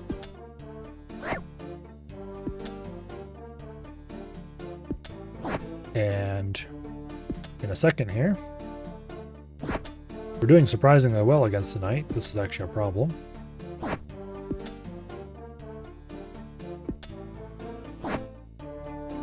We could always turn auto retaliate off if we wanted to stop attacking him, but I'm kind of curious. Oh dear, you have died.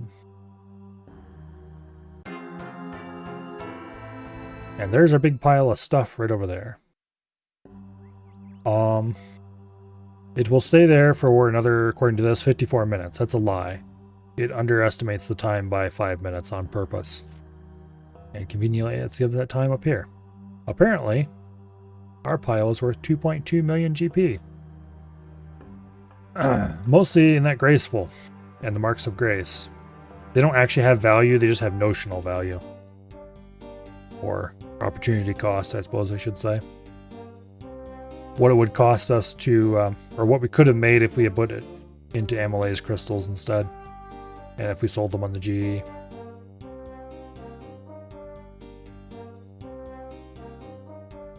Far more valuable as a costume than as amylase crystals. Particularly to an Iron Man. But anyway, now we just run south to Port Sarim, we go to Intrana, we come back. Probably we'll teleport off Intrana the easy way, aka we'll ask some friendly individual there to beat the shit out of us and send us to Falador the fast way. And then we can pick our stuff up. And that's one reason why it's very nice to have your respawn set in Falador.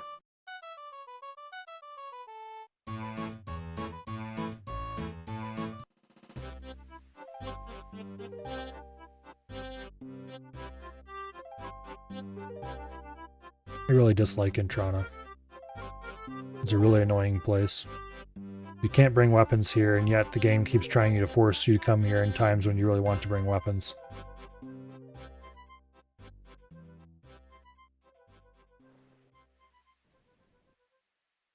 Pain in the ass. Anyway, welcome to our fair island. Hello, I'm searching for Holy Grail. It did once pass through Holy Intrana.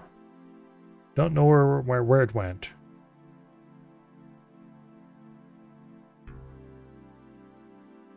Okay. So they give us some hints. None of which are particularly helpful.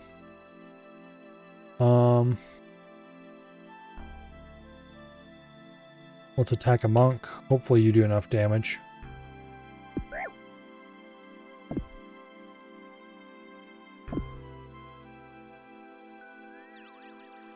Oh, come on. Beat me up. Nope, he's worthless. Let's go see if something else can kick our ass.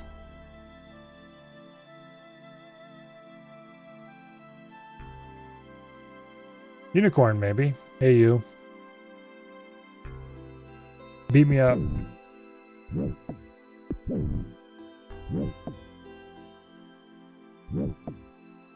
Unicorn seems pretty worthless, too. Are there any nettles or anything around here we can use to take damage quickly? Actually, I don't know if the Intrana Firebird will roast our asses. Let's go try him out. He is only level 2.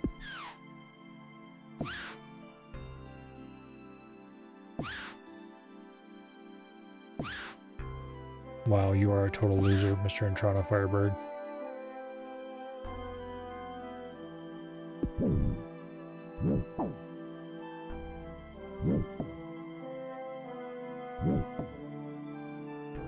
Yeah.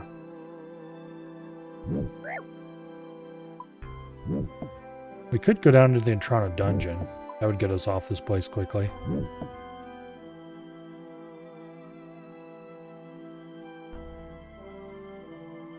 Talk to Cave Monk.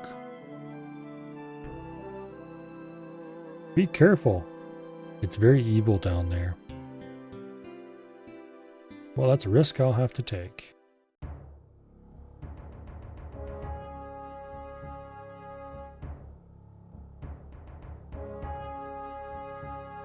Hey you, beat me up. Is it multi-combat? No, it's not. Single combat.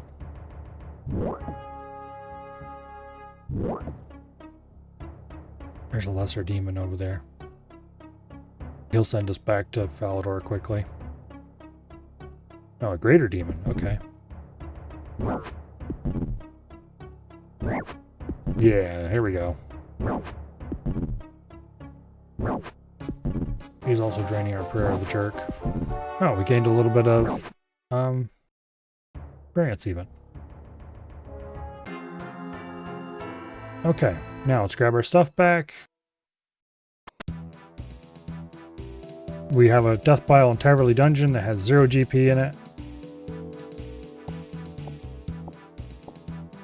That's because it actually has nothing in it. We have to pick up all of our stuff and resort our inventory, which is annoying, but oh well. That's the price you pay for having to go to Intrana.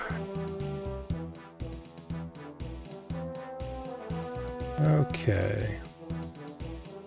Let's sort the stuff we're less likely to keep to the top.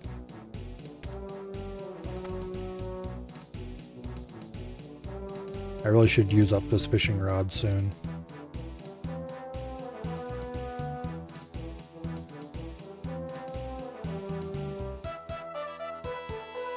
Okay, Mark of Grace stays down there. We'll keep the Mithril Scimitar down there for now. Okay, boom. Inventory's back the way I need it. More or less. Now. West of McGruber's Woods. That is way over here. By coal trucks.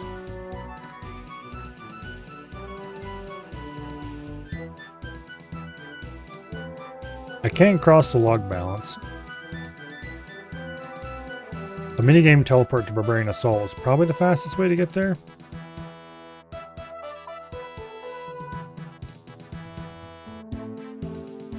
I'm not watching debate. No, I'm not watching debate. It's sure to be boring. I mean, it might not be boring, but... Oh, let's see. Barbarian Assault. Where are you? There we are. Right at the top.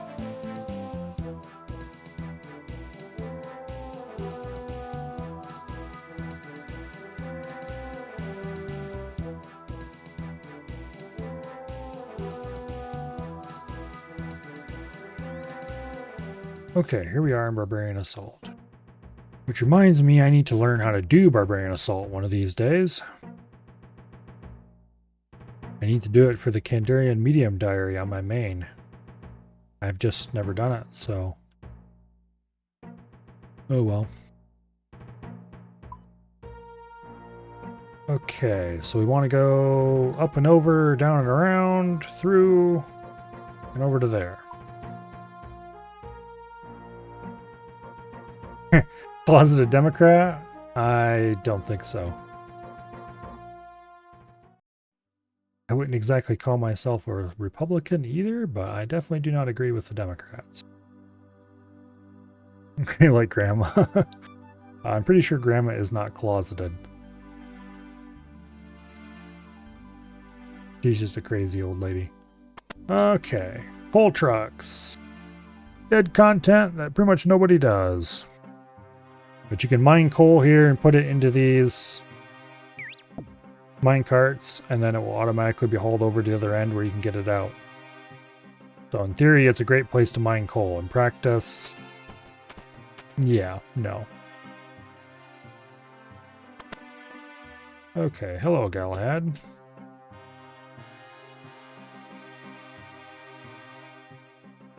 Seek an item from the realm of the Fisher King. We get the cloth we need.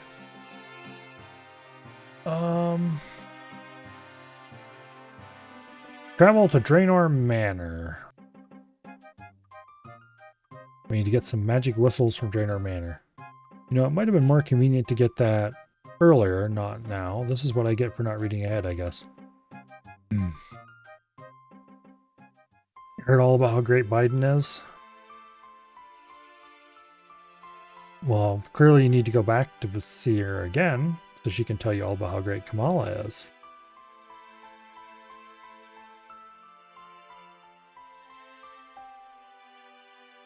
You wouldn't want to miss out.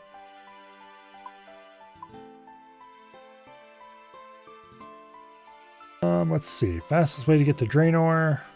I can cross this stepping stone now, can I? The Chronicle Teleport, 100%. Man, having agility levels is so good. I don't have a Chronicle. Damn it, I forgot to buy a Chronicle.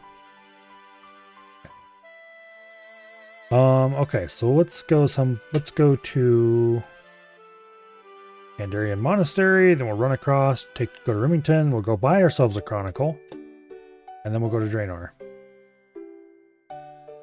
I knew there was a step I was missing there. We had to go back down and buy a Chronicle at Draenor after we picked up our death pile.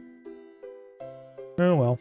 I should have picked my cash up off the death pile right away. And then I could have went to Intrana with my money, come back from Intrana, visit Draenor, buy a Chronicle, go pick up the rest of the stuff. But no, I had to get fancy instead. Let's go to Remington.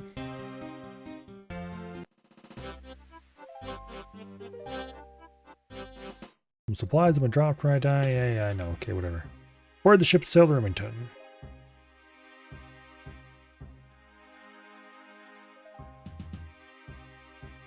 Complete an easy task in the Kandarian. Oh, that's for taking that shortcut.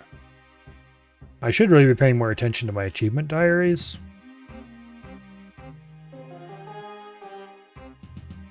I don't think any of them have rewards that I'm too concerned about now, but the main thing is you can easily go get those rewards quickly anytime you want them. And some of them have useful teleports on them. Like this Ardoin cloak. If I were to drop it or destroy it, I could just go back to Ardoin and grab it, get it from the guy for free anytime I wanted. Okay, we don't actually care about Port Sarim. We're just passing through.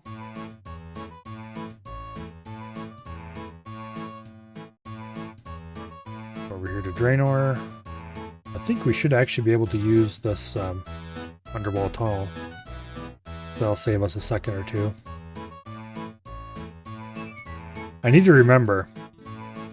I need to get some sucker teeth. And I need to plant some of these spirit tree patches in my main. I'm high enough level that I think I can plant like 2 of them or something. And I definitely have the seeds in my bank. So I should start planting the spirit trees. Okay. I would like to buy a Chronicle for 300 coins. And conveniently, it has all the charges we put in it earlier. I could Chronicle teleport, but it's a waste because Draenor Manor is right over there.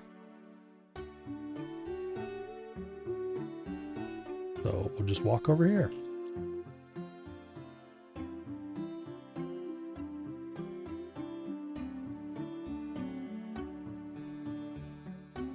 All right. And then we have to go to the realm of the Fisher King and do some stuff. And then do some other stuff. And do some more stuff, and then we're done.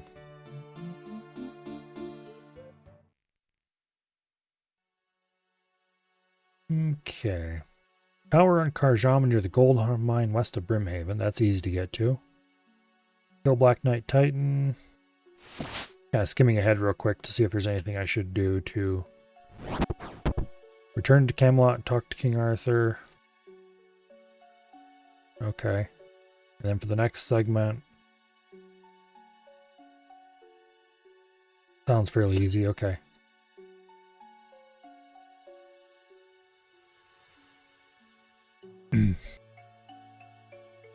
Thought it was Milo from Agility FC, but actually playing a UIM? Yes, I am playing a UIM. And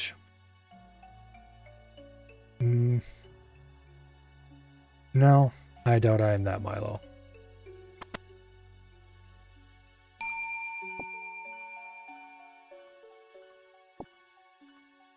I started this UIM like a couple weeks ago, I think. Decided it'd be an interesting thing to try, and so far it has been very interesting, actually. I'm quite enjoying it. I never really thought that I would enjoy playing an Iron Man or an Ultimate Iron Man, but saw some stuff on YouTube. It's like, you know, that might be kind of fun. Let's try it out. It turns out I'm actually really enjoying it. So, here we are. Too much of a hoarder for you, I am. That's the same reason why I thought I would never enjoy it. But I can be a hoarder on my main.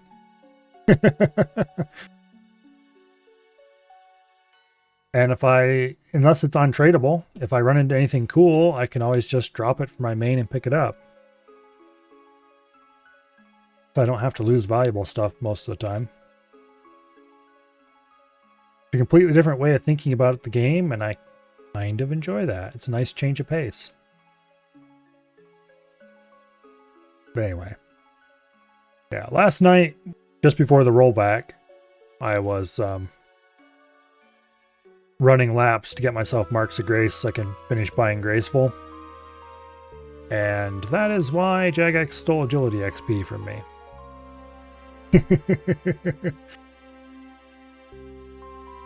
I wish I had a T-bow. I've never done any of the raids on either my main or this account. Like, my main isn't terribly high level. I'm 70s in most skills. There's a couple skills I'm still 60 in. I have 99 mining, but that's the only thing I have 99 in. The only thing I'm even close to 99 in besides mining is farming. And that's just because I do farming every day. Could be worse. At least it was only 15 minutes. Yeah. I lost probably 4, maybe 5 marks of grace, but yeah, it wasn't too bad. I can just get them back by running a little bit more agility tonight after I finish stream.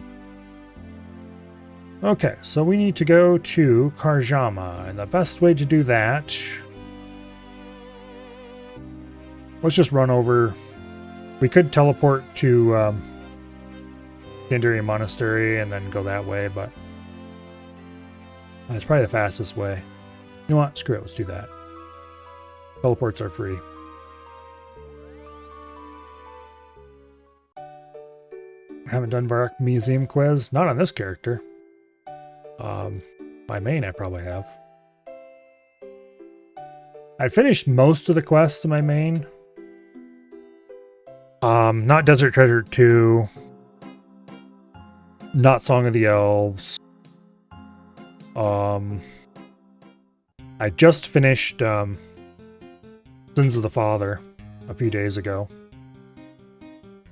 That's probably the hardest one I've done yet as far as boss fights go.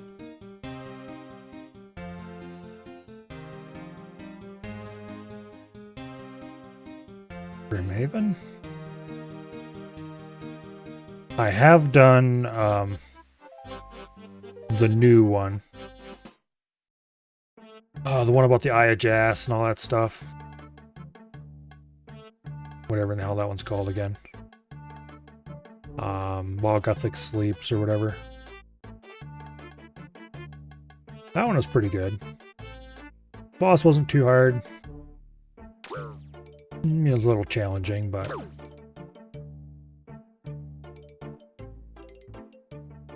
Mostly because I'm not terribly good at fast prayer switching and stuff, but... There's only one way to get better at that, and that's to do it. Took me several attempts to complete that boss. Not as many as it took to complete Sins of the Father, but a few attempts.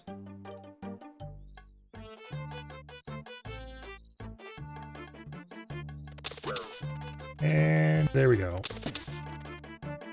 I guess that super anti-poison I picked up will actually get some use after all. Picked that up near the beginning of the stream thinking I might find it useful, and it's turned out to actually be useful. Okay. Kill the Black Knight Titan. Yeah, it looks like there's somebody here already doing that. He is almost done, so we'll just let him finish up and then we'll continue.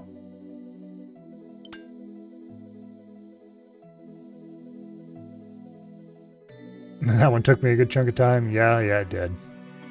I usually don't stream my RuneScape gameplay. I have been doing it more lately. But most of the time I haven't. But the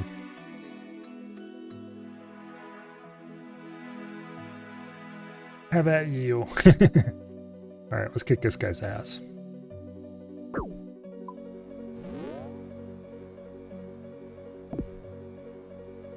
Oh, I turned off auto retaliate. There we go. Hopefully we don't have to flinch him. I wouldn't be surprised if we did, because our melee level's pretty low. And we do have 44 attack. That's okay, I guess. If you have to flinch him, we'll flinch him. But that's slow, so I'd rather not. Really. Ooh, the Mithril Scimitar is actually worse than Excalibur. Okay.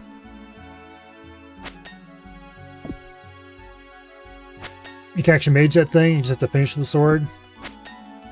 Yeah. You know what? Actually, that's a good idea. Let's just do that. Here you. No. Attack. There we go. Hopefully don't splash too much. If we do, I might just go back to this. Oh, okay, it's working. Keep a close eye on his health, though. And now we're splashing a ton. I should use a strength potion, too. Yeah, we're splashing too much. This is going to take forever. I don't know. Well, one way or another, we're getting some mage XP.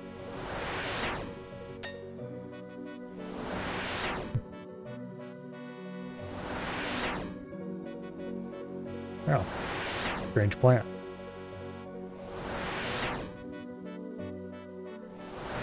Strange plant's pretty useful. But I can get the fruits very easily from Hesidius. I might as well pick it anyway, though. It'll give us a little more run energy later.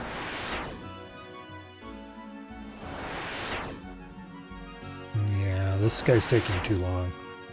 Let's go ahead and smack him around with Excalibur using the Strength Potion.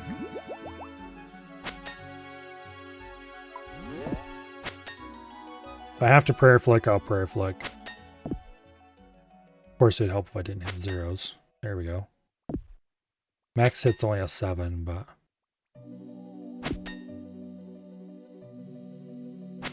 I really should be using defensive attack style, but...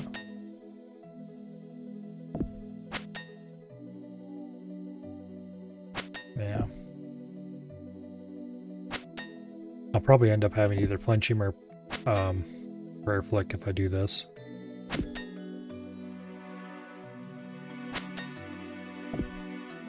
This is faster than maging him, though.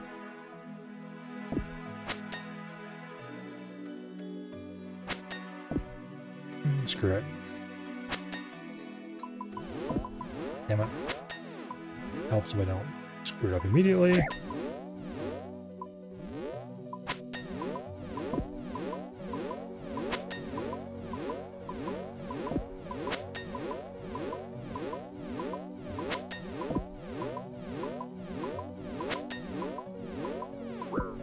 Damn it. Alright, that's too risky. Now I screwed up the timing a little. I forgot to bring any food with me too, which doesn't help.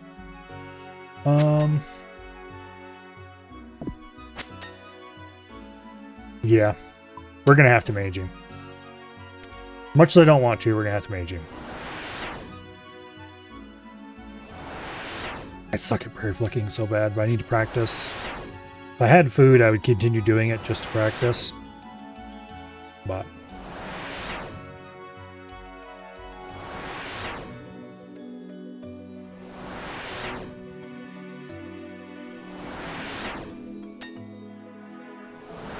I really should train my combat levels up higher. I mean, 44 attack's not terrible. My low defense is bad, that's for sure.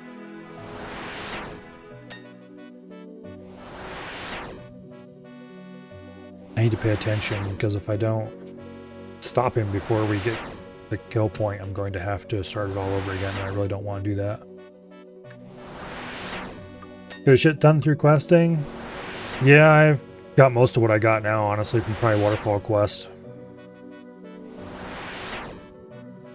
I really haven't done much combat in this account. Basically, I started out, immediately went and got 43 prayer in the wilderness. Which, that's been the smartest decision I've made ever. And then I've been I did run around, did a lot of beginner quests. I'm still running around doing beginner quests right now, just simply because it's more interesting than what I should be doing, which is agility. I'm going to do agility until I have full graceful. And then I'm going to go to the desert and run agility pyramid for a while to make money. And then I'm going to take that money and get my construction up for storage. Because that 50 construction for storage is so important. As you know.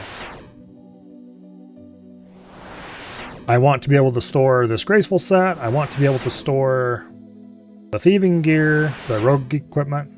Because I do have this 55 thieving for RD Knights. Which I forgot to mention, I did get that as well to Insidious. Thieving from the brute stalls. I think, actually, yeah. I'm kind of sort of following the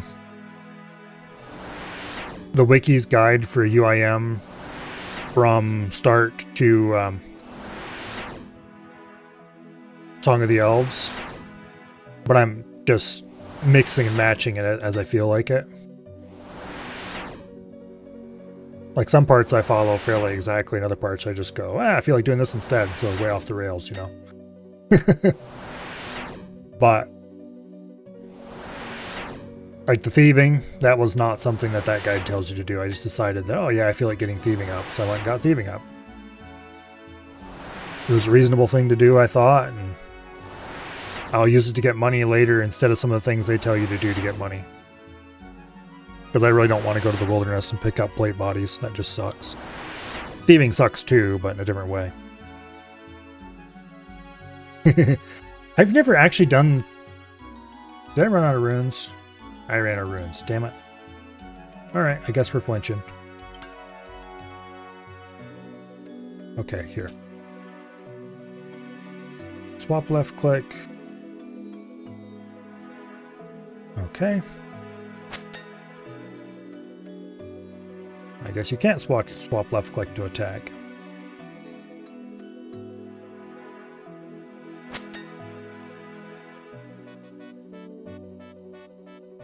Flinching's annoying, but oh well. It's an important, useful skill to have. Really? Nope. Talk to, walk here. Okay.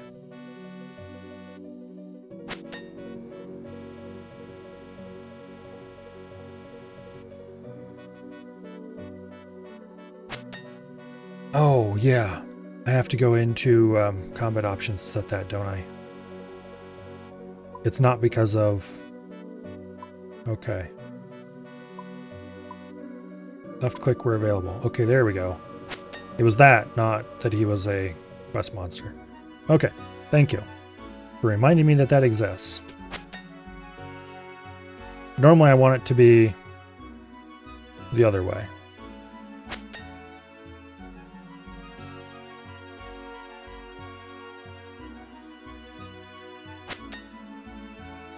Okay.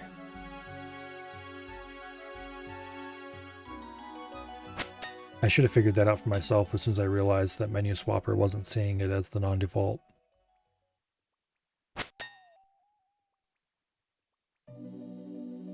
I'm not a total noob, I just look that way. Well, okay. In some ways, I am a total noob at this game. Despite the too many hours I've sunk into it.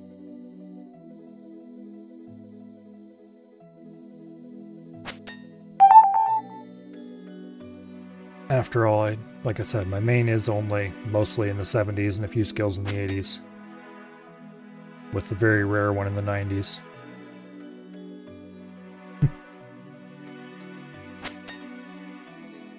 Probably the thing I've done the least, though, is combat in this game.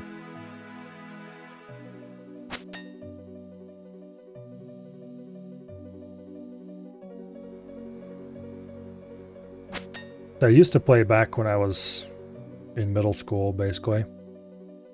But I never got much past level 30 in anything. Except magic. I actually got a decent level of magic. Not even sure why or how, to be honest. But it was certainly by far my highest combat skill. No, that sound was the NPC aggression expiration notification. That was Rune Light.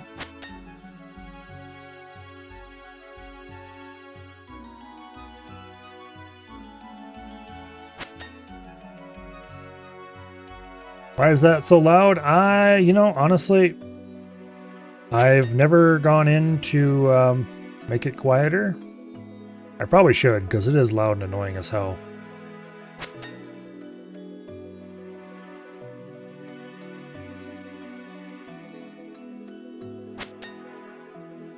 Most things on my computer have been told to be quieter than normal. AK-47s for everyone!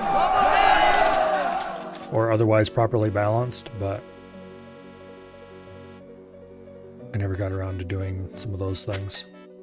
Mostly because those sounds often don't play when I'm streaming, because I don't do the more boring, low-paced stuff that requires me to stay in one place for a long time,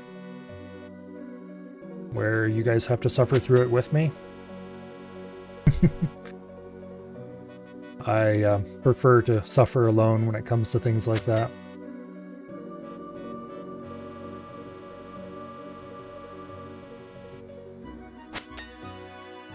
Most of the time I try to do only active things or questing, stuff like that.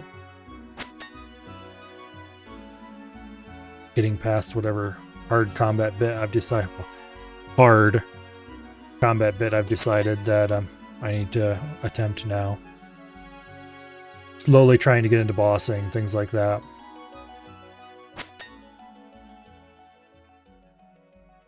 But yeah. I may have mentioned this already. RuneScape is not the game I play most of the time. Played a couple days a week lately, but come on, dude. You only have 22 HP. Fall over.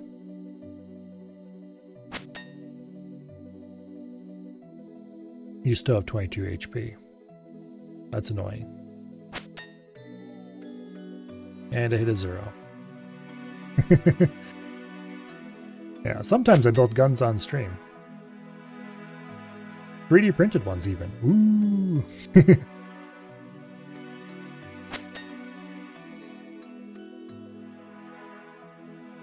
Yeah, because it's one of my, I do hobbyist gunsmithing. And also 3D printing. And also 3D printed guns. Which is legal where I live. Not legal in a lot of other places. Even some places in the US it's not legal. Sort of. Have I done Barbarian Assault before? No, I have not. I need to, but I have not.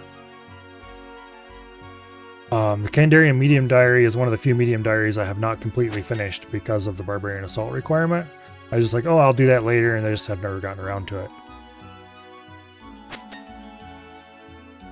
And I probably should get a fighter torso on this character at least at some point.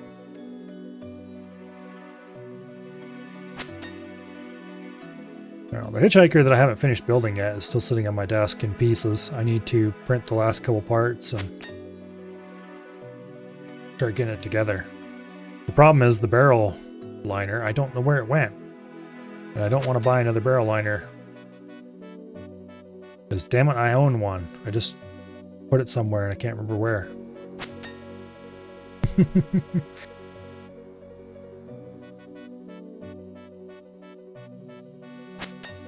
I set it down on top of something and now I'll never find it again.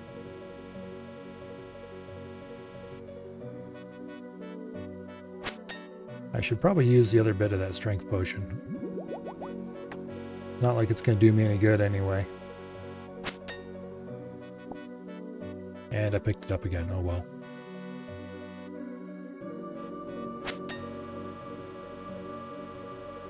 Got a strength potion I had a full strength potion, but the rollback stole half of it from me.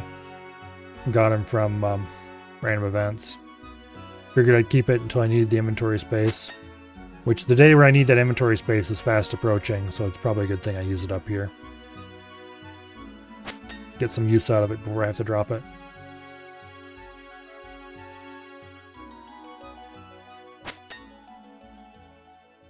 It's not a valuable item or anything, but it feels better to use it than just throw it away. The anti-poison, that's also going to probably go on the ground soon. But at least that we just picked up off the ground as well, so it didn't really take any real serious effort to get.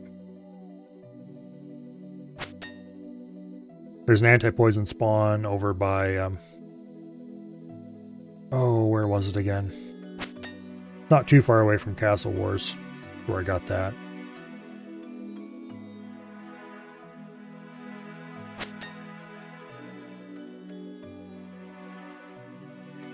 I've only had to use one dose today. I wouldn't mind if I kept it that way. Also, this guy is taking 4 flippin' ever to die. I don't know if we're going to be able to finish this quest yet tonight. It is 10:48 already.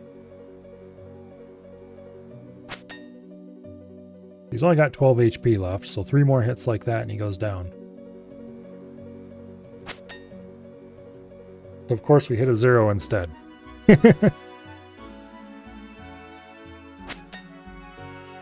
And another 0. Yay, go me!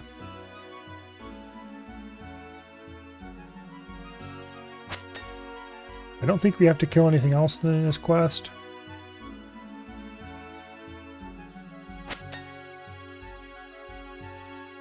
Right, says the guy's up at 4 AM. I was up a lot later than 4 AM. After Jagex kicked me offline, I had to stay up and watch the drama. I didn't even realize there was drama until like 30 minutes or so after the forced logout. And I was like, it's not letting me log in. This is weird. I wonder what the game status page says. And the game status page said the servers were still up. And it's like, well, that's a lie. I wonder what the Reddit says. And the Reddit was not necessarily aflame, but it was definitely smoking.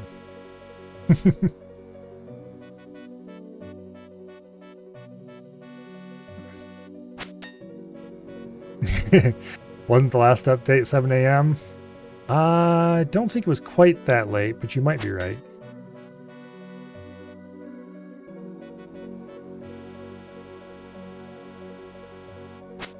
I did go to bed before the game was back online, though.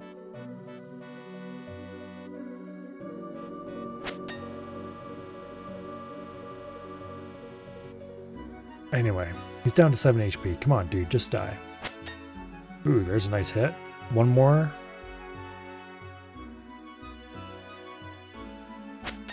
I can probably just pray melee for the rest of it. I do still have 8 prayer points. There. Screw you. If you run out of prayer points, we can go back to flinching. But let's see if we can get these last couple hits in. Yay! I don't care about any of those items enough to stay here more in a second.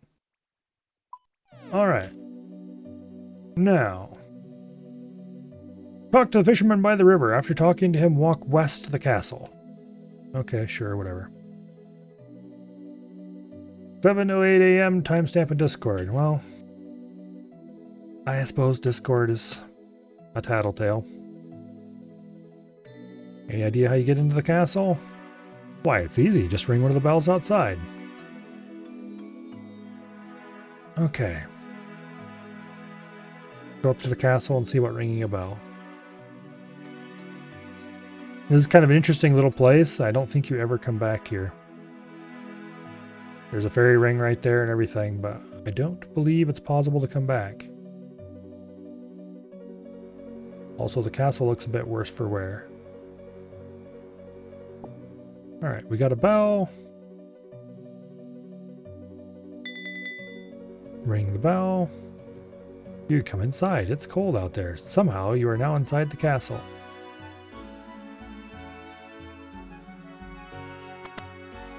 And then we talk to the Fisher King after going upstairs.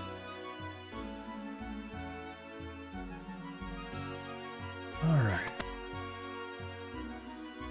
Ah, you got inside at last. You spent all the time fumbling around outside. I thought you'd never make it here. Wow, thanks, dude. You don't look too well. Nope, I don't feel too good either. I fear my life is running short. Alas, my son and heir is not here. I am waiting for my son to return to this castle.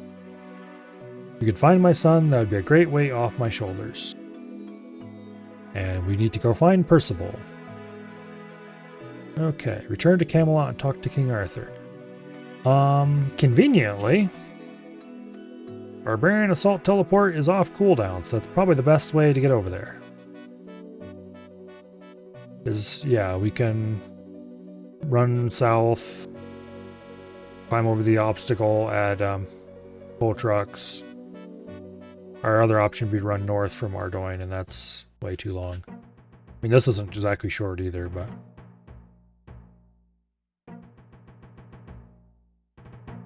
Anyway.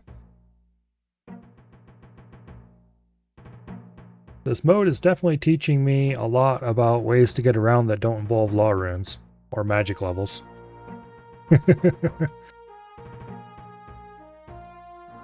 Although I am going to have to work on my magic levels to get those teleports for Mahogany Homes soon. I think that's actually the next thing after the agility grind. I almost forgot about it when I was listing out what I need to do next. But I do need to get some... I need to make sure I have all my teleports in a row for doing... what do I call it? Doing Mahogany Homes.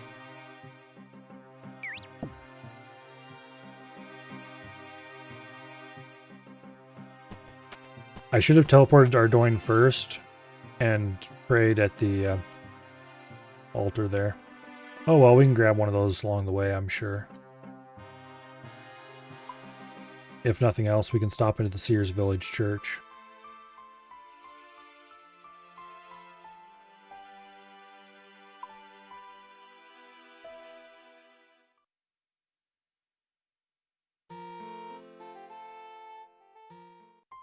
Yeah.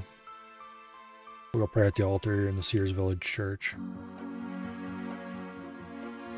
I should get our prayer points back. Do I still have that strange fruit? Yes, I do. Let's eat that right now for more run energy. Might as well, otherwise I'll just have to drop it later.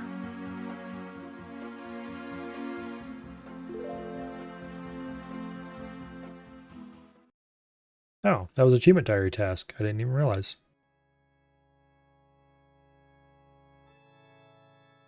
Okay. Cool.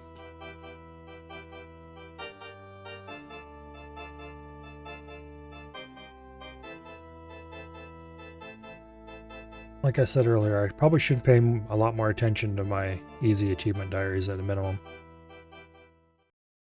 There's not many teleports on the easy diaries, but it's still useful to have the items. Like the Kandarian headgear is pretty good for lighting if nothing else. Alright, Percival. We need to talk to King Arthur. I don't know where Percival has wandered off to. I'm sure he's around here somewhere, and Arthur will tell us where.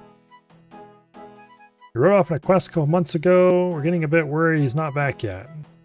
He was going to try to recover the golden boots of something or other.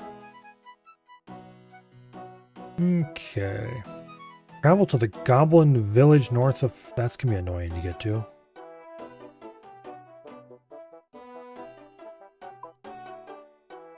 Damn it. How am I going to get there?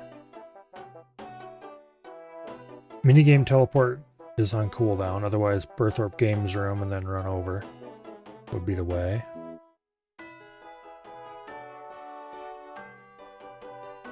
We could do Ardoin to Remington and then run north, which is annoying.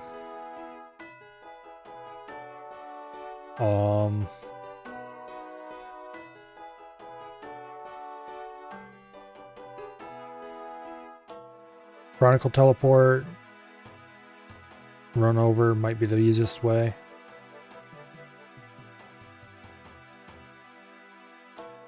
We don't have hot air balloons unlocked yet, otherwise that'd probably be a reasonable way.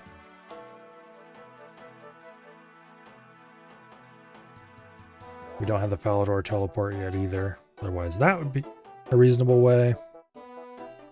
Actually, the underwall tunnel...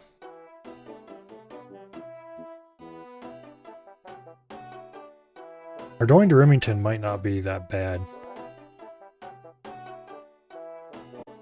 Probably about equal to the Chronicle teleport, honestly. Yeah, let's just do Chronicle. Not Chronicle, Monastery. It'll cost us 30 coins to go to Remington, and then we can go straight up north to Falador, go through the underwall tunnel. That'll save a couple minutes running through the city. Getting around's kind of a pain in the butt when you don't have all the teleports on tap.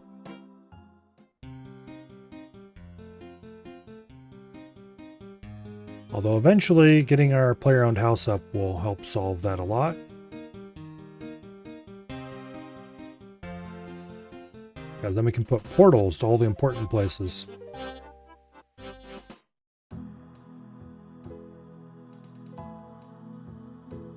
Normally I'm not too worried about portals in my player-owned house, except for a few particularly annoying teleports, like the Barrows teleport, that are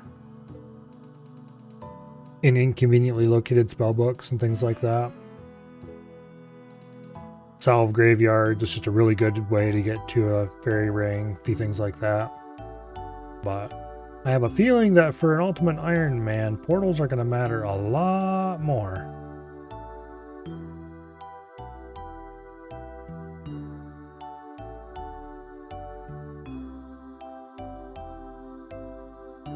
And I'm probably going to want portals to lots of boring places that I would normally just grab runes for. I do have a Varrock portal in my house, on my main. But I'm probably going to want Falador and Hosidius, or not Hosidius, but Korand. And every other portal I can possibly imagine stuffed in my house on this character. As soon as I can. Which means I'm definitely going to want multiple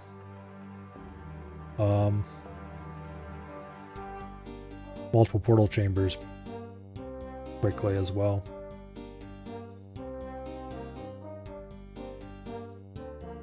Okay, so after we do this,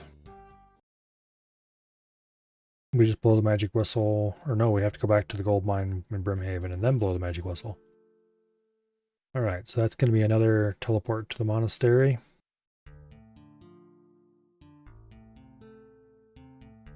Brimhaven's not hard to get to, luckily. And it's 11 o'clock, which means the shrimp tank light is going to be going out any second now. We'll go a little late. I'm going to finish this quest at least.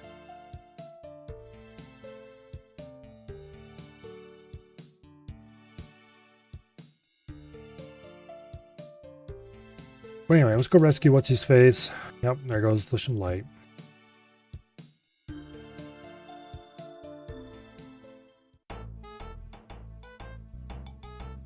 Night shrimps. Yep, night shrimps. They're not going to go to bed any more than I will. Let's be honest.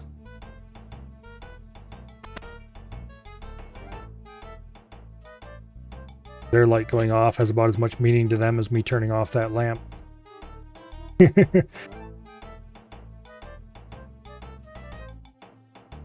Alright. Sir Percival.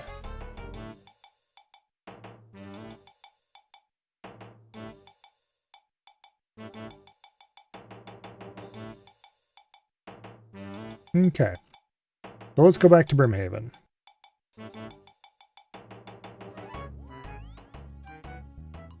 Yeah, the shrimp sleep too. They just don't sleep when their lights are off. They don't really hold the standard human schedule. After all, they're perfectly happy to swim around in the caves that attach to the native pools that they live in.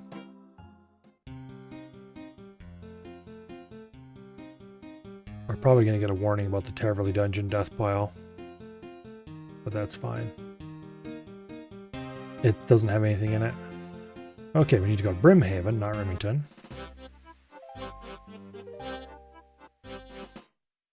We're slowly eroding my cash stack.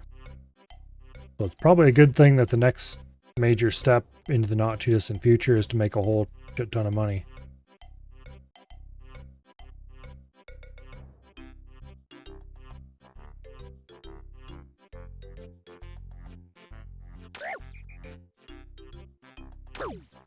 Get away from me, you. Don't need to be poisoned by some stupid spider. Actually, I don't think those spiders poison you. Scorpions over here that do. Yeah, poison scorpions.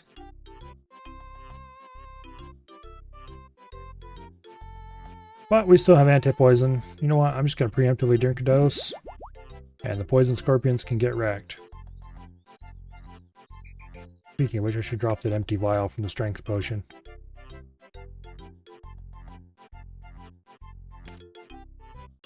And I should probably also drop the mithril scimitar because Excalibur is strictly better than it. Except speed. Speed's a little bit better in mithril scimitar, I guess. Okay, we have blown the magic whistle. Sweet. And everything looks much more cheerful here.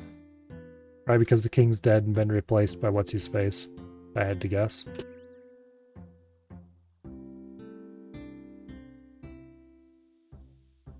And the Fisher Kingdom is all repaired. The castle's all repaired.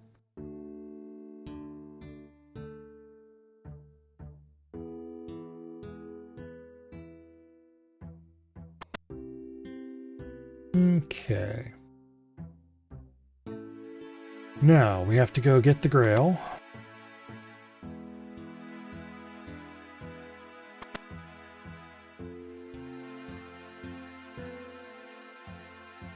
There it is, the Holy Grail. Return to Camelot and talk to King Arthur. Well, this time we can't exactly use the minigame teleport. So, Kandarian Monastery and run north, I guess. What a boring and tedious way to get there, but... Man, I'm glad I bothered to get this cloak. The guide doesn't have you get this. For probably sensible reasons, namely that this stupid antique lamp is currently clogging my inventory because I refuse to use it on something that's not herblore.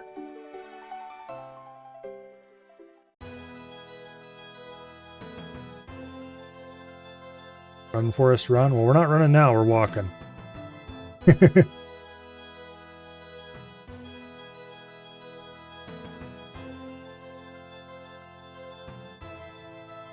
Our poor run energy.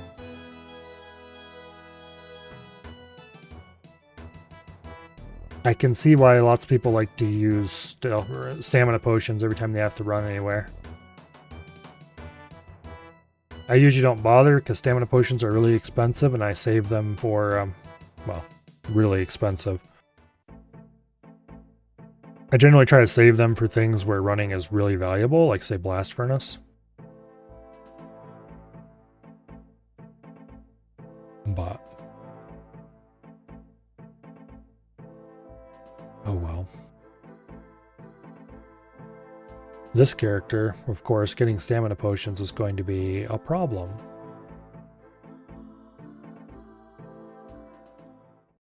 I probably won't be able to get any appreciable number of them for a very long time.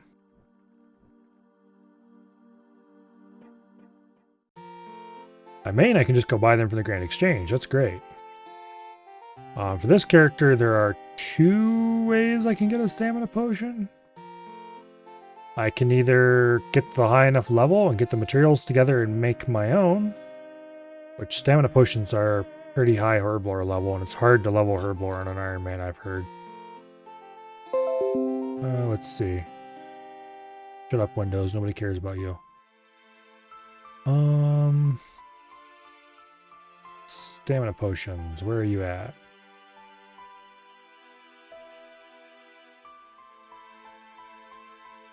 Not quite that high.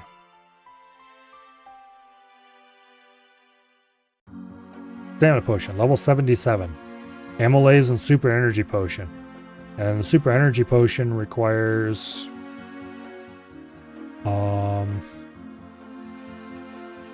what herb is it?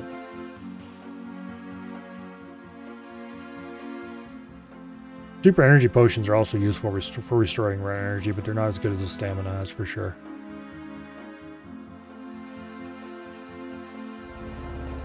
What level is the super energy? It's not that high. Let's see if I can see it by... Oh, here we go. Super energy. 52. Avanto and Mortmar fungus. Well, those wouldn't be particularly hard for me to get. Just the level would be the hard part.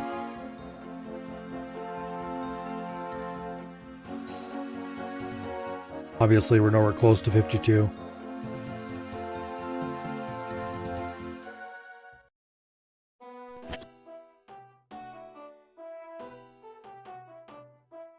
But anyway. I'm gonna need some stamina potions eventually to build some stuff in my player-owned house.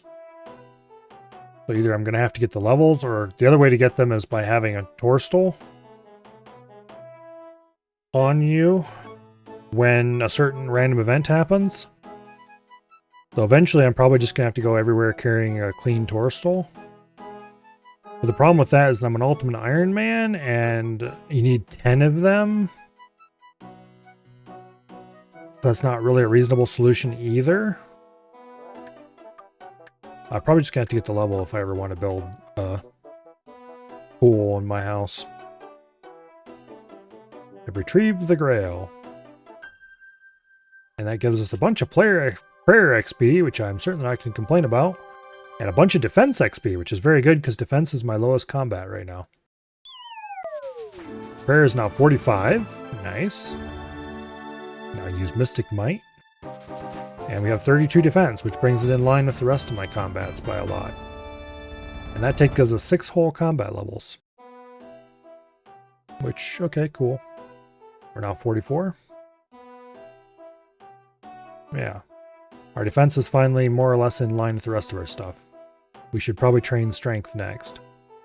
Get it to 40 as well, so it matches our attack. And then work on our defense to bring it up to the rest as well.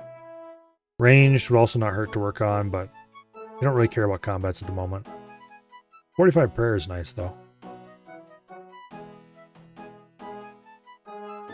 Eagle Eye and Mystic Might are reasonable spells to... or not spells, reasonable prayers to use. Increase my range, increase my magic by a little bit.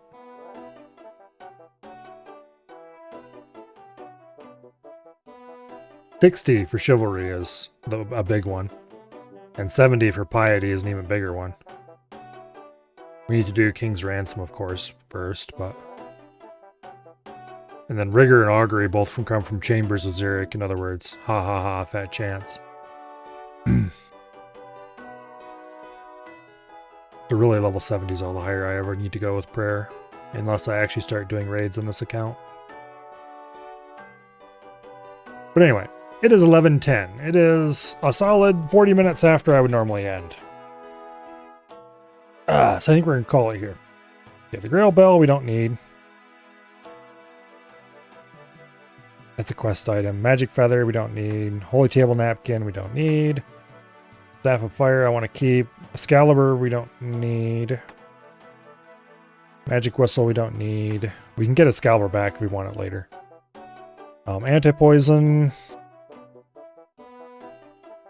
I'm pretty sure I don't need it anymore. Because we just did pick it up today for the purposes of today's questing. Let's just get rid of that as well. Okay, that lightened our load considerably. I should also get rid of the Mithril Scimitar, because I don't think I'm going to use that again, but we'll keep it for now. But yeah. Should probably drop these runes, because I don't have any mine runes left, which means I'll probably also drop the staff. I'm not going to need any of that for the next phase of anything. We'll keep it all for now, though. Just in case I need more stuff, I can just buy more mine runes and be good. There's multiple places where I can do that. The Iron Pickaxe and Bronze Axe I don't really need either, but we're keeping that for now. Rod and Bait. Probably should have got rid of those long ago, but I might as well get the fishing levels out of them before I get rid of them. Anyway, I'm not particularly cramped for inventory at the moment, so most of the stuff can be dropped. We'll just keep it until I actually have to drop it. But that will be for later.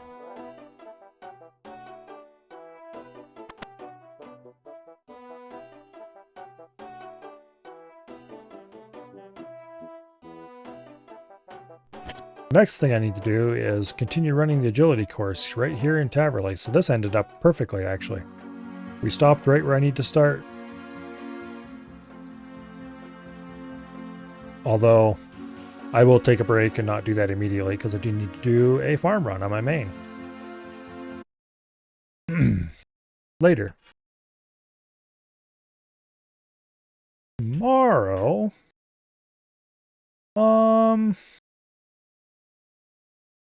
Tomorrow we might do more questing on the Ultimate Iron Man.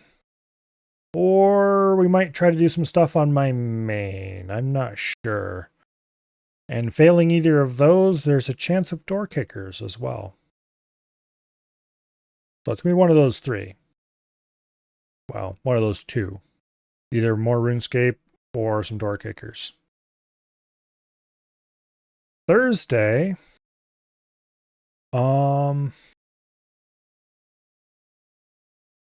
Half asked me if I wanted to play 7 Days to Die with him and Bo. I don't know if I'm going to do that or not. I haven't decided. I don't currently own 7 Days to Die. And I don't know if I'd rather be in chat sending zombies after him or if I'd rather be in game watching the zombies run after him.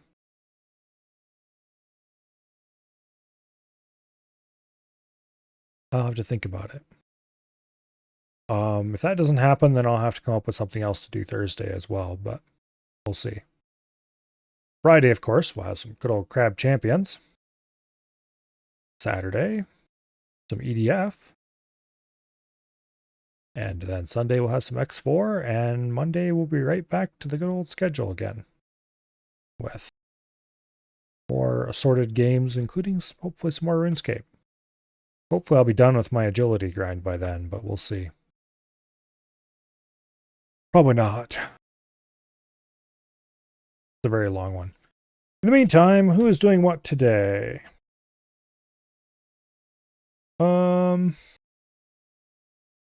It looks like Half is playing Sifu. Sifu, however the hell you're supposed to pronounce that.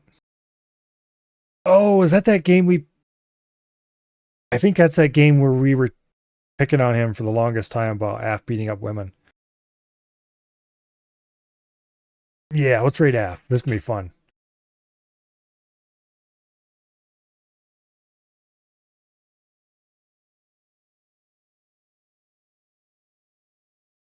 Okay. So this game, Af played it a long time ago, and there was some kind of female end boss or something. So we spent weeks thereafter picking on him about how Af beats up women. It was pretty funny. But let's go do that again. One good thing to pick on Af, it's rare that they return. Anyway. Yeah, hopefully I see you all back here tomorrow for whatever shenanigans ensue, and I will see you all later. Good night, and goodbye.